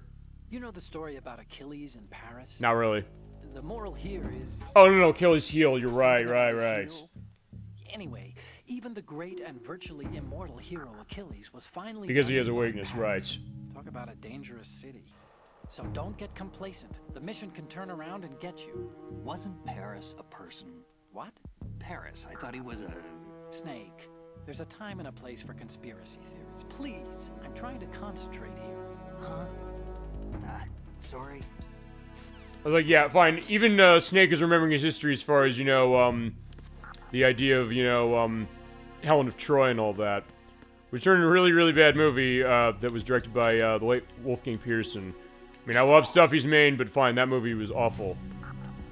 Fine, I'd rather watch Alexander than that. And Alexander got a game based on the PC. That's supposedly not very good either. But anyways, like, fine. Even Snake knows the story. It's like, yeah, fine. The idea that, fine, everything was going well for Achilles, then he took an arrow to the knee. So, yeah, fine. The reference to Elder Scrolls V Skyrim that way. But that is true. That's what happened as far as the fact that, you know... No, I don't want to call you that way. Hey, Snake, you found a handgun. Yeah, I haven't been using it. Let's call you to save then. Time to save? Yeah. Fine, the idea of Helen of Troy, the idea like everybody has a weakness, so don't get complacent about that. So, Otacon got that part right. Okay, see you, Snake. Okay, unfortunately nothing, so alright, let's keep going. So remember, when you get the gun, you come down here, so fine, there's gonna be an abbreviated retelling of, part 1, to a certain extent as far as the tankard chapter, because I want the mailing dialogue, goddammit. I'm gonna want to show it, because it is interesting. Well, with this tie back to Metal Gear Solid 1. Raven. Of, yeah, the statue of Raven. Fine, now we're down here, let's try this. Time to save? Yeah, we're almost there. I'm getting close. We're getting some of these, things.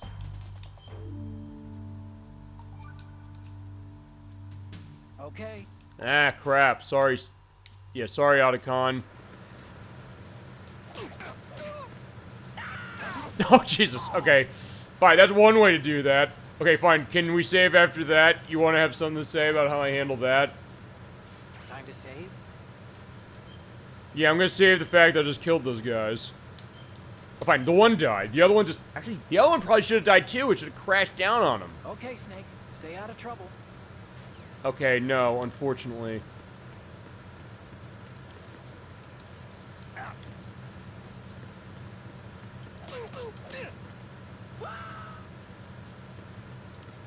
Okay, fine. He fell down, so, like, that's what we're doing. Like, yeah, they're falling down like crazy here. Okay, maybe, you're gonna say something now? It's fine. I'm causing a lot of damage here. I'm thinking, what is the... Okay, here's the thing I'm thinking. Just going to my mindset on this. I want to have more luck, I guess, doing this now than I did on the test, which is... What are the triggers this game uses for the purpose of saving in terms of the idea that, hey, I killed somebody? Does that take something? Is it something that I, you know, find a specific item? Is it like a different room? Because I'd have thought with this... Okay, fine. Fine, in that case, I'm just knocking him out. Oh, right, because he woke up. Fine, the one woke up. Uh-oh. I have box, right?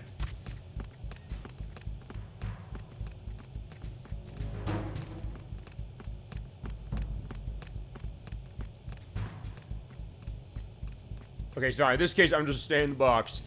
Yeah, this is something I don't think they're gonna look around. It's like, it's right flush with the wall. It's the intruder. Stay on guard. Send the replacement guard for the area. Alright, fine. I guess while we're hearing these guys, I probably should talk about the other voices of the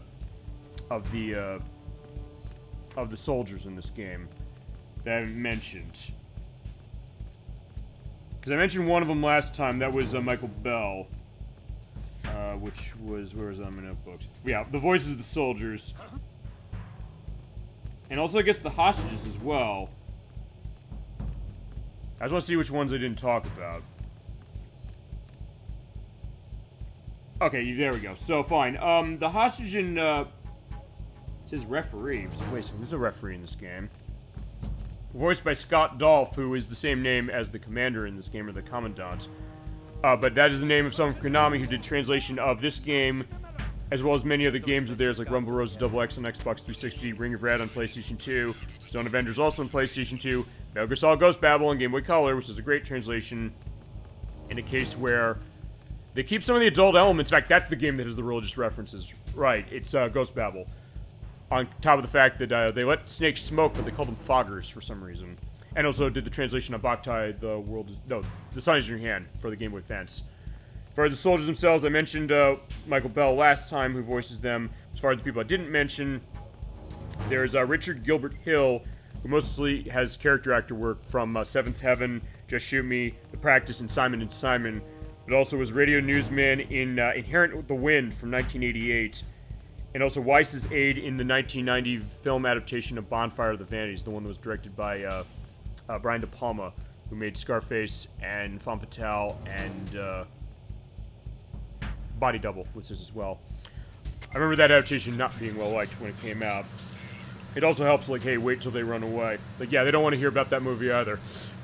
Anyway, also Roger Rose is the voice of someone as well, who's the voice of Brian Pinhead on The Tick from the 1990s, as well as Kent Powers in Quack Pack, Big Landman in Burning Rangers for the Sega Saturn, Charlie III in Beautiful Joe, and also Sampo in Honkai Star Rail, which actually is getting new downloadable content to itself, or an update to itself that we heard at the Game Awards, or the Summer Games Fest the other day. And also was the sportscaster and the American track announcer in Forza Motorsport 8. I'm calling it 8, but they call it Forza Motorsport. But yeah, that one. The 8th Forza Motorsport game for that. So now get a move on! Yeah, I can't knock off the way. Ow! Fine, if this is the case, I can at least go through the rest of the voice cast when they... No. Fine, we're going back to my favorite place. They're gonna see what's going on, and we'll get the orange box set. And we'll finish this discussion, only because, like, fine, I got caught anyway. May as well do it. And maybe this can also help the idea of getting the mail-in conversations. Yeah, also voicing... I mentioned this when we played Spyro the Dragon last year, because one of the dragons in that... actually, also Nasty Nork in that game was voiced by Michael Goh, who is the voice of the one of the soldiers in this one. Particularly, I think the one that goes, "What was that just now?" I believe that is Michael Goh doing that one. He's also the voice of Gopher for Winnie the Pooh, as well as, yeah, Nasty Nork, not just in Spyro the Dragon, but also in Crash Team Racing Nitro Fueled. He's also Yoji Shono in Judgment, the Sega franchise, or the Sega game that's tied to the Yakuza, the Like a Dragon games. So also Cain the Elder in Diablo 1, and also Husam Krestor and Marek in Baldur's Gate, the original. Also, as far as one of the other voices for the soldiers, someone who's no longer with us, unfortunately, that being the late William Morgan Shepard, who is the voice of, or actually, who was Blank Reg on Max Headroom. We've mentioned Max Headroom on the show. In fact, that's all I think you have. So we have representation from that, as well as Mr. Reindeer in Wild at Heart, the David Lynch picture from 1990. He's also the narrator of the movie Gettysburg from the 1990s as well. And also Colonel Stanley Hargrove in Medal of Honor for the PlayStation. Captain Witwicky in the Transformers film 2007. And was the voice of Lucky in Whacked, which is a party game that was on Xbox. He unfortunately passed away in 2019 at the age of 86. And fine, with everybody set, I can get myself going that walk. Wait, no! Okay, good. They're making their walk, so I can make that walk too. So fine, I'll be a little more careful also going... Oh shit, no! He saw me. No, I don't want my dog tags on.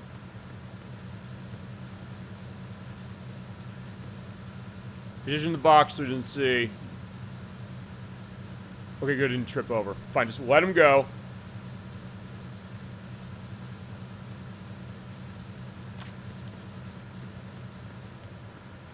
Freeze.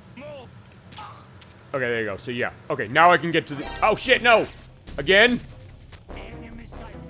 Okay, that one is Michael Bell. I know for a fact that one's Michael Bell. You can tell that voice specifically. Yeah, because a lot of these people, they have very distinct voices. Well, fine, it's not just him.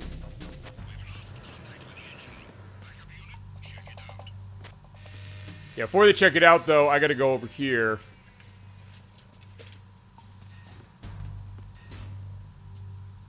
Prepare repair of the entranceway to the engine room on the port side is complete. Right, because they We'll opened that. return to position following patrol of the small room on the port side. Okay, you do that. Oh, shit. Wait, they're gonna look through here. So fine. Let's get in the locker. Oh, no. Get in this locker. Let's try calling Otacon again while I'm in here. Because I haven't called him in a while. I'll go through the rest of these voices. Because, yeah, that's what we do on the show. We definitely give our credit to the people who brought some of the games that we love. And even games we don't love, but just get a sense of, like, hey, wait, these people are in this game? Hang in there. Yeah. Unfortunately, no, he's still not talking that way. Okay, so... how many more names do I have? I'm under enemy fire. Secure the perimeter. Fine, okay, that's my idea. So fine, he realizes he's under fire, so I'll wait till that goes away. Alright, also voicing the... actually, no, these are the voices of the SEALs, as far as this. So those are all the soldiers I mentioned. But as far as the SEALs, they were voiced by various people, particularly Neil Ross, who's the voice of Mayor Domino in Final Fantasy VII Remake. There's also Norman Osborn and Sandman on the Spider-Man series in the 1980s and the 1990s. So the Keith, Pidge, and Chip on Voltron. Ace McCloud on the TV series Centurions. He was the narrator of the museum in Back to the Future 2. He was Lieutenant Stefan Fritsch in Soldier of Fortune 2 Double Helix, which was on Xbox and PC. He was the voice of Dr. Edwin Lindsay in Eternal Darkness on the GameCube, and he was the voice of Sergeant Thomas Kelly in Doom 3. As far as outside of that, on top of that, there was D. Bradley Baker, who was the voice of Daffy Duck and Taz in Space Jam, Waka in Kingdom Hearts, which we played, King Martin in Dark Cloud 2 on PlayStation 2. He's the voice of Joe, the main character of Beautiful Joe from the PlayStation 2 and GameCube. As well as the announcer on Legends of the Hidden Temple. He was Olmec on Legends of the Temple. I mentioned when we played Kingdom Hearts, he did the announcing for the new Shop to You Drop, the second season. Fine, it was the Shop to You Drop, and there was the new Shop to You Drop. The new one is what he was on. It was Mark. I don't remember who it was as far as on the original, because they always say, if you get $2,500 or more when you run through the mall, you get a dream vacation to wear, Mark, but then they changed it to Where D when he came around. He also did a lot of voices on the Fairly Odd Parents, in particular. He was the voice of Sanjay, in particular, on the Fairly Odd Parents. He also was the voice of Cinderblock, Plasmus, and Gnark on Teen Titans. He voiced General Ram in Gears of War. And in Star Wars The Force Unleashed, he was Boba Fett. So yeah, and that's only a couple of the performances that come out of him. And there's the back of that woman. But I need to also, fine, get through this and see. Can we make the call now? Otacon, can you please talk that way? Not that I don't like talking about the voice performances, I just didn't do this before, so that's why it's kind of coming to a head now. But I do want to get Mei Ling going, too, so I can talk about... Fine, I talked about who voices her. It's Kim Mei guest. Hang in there. No, okay, fine, I guess not. And fine, there are only two more names that are short enough, as far as the Navy SEAL voices. There's, Jeff Doucette, who voiced, the possum in the movie Dr. Dolittle from 1998. He's Father Crowley on Desperate Housewives, which is one I know my brother in Hairknock loves. Weird enough, you'd think that wouldn't be his, jam, but it absolutely was. He was the Harley Eston on Newhart, the new take on the Bob Newhart show from the 1990s? Well, that's when I knew it was around. I knew the Bob Newhart show, because Bob Newhart was a legend. But he was also Junior in Splash from the 1980s. And he was Captain Destroyer in Mom and Dad Save the World. And then the last voice is actually someone famous for gaming. It's Dominic Armato, who is the voice of Guybrush Threepwood in the Secret of Monkey Island franchise. All of them. Including the new one that came out a couple months ago. So the voice of Clegg Holdfast in Star Wars Episode 1 Racer and Star Wars Racer Revenge on PlayStation 2. And Ben Quadronos in that as well. And that was it, but, yeah, fine. He's voiced, Guybrush Threepwood in particular in a lot of those Monkey Island games. And he also was in, Sea of Thieves when they added him to it last year. Okay, so those are your voice performances. The full voice cast is now discussed. Yeah, great work as far as the great voice cast. And I don't have the... What is it? I don't have the, what is it? The thermal goggles to check the, stuff for that. But fine, you got the... Yeah, I know. This is the thing about shooting this off. Snake, wait. Don't move. Yeah, I gotta get rid of the Semtex here, so let's get the bullets. Yeah, in this case, I'm gonna hit the eyeball them. So there's one. There's one up there on the top. I think.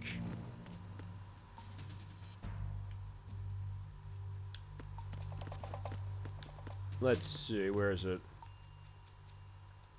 Yeah, that green right there, that's it. Right above the Semtex, so I have to shoot right there. And the last one's kind of close, so I'm gonna get close there and aim. I believe it's...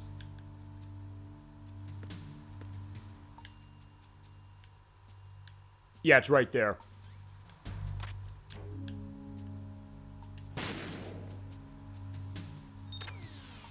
I got that down. That should be worth a proverb, right? See, it's funny. Under Snake's perspective, he probably doesn't want to hear any of these, but fine. I want to, because I want to hear Mei Ling.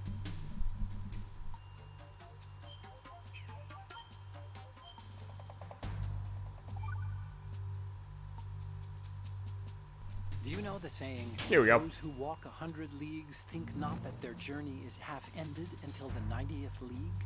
That means... What does it mean? I don't even know what that means. Okay. It means that if you're planning to walk that far, you better damn well know how to do simple arithmetic. Study. Stay in school. This seems to be getting more and more random. Correction. It's becoming more deep. Trust me. Fine, okay, it was more deep when Mr. Cheese said to stay in school, I guess. Or fine, I'm thinking the Proclaimer song, I'm gonna be 500 miles. So yeah, if you want to walk 500 miles and then you want to walk 500 more. Okay, so there we go. So that's... Okay, at least I'm getting more of them. So I might be able to show this off. Fine, I'm going down here. If there's anywhere I'll be able to get this, how about in here? Horizontal bridge checkpoint passed. All non-essential personnel report to the holds in 10 minutes' time for the scheduled briefing session with the Commandant. Yeah, unfortunately, I cannot, do codec calls yet. Okay, now I can. Just have to wait till that stops, for the dialogue. So fine, that should probably be enough of a trigger there, right? I should be getting close, because when I run out of proverbs with him, she's gonna pop up. This is closer than I've ever gotten. The Chinese Here we go. have a proverb that goes, scholars hold in esteem knowledge, not acts. See, they just sit around thinking instead of actually doing something. Okay. Which doesn't make them too useful. Action is what matters, I think. Look, what I heard from Mei Ling was that... Snake, have you noticed that you bring her up a lot? Yeah, I have. That isn't the... Here we go again. What am I gonna do with you? Like I was saying... You and your hyperactive libido. Libido? I think one of us can keep all the details straight. Fine, because he does have a point, because, yeah, she even said, like, I'm being hit on for the famous Solid Snake in, the original game, but it's also the case that, in its weird way, I get the sense that Snake also knew, like, you know, fine, I guess he knew a boundary, but he also knew a case of, like, fine, you know what, at least I have someone cute to talk to on this mission, but also the case that, fine, she knew what she was doing, and fine, after what happened in Shadow Moses, there's a reason why all three of them started philanthropy. So it was like, yeah, she's clearly being trusted. When she said the things about the Proverbs, you got the sense that she knew damn well what she was talking about. And with Otacon, he's saying, like, no, this doesn't make any sense. And if she was here, she'd probably say, like, yeah, what are you doing? You want to save? Yes, because we're almost there. I know we can get, Mei Ling.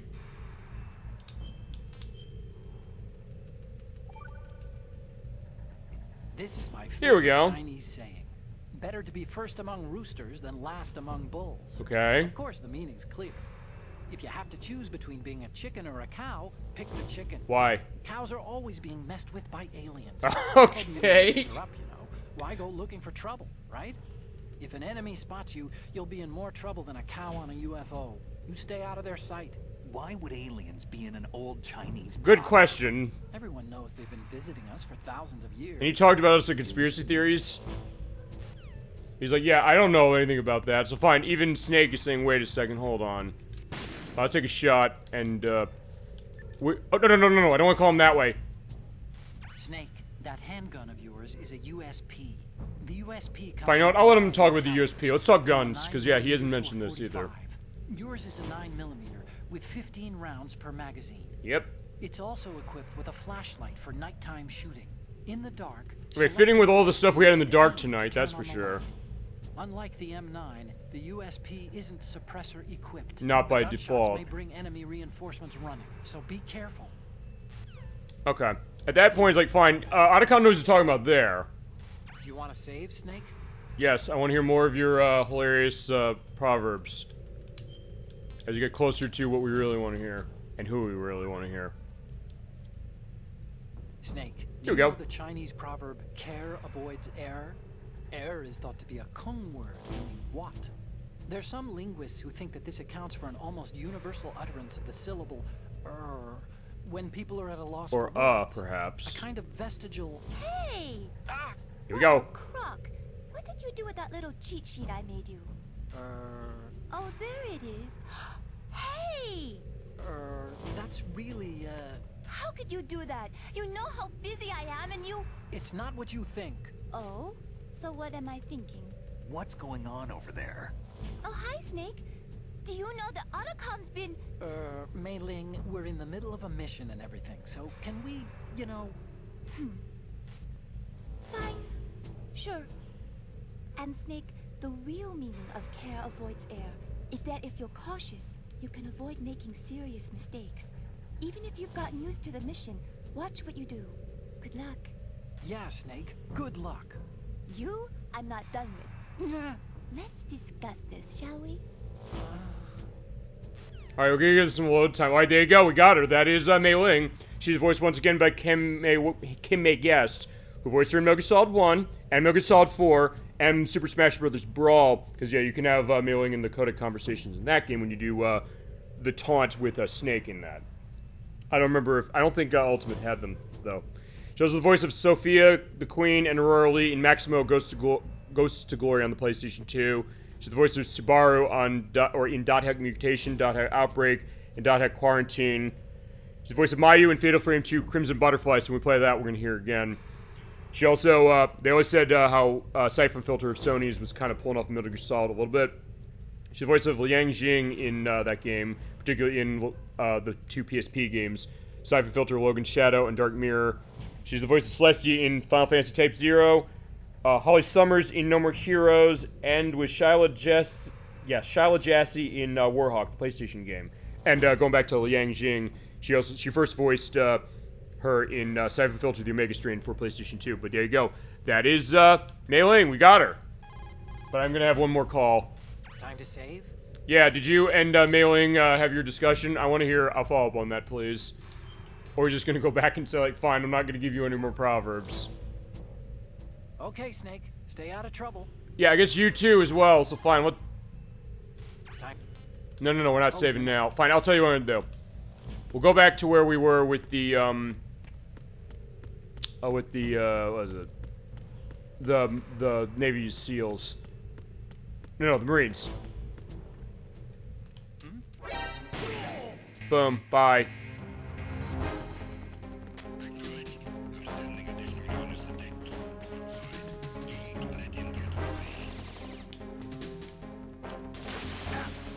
In this case, fine, just kill everything out here.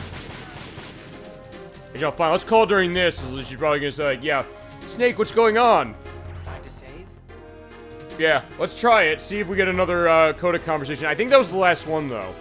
I'm glad I got to show that, I really am, because I wanted to show that and I didn't see it on my test. What happened to me? Thank you.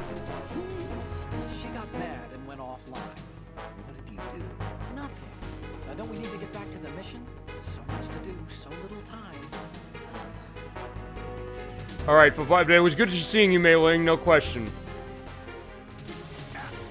At least you're again in Metal Gear Solid 4. Like, fine. There's a reason she's not in Metal Gear Solid 3. I'll show that, sort of, kind of, as far as we go. Fine, I'm just gonna let myself go. Like, yeah, we can die a happy, Snake now.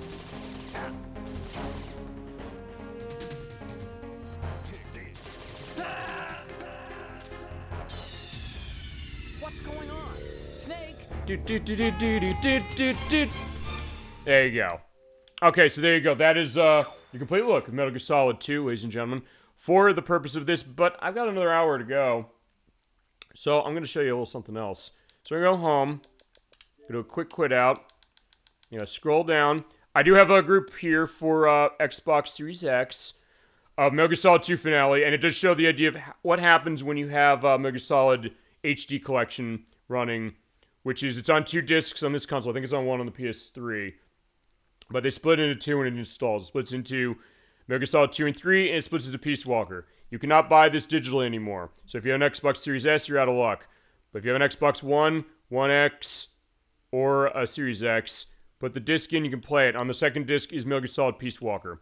We're going to show a brief preview of Metal Gear Solid 3. That's the next game we're going to play, and also Metal Gear 1 and 2 from MSX that are available in this, and a little bit on Peace Walker. And that's going to be our show for tonight, and the end of our look at Metal Gear Solid 2. So I guess I'll go with my final thoughts on Metal Gear Solid 2 as we load up Metal Gear Solid 3.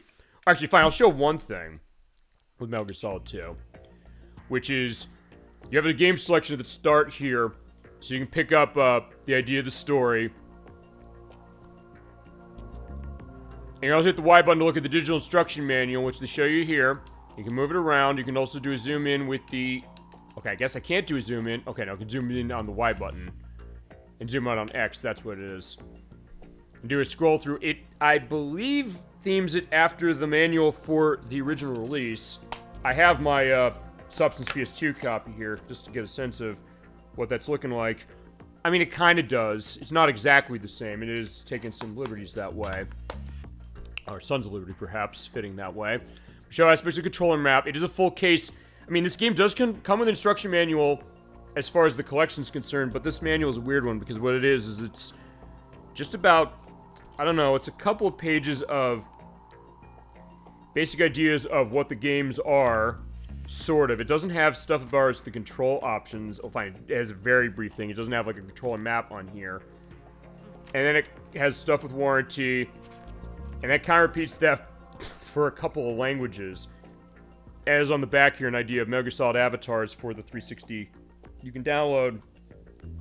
If you want those, get on those now because the Xbox 360 store is shutting down on July 29th. And anything that's not backwards compatible, and the avatar stuff does count for that, are going to be gone.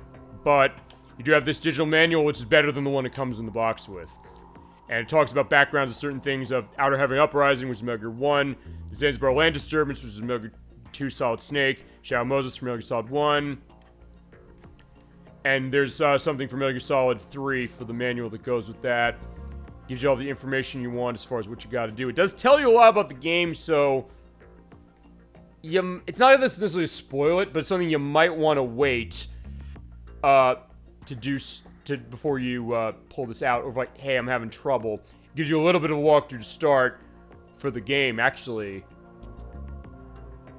Of both of them. It gives you of the tanker and the plant, so it gives you like a, here's getting started, just for a small part. Stuff about the characters. It does tell you who they are. Maybe this is a game you might want to go in totally blind. All those aspects of the VR missions, like we showed, how Snake Tails work, at the back of the virtual manual that way. And go also to this one. This is Metal Gear Solid 3 Snake Eater. It shows the idea of timeline, because yeah, for Metal Gear Solid 3 that we're going to play as far as the next entry for Metal Gear for full show, I'll give a preview to it now. We're going back to 1964 for the Virtuous Mission and Operation Snake Eater. Yeah, this is the first game in the franchise, canonically speaking, which took place in 1964, as it said, at the height of the Cold War. And it's also the point where, the way the history of this game was concerned, this does tie with real-world events and the idea of the Cuban Missile Crisis. More so than Metal Gear Solid 2 did, where then it's like, hey, we're going to move everything up a couple of years for certain real-world events that they reference. And the idea of the boss that way. But actually is kind of saying, giving a bit of a spoiler there for the plot. So yeah, fine. It's going to be a while before we come back to this game anyway. And we're not using this version, as I mentioned. But let's give you a little bit of a preview to it now. And I'll have links, or I'll little timestamp things when I edit this to show the games. I'm going to show 4 of the games. Because this has 3 in and of itself. This is mostly a port of Metal Gear Solid 3 Subsistence on PlayStation 2, which is the enhanced version of Metal Gear Solid 3 that came out. Metal Gear Solid 3 itself came out in November of 2004 for the PlayStation 2 as Metal Gear Solid 3 Snake Eater. In 2006, they looked at Splinter Cell, clearly, and that's why Splinter Cell we're going to be playing before we play this, and said, hey, Metal Gear Solid 3 had a fixed camera angle like Metal Gear Solid 2 did. People complained about that, even though this game sold well and was very well liked, and people tend to say they sometimes like this better than Metal Gear Solid 2. But they said, we're going to make a new version that has full camera control on the right analog stick, like Splinter Cell did. That's Metal Gear Solid 3 Subsistence, which came out in 2006 for the PS2. There's a port of that, more or less, but there's content that's missing, like the Ape Escape missions. They're not in this. But it does have what Subsistence had, where it has the ports of Metal Gear 1 and Metal Gear 2 Solid Snake. In fact, before we, you know what, fine, since this is new, I'm going to show this, and you have an idea as far as you like playing this franchise, how much do you like it for difficulty. I like Metal Gear Solid 2. We're starting there. I'll look normal. I'm skipping most of the cutscenes on this, After the end, but I will show a little bit of what we're going to be dealing with. This is a preview of what we're going to see next. East and west. This marked the beginning. Or I guess I'll tell you what I'll do. As I'll let this go through for a bit of time, and I'll go into my final thoughts on the game we just saw, Metal Gear Solid 2. If you're not playing Metal Gear Solid 2, I think you should. It is a fantastic game. It is the Metal Gear Solid game that, in some ways, is the most special to me, in that it's the first one I played fully, and the first one I beat. And actually, to this day, outside of Metal Gear Solid 1, it's the only Metal Gear Solid game I've beaten. I've never beaten this one. And I'm going to change that. I guarantee you I will change that before we get to this game, but also for when we get to the game, we're obviously going to play it to completion like we always do. But for Metal Gear Solid 2, even coming to that franchise as a complete newbie, having barely played Metal Gear Solid 1, not knowing where the plot was really, and really what it all meant.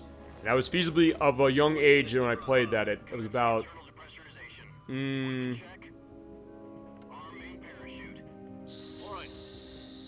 16 at the time that I played Metal Gear Solid 2 Substance on Xbox. I really got into it.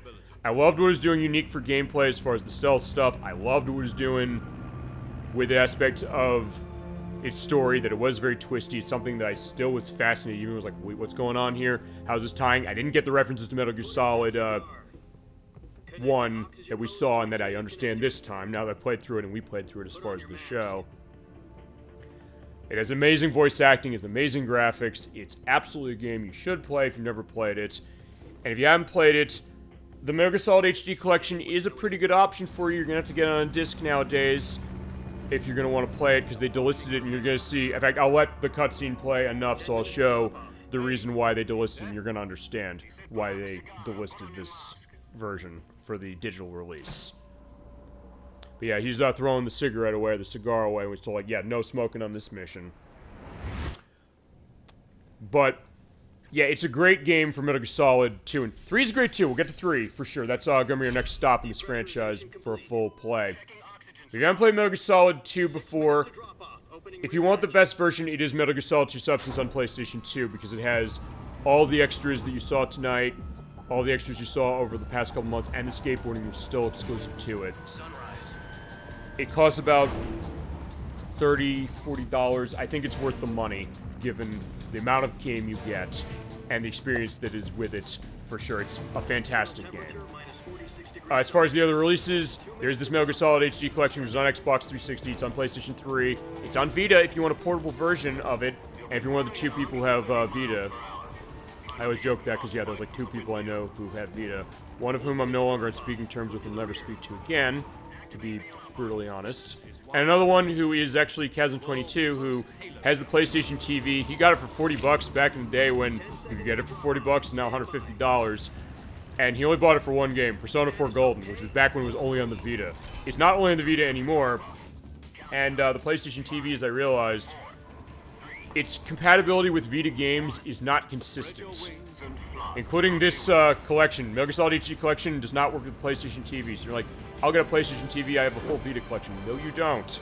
Because there's actually a lot of games that do not work with it, and the stuff that you need the touch function of the controller for, or from the PlayStation Vita for, is not playable. Even games you think you wouldn't need that for, it doesn't work with. Like, what about this game? Yeah, you can't use this on your PlayStation TV. You can't put that little card in. You can for certain things. You can for Persona 4 Golden, but not for that. As we're listening up, Jack, with what's going on about the Virtuous mission. I'm also turning up the volume because this part gets a little quiet, and I'll turn it down to -23. And you'll also see as far as the idea of the delisting, because I think it was asked by Alec for saying, why did they delist these? There is a reason. There's absolutely a reason. I know exactly what it is. But yeah, for Metal Gear Solid 2, I'd say get that PS2 edition of Substance. Substance is also on Xbox Original. You do need original Xbox to play it there. You can get this HD collection. It's probably the second best option. There is the Metal Gear Solid Master Collection Volume 1. I would not recommend that. That's on PS4, Switch, Xbox Series S and X and PC. They are fixing stuff with it, but not enough, and honestly, it should never come out in that way to begin with. And Konami, don't you fucking dare do this again with this franchise. Show Hideo Kojima some goddamn respect. He made some of the best games that have ever come out of your company, and you owe him a lot for your success. And you should treat the games like the masterpieces that they are. Including right here as we're seeing what's going on with the Soviet Union in the 1960s. The Earth was blue, but there was no God. Yeah, as I said, that Master Collection I say avoid, especially on the Switch. Don't get on the Switch. Fine, that's fine. A game that's ported to the Switch badly is a day that ends in Y. It's also a case that, fine, I've said I'm feasibly boycotting Sonic X Shadow Generations because I don't trust Sega with that game not to fuck it up, but they're gonna fuck it up on the Switch, like they always do. So, if you buy on the Switch, fine, please show some restraint. Don't buy it on the Switch. Far be it from me to tell you what to do out there, but don't encourage them to keep ruining games on that console or to keep putting Sonic games out there. Bad. Or same with Metal Gear Solid 2. It runs worse on the fucking Switch than it does on the PlayStation 2 that came out 20 fucking years ago. Seriously. What are you doing, Konami? But that's either way. I love Metal Gear Solid 2 still, and I'm so happy to play it. Thank you so much to Electverse for making the request. And next on the line we're going to have is going to be Metal Gear Solid 3 Snake Eater here with Subsistence on PlayStation 2. Before we get to that, we're going to play Splinter Cell for the original Xbox, which I have, and I don't know when I'm going to play that. I'll try and get that run next year at some point. We'll have to figure schedule when we get to next year. But that being said, seeing the background of Sokolov, who is a researcher from the Soviet Union who is feasibly defecting away during the Cuban Missile Crisis.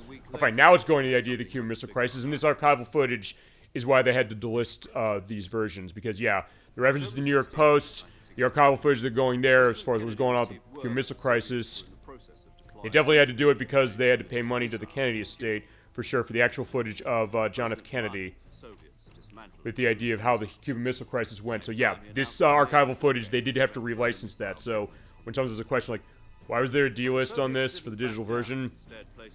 They do have to pay money, feasibly, to historical archives and also to, I mentioned Toho Company because there's references to Godzilla pictures in this, and also to the Kennedy estate, because, like, yeah, in order to use that footage of him, you have to pay money. I'll be curious to see if I get content striked, feasibly showing his face on this program, but I don't think so. At least I don't think so, or showing Khrushchev specifically as well, so the idea of that. So, like we said with Metal Gear Solid 2, Metal Gear Solid 3 is tying in 2 real-world events. This one much more than 2 was. And that's the reason as far as the delist of the digital version, but there are physical versions, so you're not going to run out of ways to play this game. Even when you get new versions that aren't very good, like that Master Collection, and I'll get off of that now, there's still going to be ways to play it. As I said, Subsistence on PlayStation 2, that is the best way to play it. It's a 2-disc set as well.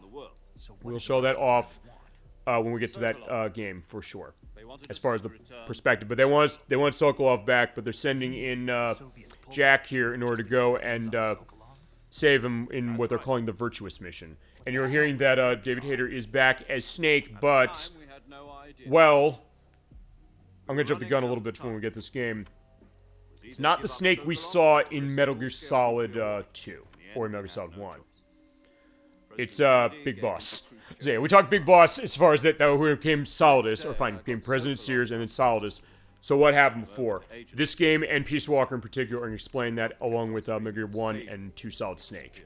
Because they're basically going to a lot of what they referenced. They referenced, fine, okay, in Metal Gear Solid 1, they referenced Zanzibar, which Snake was involved in, but they also, and actually that Metal Gear 2 Solid Snake is the first time we see him, as far as his adventures in Zanzibar. They talk about the idea of Gray Fox, which he was involved with as far as that, and Metal Gear 1 as well, because, right, he met Gray Fox we saw in Zanzibar from that game, and then 2 is the direct follow-up from that. But as far as what was going on with Big Boss, their connection with Big Boss, beginning of this is where Big Boss's story is going into. And even though we're going backwards, like, wait a second, in line as far as chronology, Metal Gear Solid 4 would come next after 2. And wait a second, why is the third game the first one canonically? We're going to have to go back to this one, because if we play Metal Gear Solid 4 next instead of this, it will not make sense. And I even played all the way through Metal Gear Solid 4 myself, or even this one. I played through this a pretty good amount as it's been. But we're gonna have to do that to follow it. It's like with Kingdom Hearts. It's like with BlazBlue. It's like with these other franchises where they have really labyrinthine plots going on to them.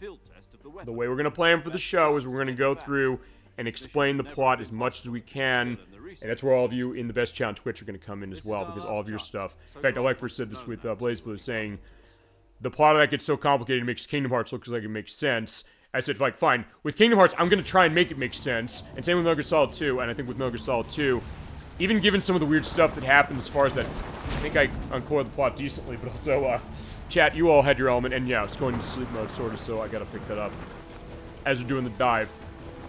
I'll show a little bit of this off, and then I'll show off the MSX games, and I'll show off Peace Walker. And Peace Walker, I'm going to put the disc in. They do have Peace Walker in the box for this. And as you can hear, like, it jingling there, that indicates that it's 2 disc set for this. Yeah, Peace Walker has its own disc as far as this. And PlayStation 3, I think it's on 1 disc, on 1 Blu-ray. On 360, it's not because they were sort of DVDs. And you hit the right bumper, you do have those views there. You can kind of look around and kind of interact with the cutscenes. So if you're someone who's like, there are too many cutscenes in this game, well, you're still getting tons of cutscenes in this game. Tons. And some of them go on even longer than the ones in Metal Gear Solid 2.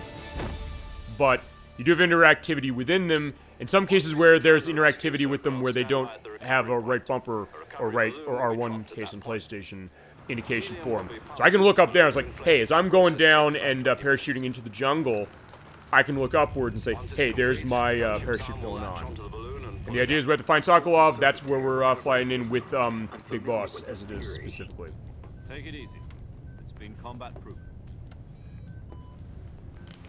At this point, also, I do want to turn the volume back down to 23, because this is where it's going to be louder again. And it's worth pointing out also, this HD collection, the volume output of that is actually way louder than it is from PlayStation 2. I think that's a consequence of the way the emulation works, because oftentimes I run into that where I tend to have to, when I'm playing a game that's ported from something else on a newer system, I usually have to turn the volume down because they output it louder because of the way that the system runs audio in ways that the older systems couldn't. Which is a good thing in terms of, you know, getting it running on your modern sets and things. But for the purpose of adjusting for the shows, like, I can't use the same numbers I used for Metal Gear Solid 2, or even for Metal Gear Solid 3 when we play that on the PlayStation 2. So actually, it'll be way louder as far as the volume setting I have, but it won't come off as loud, if that makes sense. But either way, we were making our dive in the jungle, and Dolphin, as you said, it is all about being stealthy in this one, more so than Metal Gear Solid 2 and 1, to a certain extent, but we left our backpack there, it got stuck. Okay, yeah, we gotta jump off quick, otherwise we're falling off the mountain.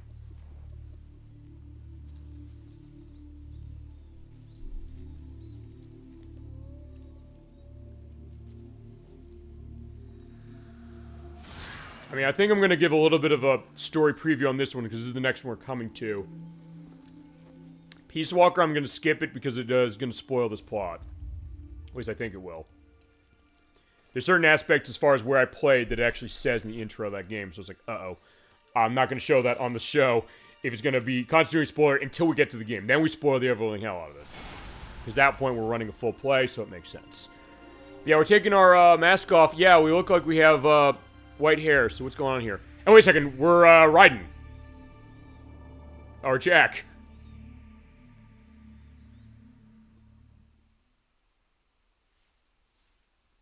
Alright, so this is where we are. It is just like, Dolphin was mentioning, like, yeah, we're Raiden again.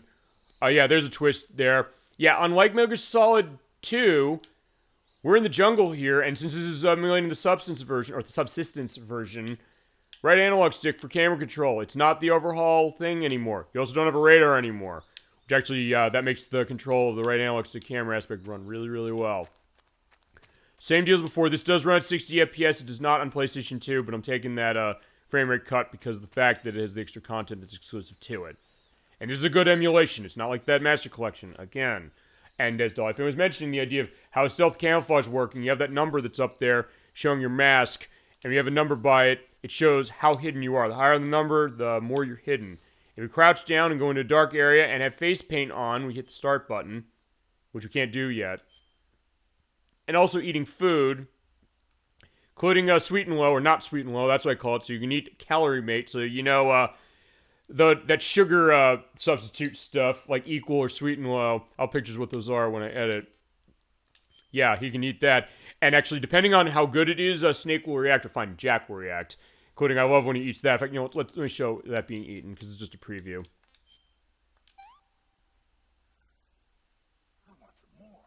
I love that. I love that so much. The idea that, say, like, yeah, I love the fact that I'll get to eat sweet and low. It's like, if you ever eat sweet and low, look, I know why they have sweet and low. The idea of, you know, aspects of a sugar intake for sweetness that's artificial, not going to be, you know, something hurtful to people. Or, yeah, my brother and I mentioned we sometimes will do as an aspect, we'll sometimes do sugar shots. Like, we take the sugar that's at a restaurant and we'll open them and take a shot of it. We did actually honor our late grandparents actually doing that, because it's something they also kind of liked the idea of seeing us do that, because they definitely were very proud of us, for sure, and we were very proud of them. I remember it was at the funeral of my grandmother, as far as the meal we went to afterwards, as far as family. We did that. One of my uncles, he was like, "What are you doing on this?" Like, "I'm diabetic." I was like, "I'm sorry." He's like, "Yeah, the idea of what that is, like, even just the look at that," he's like, "Jesus Christ, I'm gonna die if I do that." It's like, okay, yeah, sorry, my friend, but either way, the case of what that was, and it kind of made me think of this game. It's like, yeah, I think I tried that sweet one when I was younger. I was like, Jesus Christ, this is horrible. I was like, fine, watch. I'll probably be diabetic someday myself. Who knows? So, if that's the case, I guess I'll get what I deserve as far as, you know, making fun of sweet and low. But fine. Actually, you know what?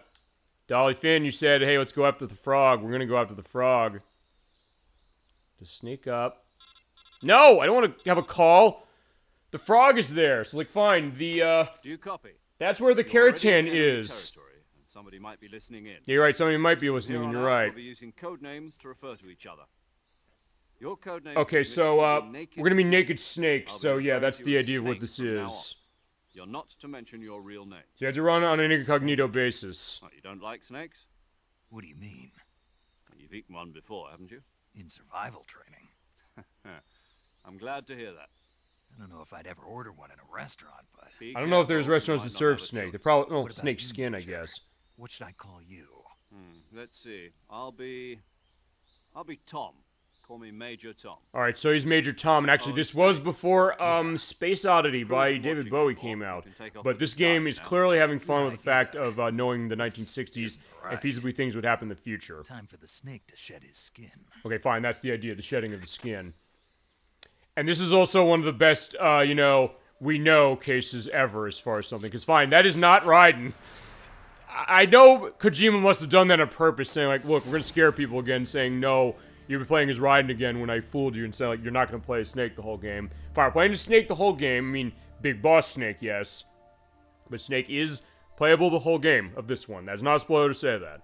So, don't worry. If you didn't like playing as Raiden, I say give Metal Gear Solid 2 another look through to understand exactly why it's doing it, number one. Number two, it does play the same way, but number three, Metal Gear Solid 3 is a case where, fine, you're Snake the whole game. And they openly said before the game came out, don't worry, you're Snake the whole game. And then they pulled this when the game came out, and it was amazing. There were probably people like had a heart attack the first time they look at this, like, wait, I was lied to again, and there was, no, we weren't, because it takes the mask off. I love that. But yeah, ground control to Major Tom. Kept you waiting, huh? This will be Let's go on the sneaking mission. And also, in the codec conversations in this one, how it works also is you have the directions there. Move left and right, you can see the different profile pictures of, in this case, Major Tom. And see some personal data. He's age 55 from the UK, given the voice performer, whose name I don't know off the top of my head. We'll go on that as we play this when we get to it. There is one voice performance here that I do know. Right away, off the top of my head, I'll mention that. Feasibly here. In fact, I guess in that case... Gotcha. Getting back to the subject, how exactly am I supposed to feel? You know, You've been issued a I said I was going to give a look at the rest of this collection for Peace Walker and the MSX games. I might on the MSX games. I think I'll wait on Peace Walker, just because I don't want to feasibly spoil aspect of this game. I'll give a little more and show the story intro. You'd better go back and get it then. And you say like, hey, go back and get your bag.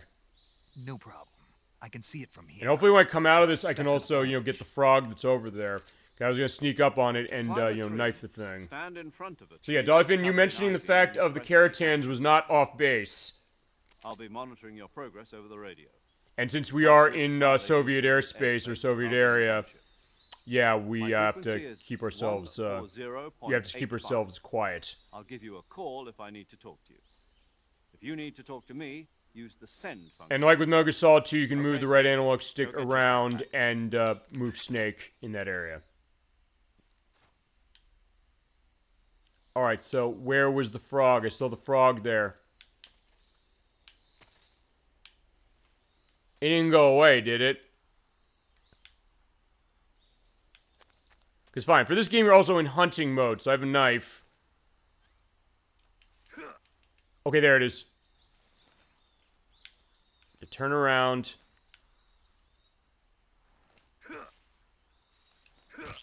Yeah, sorry, Froggy.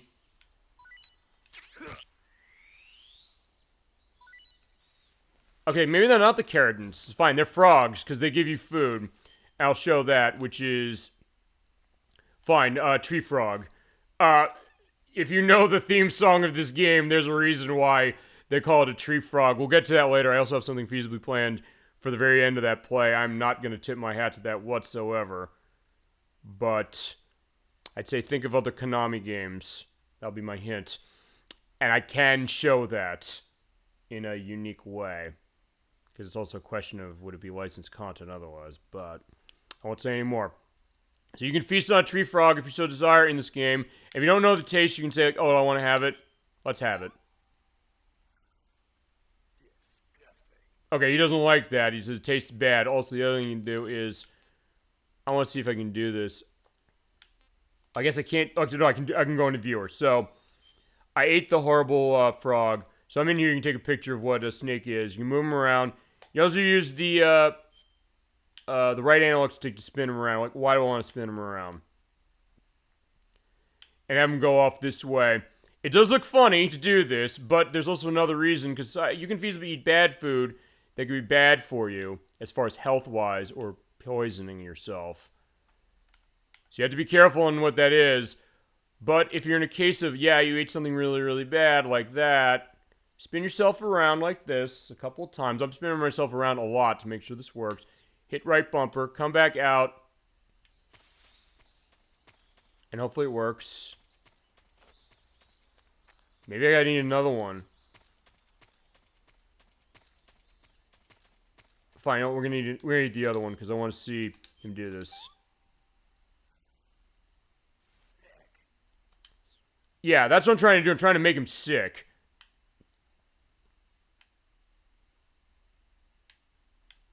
Alright, come on. I think you can do that in the menu, and then there he goes. Or if you eat enough. Fine, if I eat a poisonous... There you go. Alright, achievement, by the way, for that. Ralph called. You throw up, you get an achievement of 10 points. So there you go. Okay, I'm glad I got to show that. Also, you can cut up things. You cut up mushrooms. Yeah, because we're going to have to do hunting. Just to give an indication of that. Siberian Cap, let's take that. Okay, we're getting bad luck. He likes the sweet and oil the most. Sorry. There are things you'll find in the wild that taste amazing.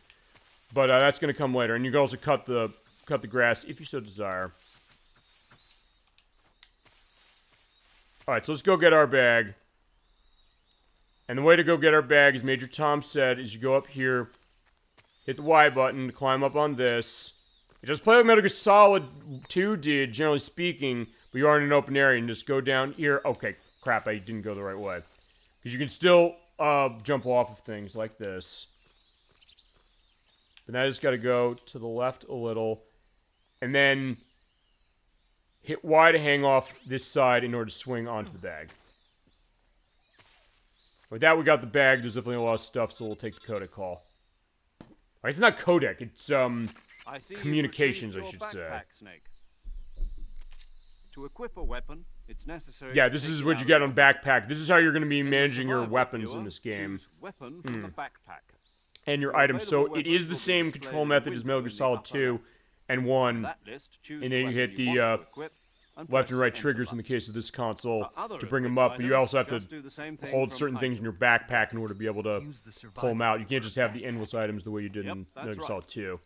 Survival is fundamental to this mission. Yep. After you've been out in the field for a while, your stamina will start to drop. And you have a stamina meter, so you do actually have to eat. Affect your performance. But it's not something that is going to really get in the way, as far as saying, hey, you know, you're going to be doing this every 2 seconds. So you don't run out. To recover lost stamina, But you also have a lot of things you can find. We found the frogs, we found the mushrooms. You can use them to hunt. You can also feasibly get things and save them without killing them, if you so desire. But they only give you a knife and a tranq pistol. However, the suppressor But the suppressor also deteriorates in this game, so you do have weapon degradation. The noise suppression effect will be gone. So in that case, it starts silenced, but then it will break eventually, and it will not be silenced anymore, which I guess makes sense, given that we're in the 1960s for the purposes, and you have a durability meter that goes with that. So they're giving you some unique recalls for the Metal Gear Solid formula they had in 1 and 2. Solo covert But we're part of the Fox group, not Foxhound. Any traces of your presence. No Foxhound will be an element later, saying like, yeah, also don't leave anything here, including your bodily wastes. Actually, fine, that's one thing you don't have to do. You do not have to, you know, relieve yourself and then bury everything. That would be amazing if you did that, but this game doesn't do that. I don't know if any of the Metal Gear games do that. You'd think it would. You'd think with this franchise, you'd think they'd say, we're going to make it so you have to do that. Or I always think of that song about digging a hole in Door in the Lost City of Gold, the Door of the Explorer movie. Like, wait a second. They make a song out of it. It's like, yeah, just sing a song about that. It's like, I have to use the bathroom out here. It's like, but don't worry. It's like, just sing a song on it and then make sure to dig the hole later. Which is unbelievable. And also the idea is this, which is like, hey, you have to make sure you're not captured, and if you do, in case of that, you have a fake death pill, so it's potassium cyanide. You take it, and then you have to then bite in as far as your item to get yourself to be living. But if you wait too long, you're going to die. And they'll tell you how it works. Send you into a state of false death for a short time. Fooling them into thinking that I'm really dead. So how do I come back to life? The way I said specifically. You mean that thing they put in my tooth before the mission? That's the one. But be careful. If you remain in a state of false death for too long, nothing will be able to bring you back. Remember that. So basically you need to hit the, I guess the antidote for the potassium cyanide before it gets in your bloodstream and hits your heart. Correct. But you do get a bunch of these things, so the idea is that if you get into a capture state and you don't want to be captured, do that, wait a little bit until the enemies go away, and then bite in. I'll introduce them to you. This time, survival is of utmost importance. Yep, we also have our Motley Crew. I'll indicate the specific two aspects of that. Acting as a medic, so to speak, as well as recording your mission data. She's a member of Fox as well, and she's here on the gunship with me. She? Hello, Snake. I'm paramedic. Yes, this is paramedic. They're not going by their real names, we're pointing out. As in a medic who comes in by parachute. Aren't you going to tell me your Yeah, from Boston specifically. She's pretty young as it is, so she's like the mailing in this game, kind of, sort of, and also the Otacon of the last game. But it's like, yeah, fine, we're not running as far as our real names. After a week, no one has a name. What's your name? Jane Doe. Very funny. I wasn't joking. And they do change the aspect as far as the code name a little later, but fine. She's also the fan of movies. I will show that when I do a save. She's also in charge of so yeah, you call her and she'll save your mission data, and it is kind of like the mailing thing, but it is interesting the idea that she shares her love of movies with Snake. And given my background of movie knowledge, I'm gonna have a fucking ball with this, absolutely. Good to know. There's one more person But there's one other person. This is one who's very important to this plot. Speaking of snakes, you remember the boss, because fine, we are Big Boss, but or who will be Big Boss especially eventually, but Big Boss's mentor is in this game known as the Boss. She's going to be serving as Fox's mission advisor. The boss is? She also helped me plan this mission. She and I were at SAS together. Jack, is that you? How many years is it? Yep, this is the boss. Boss? That's right. It's me. Talk to me. Yeah, not much known about her. It's worth pointing out, I do know off the top of my head exactly who voices her. That is Lori Allen, who voices the boss in this game. She's the voice of Diane Simmons on Family Guy, which I remember when I played this. That was the kind of thought of like, wait a second, she's the half of the Quahog 5 news team, specifically. I guess they have their aspect of mailing when you think about it, as far as Trisha Takanawa on that program, voiced by Alex Borstein, was on that show as well, and also the fabulous Mrs. Maisel. But yeah, it is Lori Allen who is voicing the boss, and even though I know her from that comedic performance as far as Family Guy is concerned, she's very, very good as the boss in this game. As far as the dramatic range she has in this performance, it is fantastic. And the voice acting in this game is, like with Metal Gear Solid 2 and Metal Gear Solid 1, it is top-notch. How to think And you're like definitely going to have that going through, and the plot is fantastic of what I've played through of it so far. And the bosses, they're exquisite. And it's something you're definitely going to want to stay tuned for when we get to this game. We will definitely play this game, though, I promise. But if nothing else, I'll give you a little bit of a preview of it now. Because it may as well do that, and since our chat mentioned the game tonight, and I have this collection, I'm using this for it, I said, may as well be worth doing that for the purpose of our close of Metal Gear Solid 2, especially because it's going to be a while before we get to this. And not until we do Splinter Cell do we get to this. So we played through Splinter Cell 1 because it makes sense as far as the context of explaining decisions that were made with Subsistence. I actually have to buy Subsistence. I do not own it myself. Right now, this is the only version of Metal Gear Solid 3 that I have. But I'm going to use that version. I might even, if it really gets to a case of this, I will leverage Edwack for that because he does have Subsistence. I don't know if he'd be willing to let me part with it. Or he'd be willing to part with it for some time. Because I don't know if he's gotten this franchise. I think I asked him, like, hey, have you played this? He's like, no, I haven't. I said, you're in for a treat when you get to these games, for sure. And anyway, with the boss here, the boss is saying the idea of the differences between a soldier and, I guess, a warrior, specifically that way. The idea, like, hey, how political aspects are going in, and given the way the plot of this is going, it makes total sense. And the idea that, yeah, more so even than Metal Gear Solid 1 and 2, Snake is going to be alone a lot of this. But fine, it is still Big Boss, as mentioned, but either way, it is still David Hayter voicing Snake that way. And this does go into some pretty deep stuff as far as the mentality of war and the idea of how do we really kind of think of ourselves for the decisions we make when it comes to things about that. And it's really, really interesting, and like with Metal Gear Solid 2, it's not simple. You could look at this and say, oh, you know exactly what this game is going to say and where it's going to go, but what makes this such a great franchise, I said this with Metal Gear Solid 2, is that it dives deep into this, it looks at it at every single angle, and it's something that, even if it does have maybe an idea of where you get the sense it's kind of leaning itself, then who does? The way it does that is not something that it lays on too thick. And there's something to be said about... Because look, I'm not going to lie here, if this game came out nowadays, it would be vilified if it did for not taking a side. Let's not lie here, same with Metal Gear Solid 2. I don't think people said that with the collections that have come out since, specifically the Master Collection for that. But, point is, like, if this was made in today's climate, no way in hell would this ever be allowed to be the gray areas that this franchise has. But that's absolutely why I love it. And this is also getting kind of crazy as far as different things as well.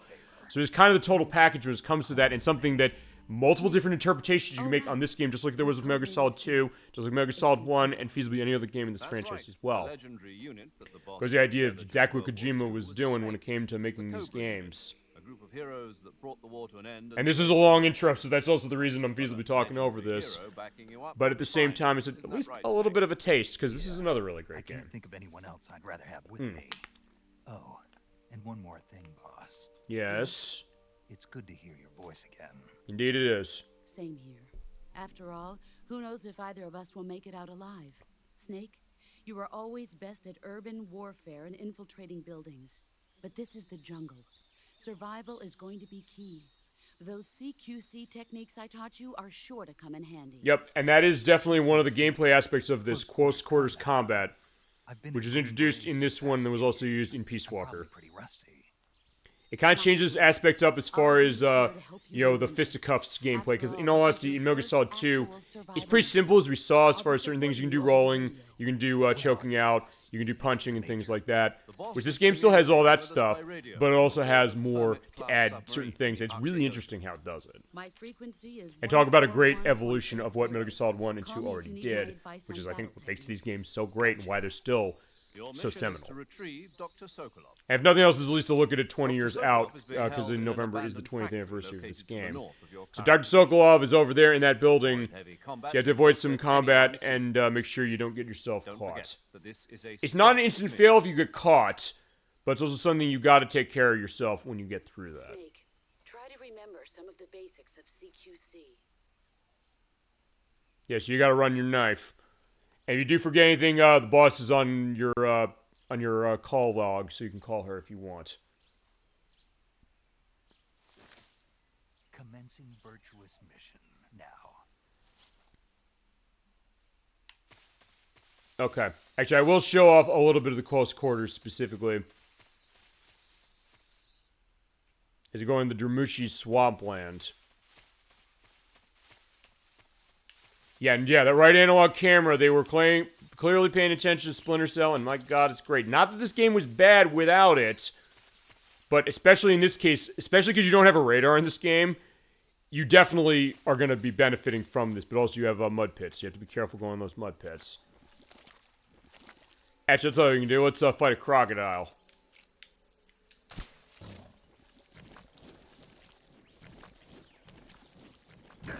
Yeah, but if you're not in good case, you're gonna sink.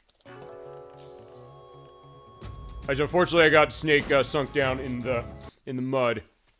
All because I had to stop. I thought oh, when I get over there, I'll be able to get through. Fine. In that case, we'll go find an alligator, and then at that point, I'll show those MSX games, and we'll go as far as the show.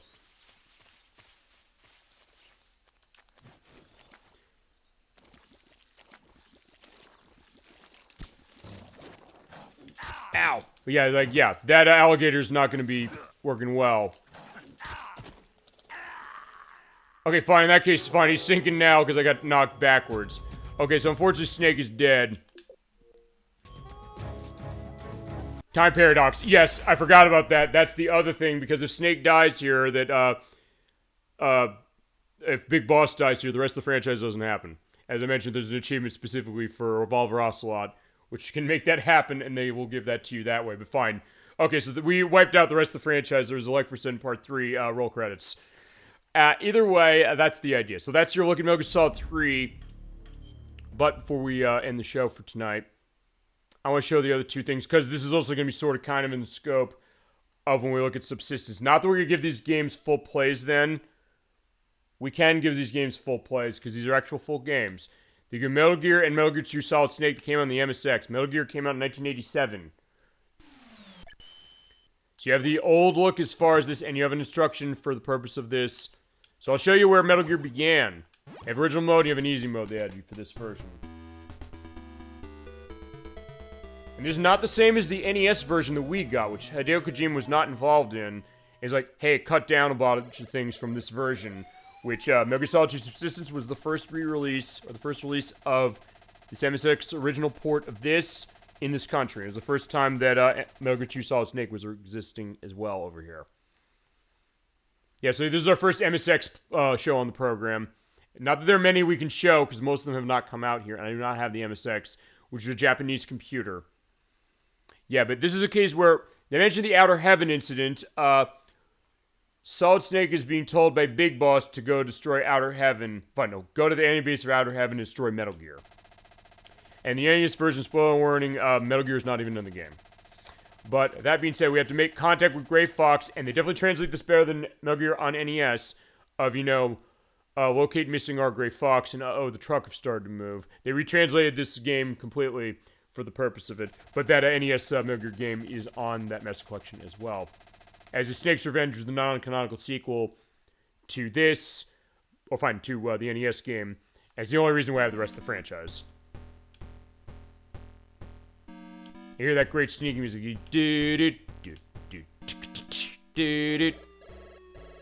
you have Kodak Conversations, which is on back button like before. So yeah, there's Big Boss saying, there's an infiltration mission, so make sure the enemy doesn't spot you.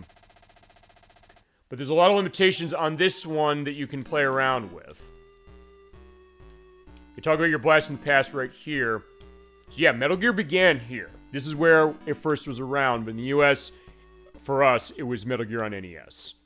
This is just the better take on it, specifically.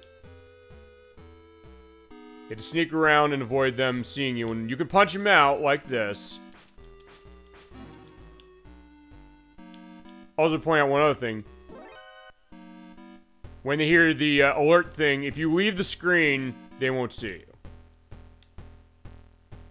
So you can exploit certain things, at least in this game. And go in the trucks. These trucks will not start to move, but you have the rations in here, and there is a key card you have to grab, which is in here. And you don't have the vision cone like in Metal Gear Solid 2 and technically in 3, in the sense that they will feasibly see you through a cone that's invisible. You also grab the binoculars. So you do have your items. That is on the left trigger.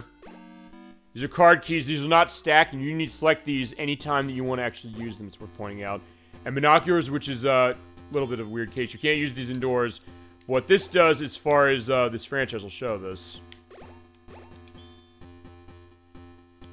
you basically are able to scroll up, down, left, and right across screens within your distance to see what's over there. So there's doggies over there.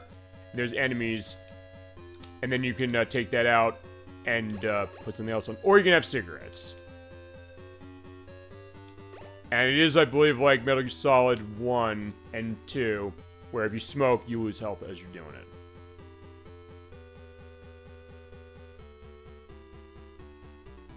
You do kind of have to sneak around, but be careful when they come around. But if they do see you, just go to another room. Yeah, it seems like a cheap way, but you're not going to be able to do this for long, so enjoy it while you can.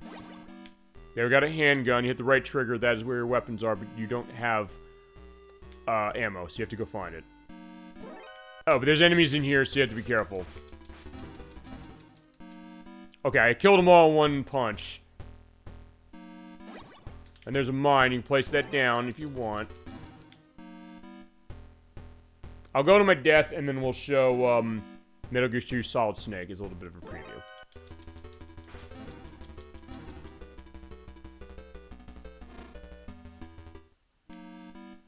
We also have 2D sections here as well, so you get on these and take the elevator up.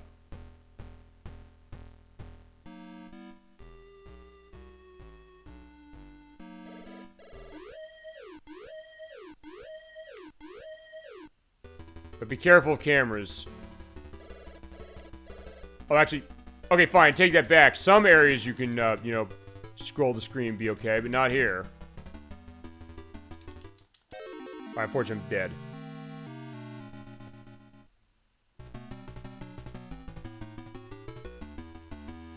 Alright, there you go. So that's a little bit of a preview we're going to see. And we can play this as a show. I just would have to scope this and get a sense of, you know, how this is going to work for the program. And you can do saving and loading of a game if you want.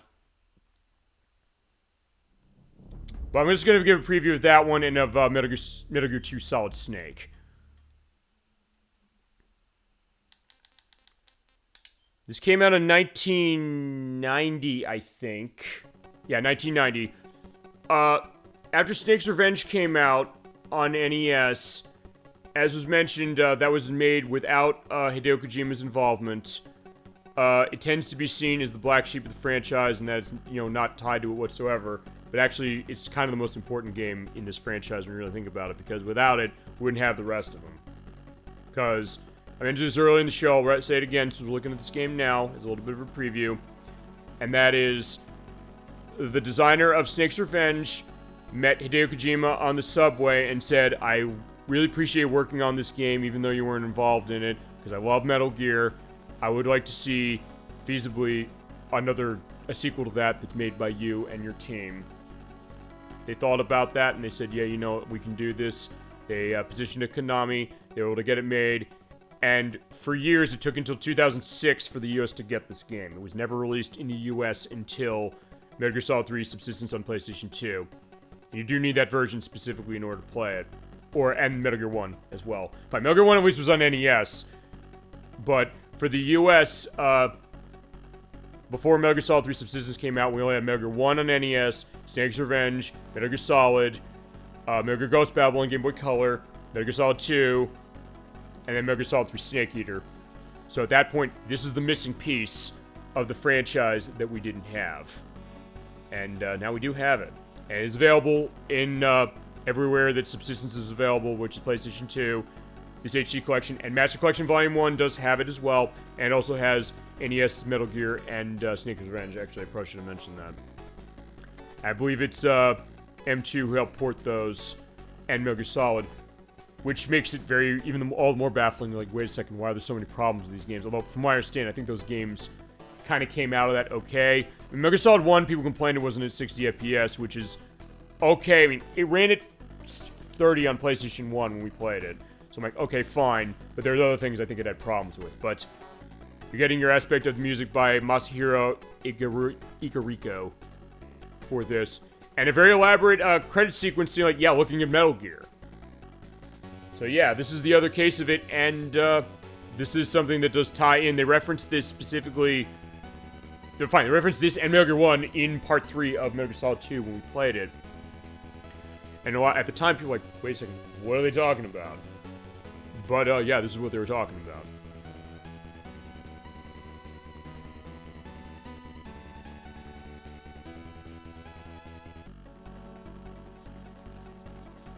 Yeah, it is looking really, really good as far as what we got. And for this Japanese computer from the 80s and then the 90s, this is looking impressive. Here we go. Metal Gear 2, Solid Snake.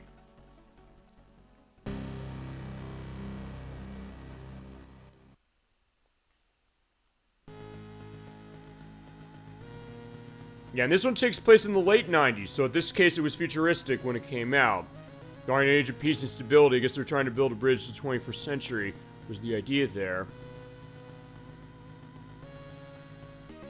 Yeah, relations between Cold War superpowers thawed because, remember, in the continuity of the franchise, the Cold War ended in the 1990s, and the threat of nuclear war was a thing of the past. But they talked about the Zanzibar incident, aside from what happened in Metal Gear Solid 1. And in Metal Gear 1, I should say. And this is the idea of what that is. Also, whilst this is going, before I forget, no, I'll mention that a little later. Or maybe I'll do it next week, because Nocturne's going to be on the show next week for the next part of Croc that we got going. Because that's the idea of scheduled start, at least. But the idea of some of the announcements that came out of stuff for that. I guess, yeah, Zanzibar land, as they call it. There's a junta that's coming to power over there, which is a country that borders on the USSR, which I guess it was still at the time as far as the continuity of this game, the Middle East and China.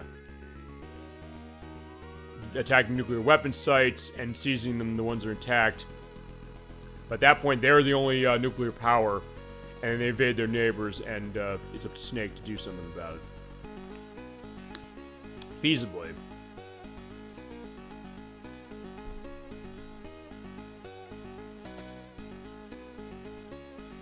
Yeah, once again threatened by the specter of nuclear war, and then of course afterwards we had the Shadow Moses incident where it was that way again. And it explains, I guess, why Solid Snake was like, yeah, we gotta start philanthropy as far as this to kind of put a stop to this. Or try to, anyway. But he always is, fights the Godfather Part 3 line. Every time I think I'm out, they pull me back in. Although it's not the case that he thinks he's out, it's just the case that he gets involved with more than he expected. And with the oil supply drying up, there's also an energy crisis on the back of this because of it. So, like, yeah, this is hitting us both ways. Yeah, so yeah, for a game from 1990 on MSX, this game does have a lot of plot. Yeah, a Chechnyan biologist named Dr. Keo Marv, the Oilix, which is a microbe that synthesized high-grade petroleum. I said plutonium. I was like, no, petroleum. It could be plutonium for the nuclear stuff. And with tensions on the rise, on the way to attend an American scientific conference, Dr. Marv is kidnapped by agents of Zanzibar land. And here Sir Snake comes in. And by this juncture, it is Solid Snake.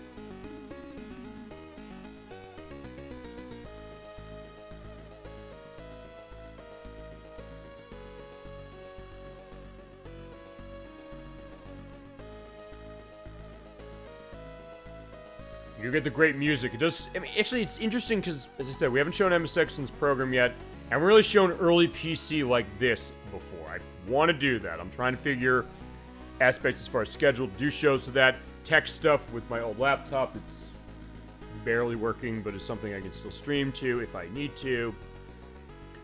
And other things for that. But yeah, this is kind of look at talk about your blast from the past, which is what the idea of this show tends to be. I want to look in the future with the stuff of the Summer Games Fest. They got my attention, and we are done for that, so I think we can go on. And you have this loading screen specifically, which goes with that. I guess it's supposed to be take on Foxhound specifically, but a little more ambitious because, yeah, we have Snake climbing up on the side here and crawling.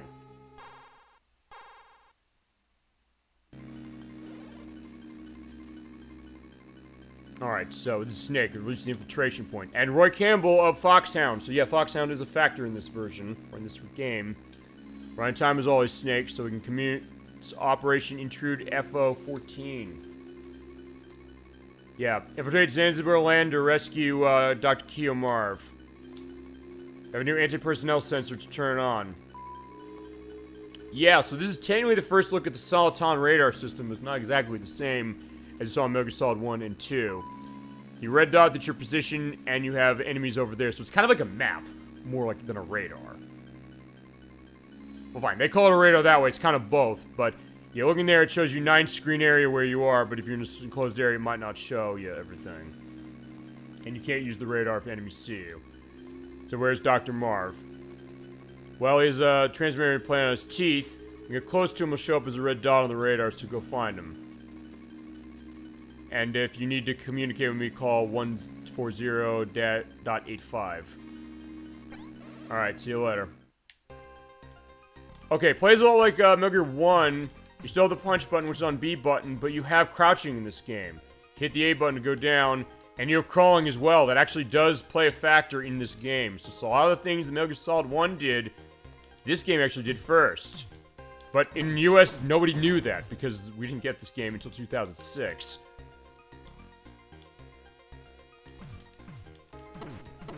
It deals with the stuff with the enemies, but you can't exploit their AI quite as much in this game.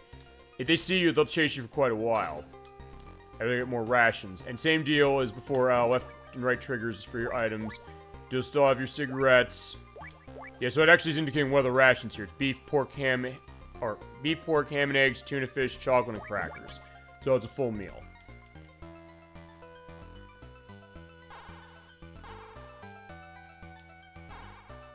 And in this case, also getting a call from Colonel when you get to somewhere important.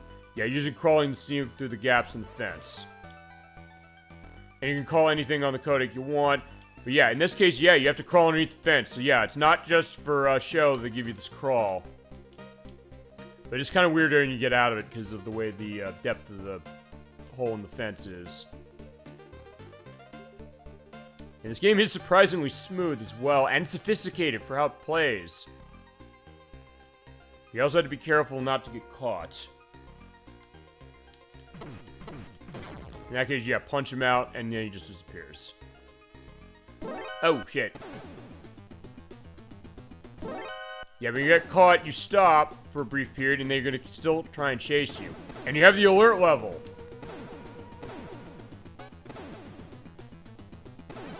And the enemies will feasibly come from anywhere on the screen, so you have to find a safe place to hide.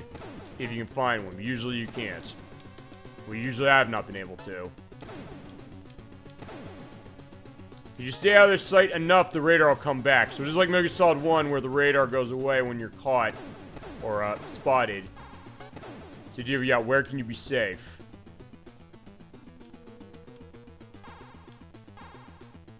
So yeah, I'm in invasion mode, just like in Metal Gear, like in the game we saw. But if you see it again, boom, you're screwed.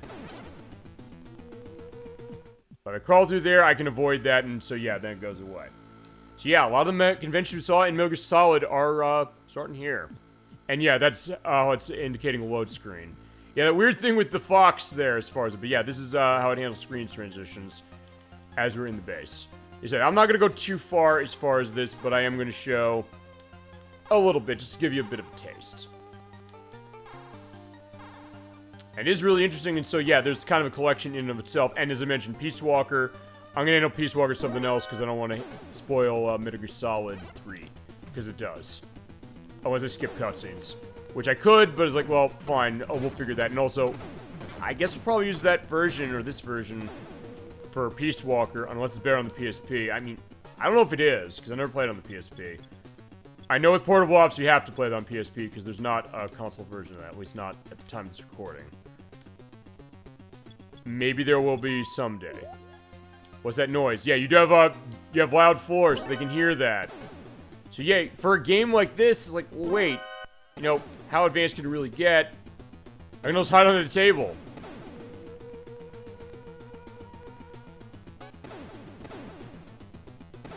But do they see me under the table? I think the answer is still sort of they do. But you know what? I'm gonna let myself die.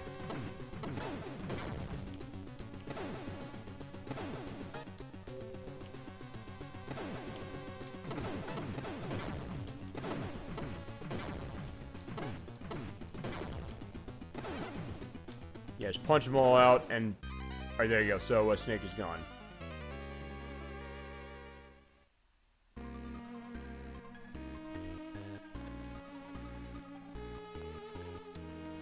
Alright, so there you go. That is your preview of Metal Gear 2 Solid Snake and Snake Eater as well. I'll tell you how we're going to end this. I'm going to load up Metal Gear Solid 2 again. And I'm going to let the intro play as I go in the final spiel and everything as well. As I said, I do have my stuff written down, the Summer Games Fest. I mean, this is just a preliminary some stuff. I mean, Dolphin mentioned one of them. Harry Potter Quidditch Champions, which is out in September. I mentioned Sonic X Shadow Generations. I talked about the Mega Man 1 through 5 that were on Switch Online. Was not really an announcement for that, but still, same idea. And Fear the Spotlight, the Blumhouse game, the first one. I'd also be remiss if I didn't mention Power Rangers Rita's Rewind by Joe Clips. That game looks unbelievable. So far, they've only confirmed it for the PC, but I think that comes to console probably at some point. We'll figure that, because that game looks awesome. I cannot wait to play that. I bet Life is going nuts, I would think about that. And like, yeah. The first when they unveiled that, I said, hey, they're announcing, they showed Hasbro Retro Arcade. At first I said, are they doing that Power Rangers collection that he suggested on this very show that maybe they should do? Not quite, but it is looking great. It's looking like the Teenage Mutant Ninja Turtles Shredder's Revenge game that came out last year. Or maybe the year before. No, the year before that, I think. But yeah, point is that that game was amazing as far as how it was. The feel as far as, you know, that beat 'em up. They're doing that for Power Rangers. It's 5-player co-op as far as it looks awesome. That's just one thing. I'll go into some other stuff next week, but those are some things that caught my attention. But, yeah. So we'll go into that more for sure. But, yeah, there you go. So I'll take a last look at Metal Gear Solid 2. Had a wonderful time playing this game. And, Electros, thank you so much, again, for requesting this one. I had a great time playing it. As I said, next time we come back to Metal Gear Solid, we'll come back with Metal Gear Solid 3 Snake Eater, using Metal Gear Solid 3 Subsistence for the PlayStation 2. But before we get to that game, we're going to play Tom Clancy's Splinter Cell for the Xbox. Came out from Ubisoft in 2002, so the year after this game. That was the first case, I think, of a stealth game, honestly, that I noticed where they really competed with Metal Gear Solid and Metal Gear in a huge way. To the point where Metal Gear Solid 2 Substance, when it came out on the original Xbox, it was actually a sales disaster. It sold horribly. And I guess maybe part of that is because people played it on the PlayStation 2.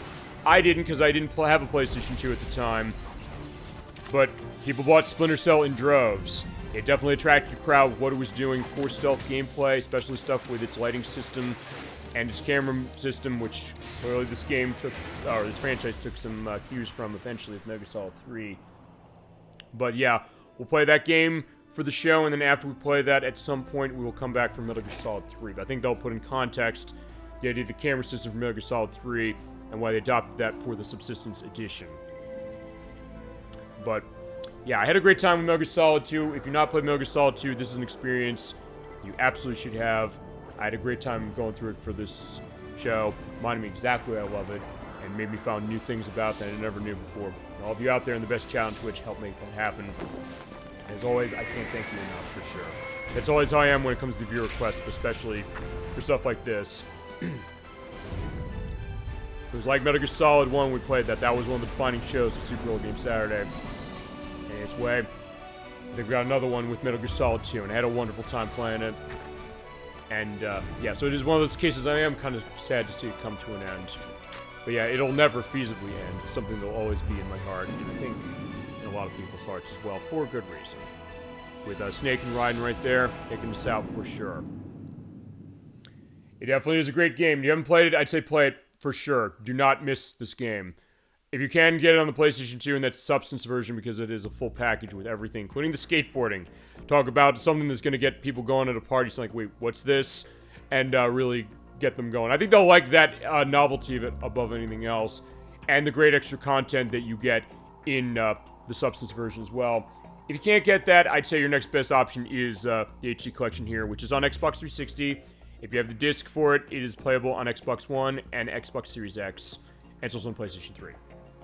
Master Collection, I'd say stay away from, even with the way they fixed it recently. It's like, yeah, it should never have launched that way to begin with.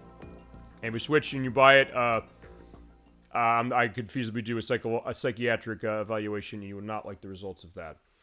Then again, that's also the case of Konami thinking they could put that on the Switch like that. Like, yeah, ridiculous. But that's going to be the idea of it, and that's going to be the end of Super Bowl Game Saturday for tonight and for this week. So with that, let's talk about schedule, because we got some stuff coming up. We also only have one show two shows for this month, because I'm going to be off in 2 weeks. But let's talk what we got so far as shows. Next week at 7 p.m. Eastern Standard Time on June 15th. I was like, wait, what's date? Nocturne, whose birthday is this today, by the way. So happy birthday to you, Nocturne. She's coming back. She's going to be playing Croc Legend of the Gobbo. She's playing through it on Sega Saturn, as she has been running it blind. So we're at part 3. She's at the Desert Zone now. And, yeah, there's parts of that where kicking her ass. But, she's pulling through for sure and pulling her weight, I think, for sure on that. So the next part of her blind play of the game, that will be next week at 7 p.m. Eastern Standard Time on June 15th. The week after that, there will not be a show. So Super Bowl Game Saturday will not be on either on June 21st or June 22nd. I'm going to have to be off that weekend for reasons I will go into at some point in the future. Maybe on the show we're going to do the week after that for the next time we're going to be on the show. So our next show after June 15th is going to be on June 28th. That's going to be a Friday show at 7 p.m. Eastern Standard Time. We're doing the June viewer requests. Fine, I don't count when we're doing multi-part games the fact that that's going to be the viewer request. We already did it, or started it, and I consider it for the month we started, which was January, the viewer request. We're just continuing through. But the viewer request for June is going to be Mr. Driller. We're playing it on the Dreamcast. This is from Namco. It was also on PlayStation 1, and that has actually been re-released a couple of times, including on PlayStation 4 and PlayStation 5.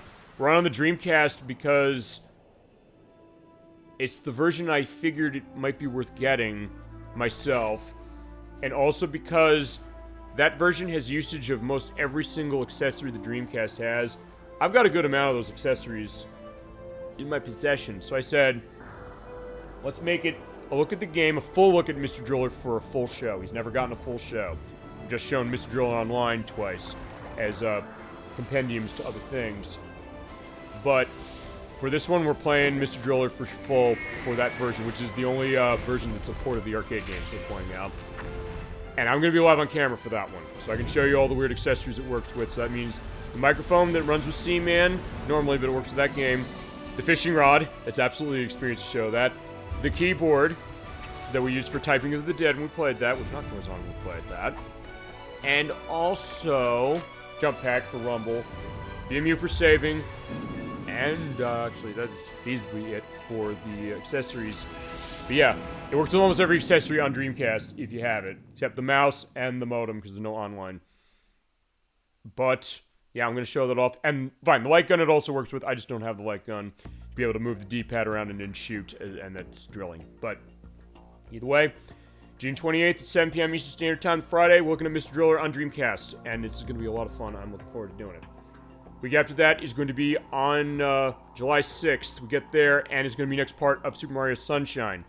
Given how we did last week, or how I've been doing last week at being over halfway done with this game, we only have Pianta Village to go as far as the main worlds, and then we go to Isle Delfino's Plaza, or Delfino Plaza, I should say, where I have to do the Poison River, and I have to do the other Shine Sprites that are there. Wish me luck on that Poison River. That is going to be a hard one. And it's the reason I practiced this game as much as I did, even though I practiced the entire game to get 120 shines and go through 100%. But yeah, that's going to be where we're going to go, and based upon that, I'll also be able to gauge if we need 5 parts for that or not. We might not, because the only other thing we'll also do is we're going to go start for the blue coins in Corona Mountain, because Corona Mountain is going to open when we finish off Pianta Village. I'm going to go for the blue coins there first, and we'll do the Isle Delfino. Fine, I keep saying Isle Delfino. It is Isle Delfino. The Delfino Plaza Shine Sprites. And then we're going for the rest of the blue coins. All 234 that I have not collected so far, because I collected 6 of them by accident. We're going to go through all of them to get the rest of the shines we need. And then we are going to go back to Corona Mountain for final boss. So, we'll see next time we play on July 6th, 7 p.m. Eastern Standard Time, if I'll need that 5th part. If I don't, we'll figure something about it then, but if we do, it'll just be the end, and I might toss something in. And of course, I will have the extra show live on camera with the Switch controllers and also the overlook of the videos that I took for the practice over the past 4 months before we started the game that I'll have for that. And that'll be another live on camera thing. I think November. I'm waiting for that CDI Switch controller mine to come in, which is when they said it's supposed to be releasing as far as limited runs concerned. We'll figure that. Then we get to that, we're coming back to Croc again for part 4. That's going to be on July 13th at 7 p.m. Eastern Standard Time. Nocturne's coming back for that. Then we get to that, we're coming back to a game that's been sitting for over a year. And it's been a case of where am I finding schedule this, and how am I handling certain things when it's come to that, including a massive elephant in the room. Then I'm going to have to talk to you in regards to that. That is for Game Dev Tycoon. We started that playing the Switch version. We did a preview program for that back in April of 2023, and then we started it in March of 2023. Proverb was with me on that one. I'm not going to have him on the show for this one. He can't be on the show. We can't figure stuff on schedule. But also, if you've seen the Lunar parts and GoldenEye, you knew his attitude was absolutely repulsive. And he's not around, so I'm going to say it right now. I'm banning him from the program. I've been afraid to say this specifically, but I've said, when it comes to the lack of respect in this program, I have zero tolerance for it. I unfortunately let that go for too long, and I apologize to all of you out there that let it happen, especially because there were people who came in chat and he was kind of attacking them specifically. And he's not the only one who's done that. But I said, like, yeah, no more. This is going to be a new case as that, and like, fine. He's off the program, I'm sorry. If this is the first time he's going to hear it, I'm sorry he has to hear it this way. But I'm not having him on the program anymore, so I'm finishing that game on my own. I was going to do that anyway because of how scheduling is concerned. But the more I thought about the way that attitude was going, I said, like, okay, I'm not letting this go. I'm sorry. And so that means anything that he called dibs on has been released, so I'll be handling it myself as far as that, or feasibly other people if they want to have it. So that's that idea. So his days in this program are numbered, or basically they're done, as far as being a guest on the program. He can feasibly come in and chat, but if he gets in a case of anything, I will feasibly have to take action if it gets bad. But, yeah, it's not easy for me to say that. I'm sorry that I'm doing that, so I'm basically pulling a Andy Kaufman on Saturday Night Live on him right now, but he did it to himself, and you heard him on the show. So I told him that way. He's like, I'm sorry, you have to stop this, and he didn't. So everybody gets one as far as the Spider-Man thing of saying, like, yeah, don't, show some respect to my chat. Fine, they attack me, it's one thing. I get a lot of that myself, including off screen, that I usually do not open myself up to say. But when it goes to all of you, and he has done that to all of you, I was like, I'm not going to let that happen. There's too much negativity when it comes to gaming for me to contribute to that, and the fact that I'm contributing any to it, I'm disgusted by that, and I feel horrible. And it's my show, so I'm taking responsibility for that, but also taking the next step I need to for the purpose of this. And it's also something that's like, hey, if this is going to go on with other people, as far as if they're in a case of that lack of respect too, I will cut them out at the first sign. So I just want to get that out there. I did say it as far as editing it into part 1 of this game, but at this point I said, I can't hold this in any longer. I've been trying to look for a reason to say it. I'll briefly mention it when we go back to Game Dev Tycoon, but that's going to be the idea. So I'm finishing that game myself for that, specifically. Not necessarily out of obligation, although I guess maybe there's the question that maybe it is, but it's fine. We don't leave our games hanging on this program. And I'm going to absolutely keep the perspective of the positivity that goes with this program, but also something that when there's a case of something like that, I'm going to be honest with you. I'm not going to lie. I feel like I have lied to all of you by not talking about that until now. But I said that's what it was. Like I said, that's going to be the idea of where the direction of the program is going to go for that. I thank him for the stuff he's done for the program with the games he's been involved for playing. But there's cases he crossed the line. Part 6 of Lunar, I am absolutely repulsed by that program as the kind of, and the GoldenEye play. Even as far as things I edited around for both of those. Like, yeah. I wasn't good. That was the case like this. That's it. I can't accept this anymore. But we will still finish that game. I will still give the case of that specifically for it. And we'll go through. I think we only need 2 more parts for that one just to go into the idea of it, because we did get pretty far. as far as how it was. I just need to do practice because actually I'm not practicing in a while. I haven't played it in a while. And I'd actually had to get stuff going on in the save files on the game because when it comes to this one, on the Switch at least, I guess the PC version does this too. You actually have to do a upload of your save to the server. So I guess you have to be online to do that. But then you can copy that save into multiple save slots, and I'm doing that. Not that I'm going to save scum game, but I need to do that for the purpose of the practice, because they don't want to overwrite what we did. And I also have to go back and watch the video of that part, fine, the start of the game, anyway. To remind myself, what do we do? How's this game operating? Because it's been too long. And this is also the reason why, when it comes to stuff like this, I usually will try and come back to a game as quick as I can, if I can do that. But the only other case that really has happened was Mystical Ninja starring Goemon for Nintendo 64, another Konami joint, as it was. But at that point, I said, like, fine, we have a case of this, we get far enough, I'm not going to restart this game, I'm just going to continue from where we left off, and I think it'll be a good case for that. That's usually what I'll do, like, every month, unless we can't avoid it, like we had with Metal Gear Solid 2. We had a month we had to put it up because we had to finish Lunar.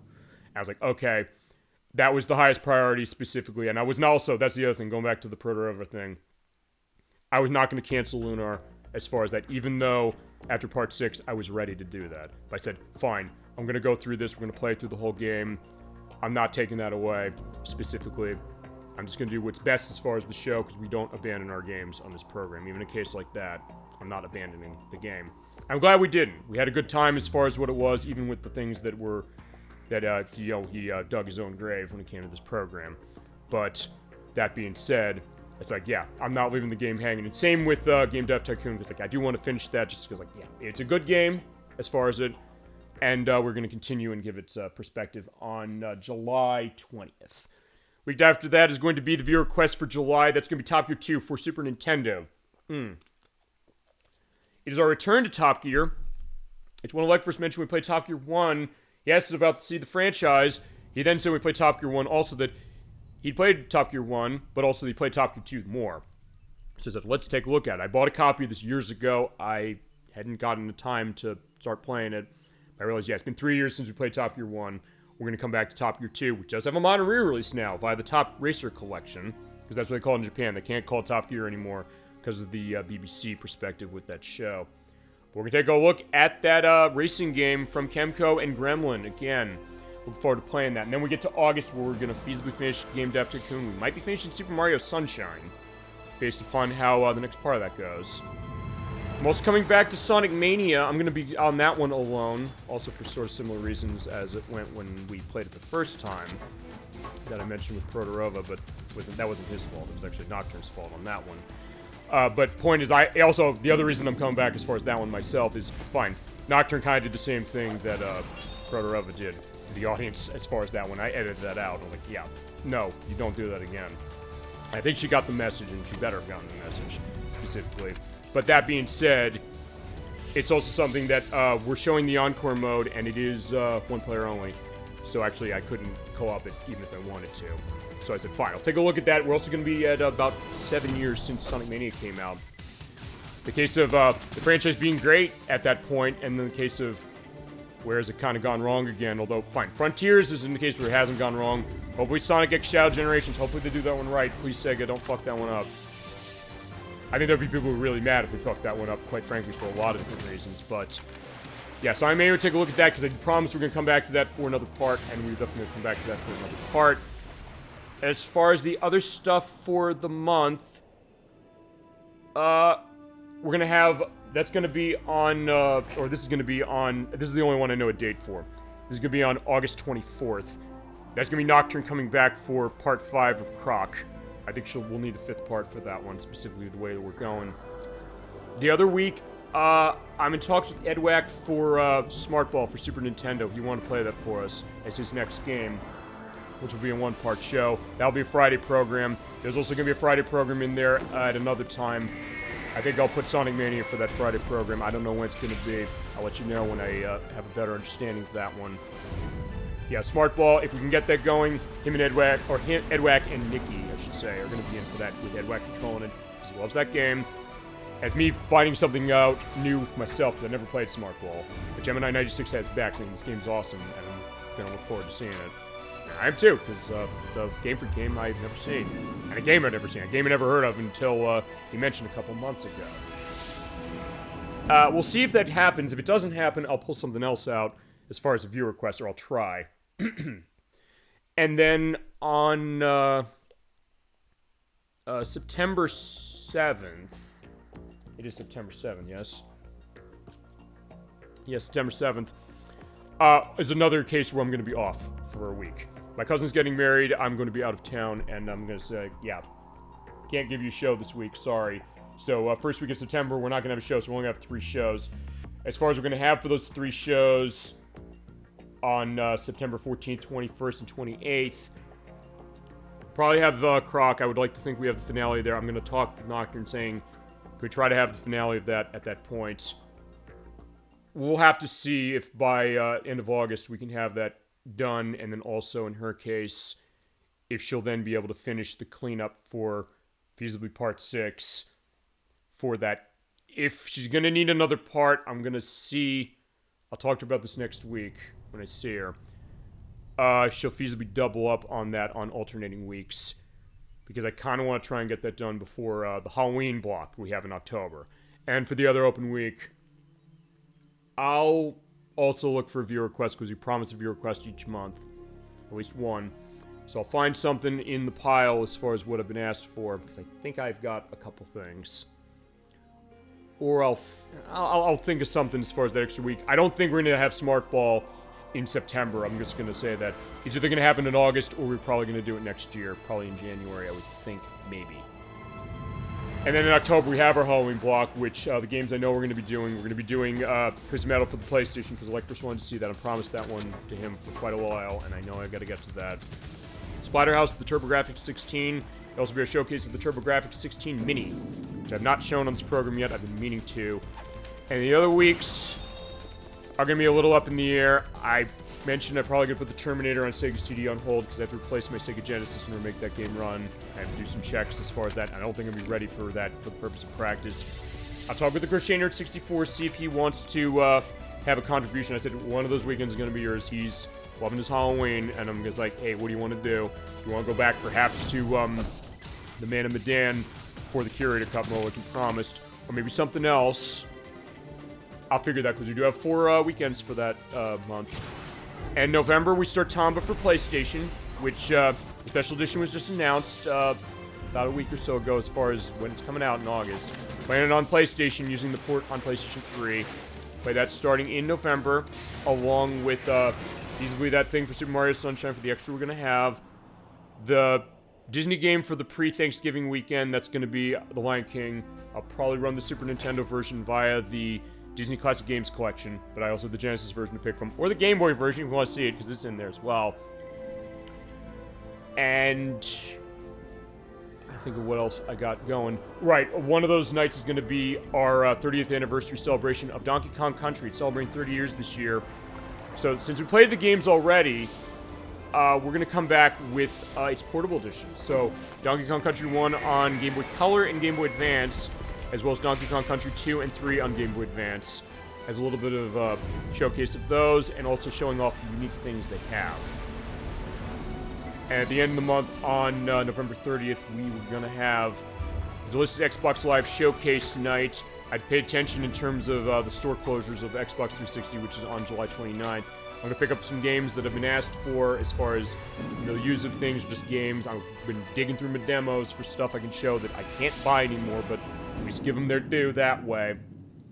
Got a lot of stuff I've got planned for that, and I'm definitely looking forward to doing that. I love doing those showcase shows, no question about that. And then December, we'll have more on Tomba.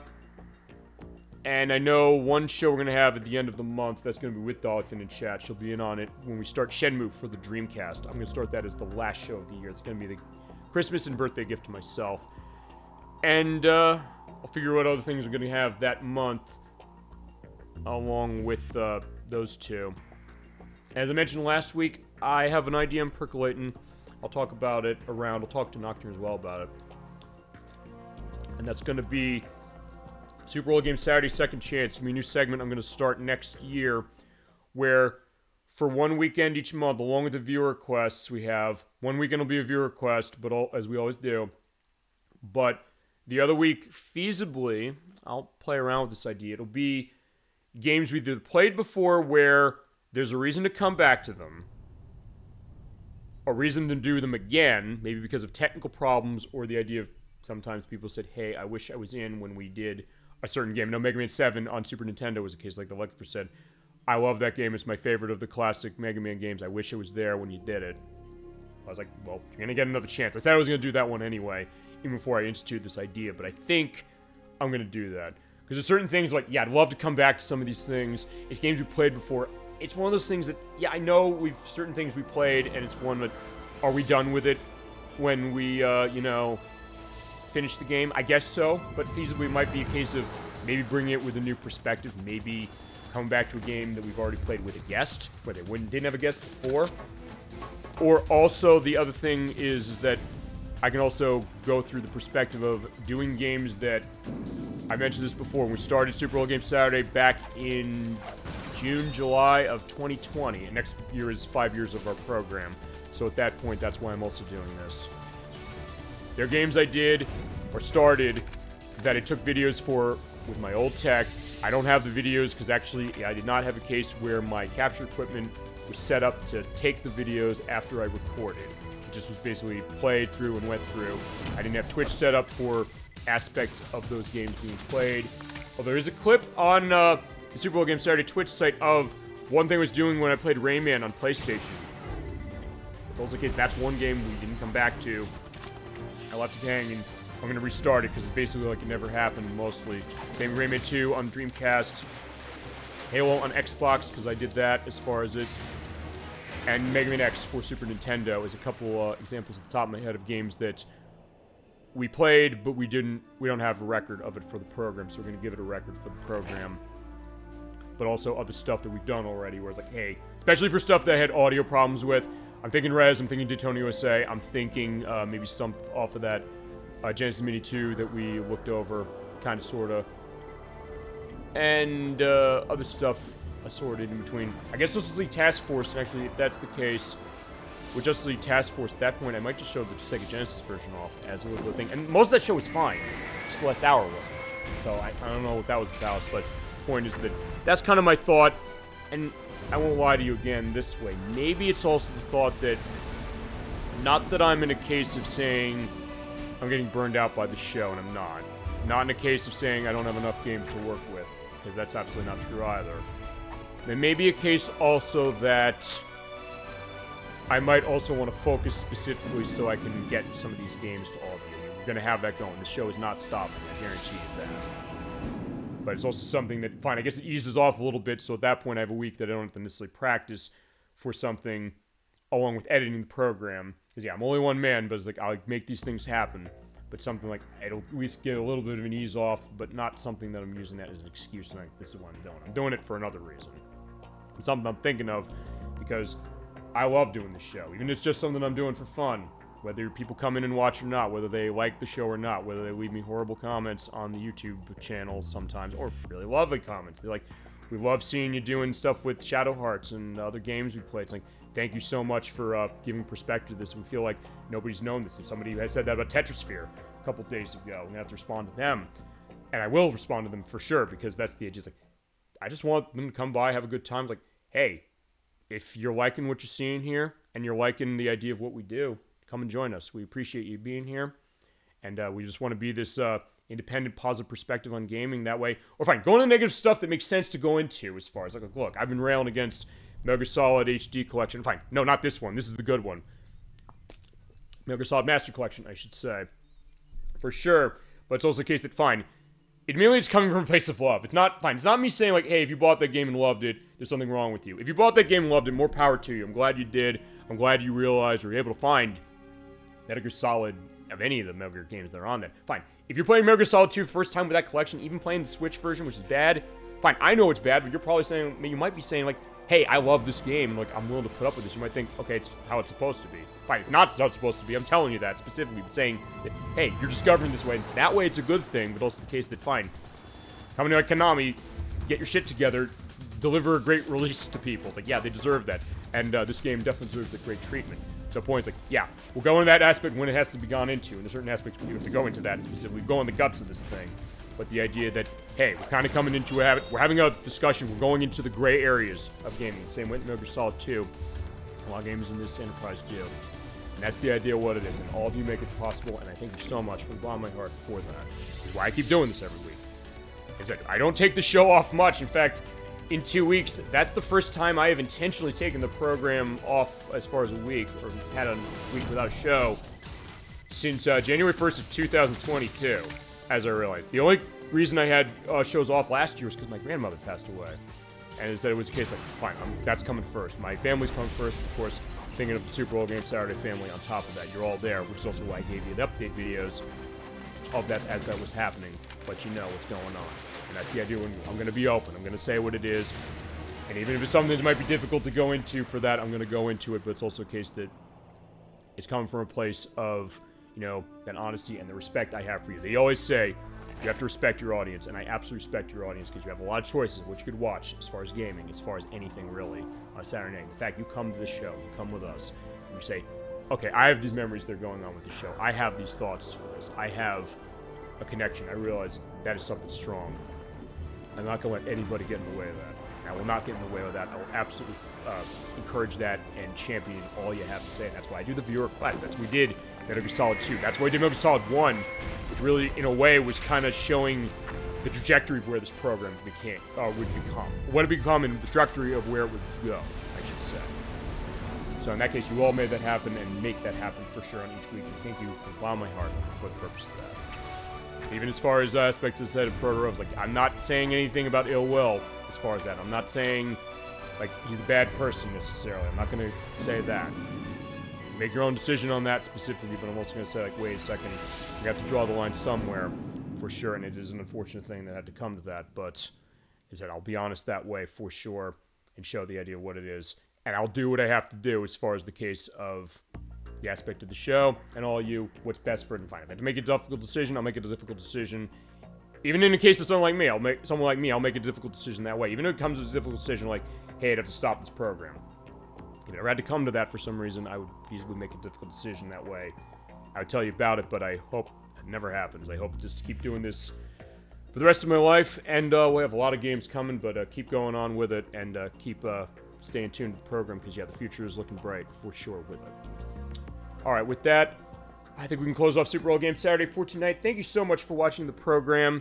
Thank you so much for everything you do for the show. Thank you, Electverse, once again for requesting Metal Gear Solid 2, all the requests you make, everything you've done for this program, everything you've done for this program. I think everybody's done with this program. Anybody. You've all contributed as far as it, and I thank you so much to that. We wouldn't have some of these things without all of you. And Proverb, that includes him as well. We wouldn't have had some of the plays we had, even with the aspects I'm saying with this. Like, I thank him for that case of it, you know? The aspect of the good times, I absolutely thank him for that. Those are experiences, that added character and added depth to this program, for sure. And I appreciate that. And I can't wait for our next look at Metal Gear Solid, which will be Metal Gear Solid 3 Subsistence once more for PlayStation 2, after we play Splinter Cell for Xbox at some point. I think we can do that next year. And I'll figure when we do that next year for sure. And then we'll come back to Metal Gear Solid 3, I promise. Because, we're going to go through the rest of the franchise and have a great time like we did with this one. Alright, with that, thank you so much for watching the program, everybody. Hope you have a great rest of your night, a great rest of your weekend, and a great week coming forward. And with that, I'll see you next Saturday at 7 p.m. Eastern Standard Time with Nocturne for Part 3 of Croc Legend of the Gobos for the Sega Saturn. Till then, keep being awesome. Have a wonderful night. Take care, everybody.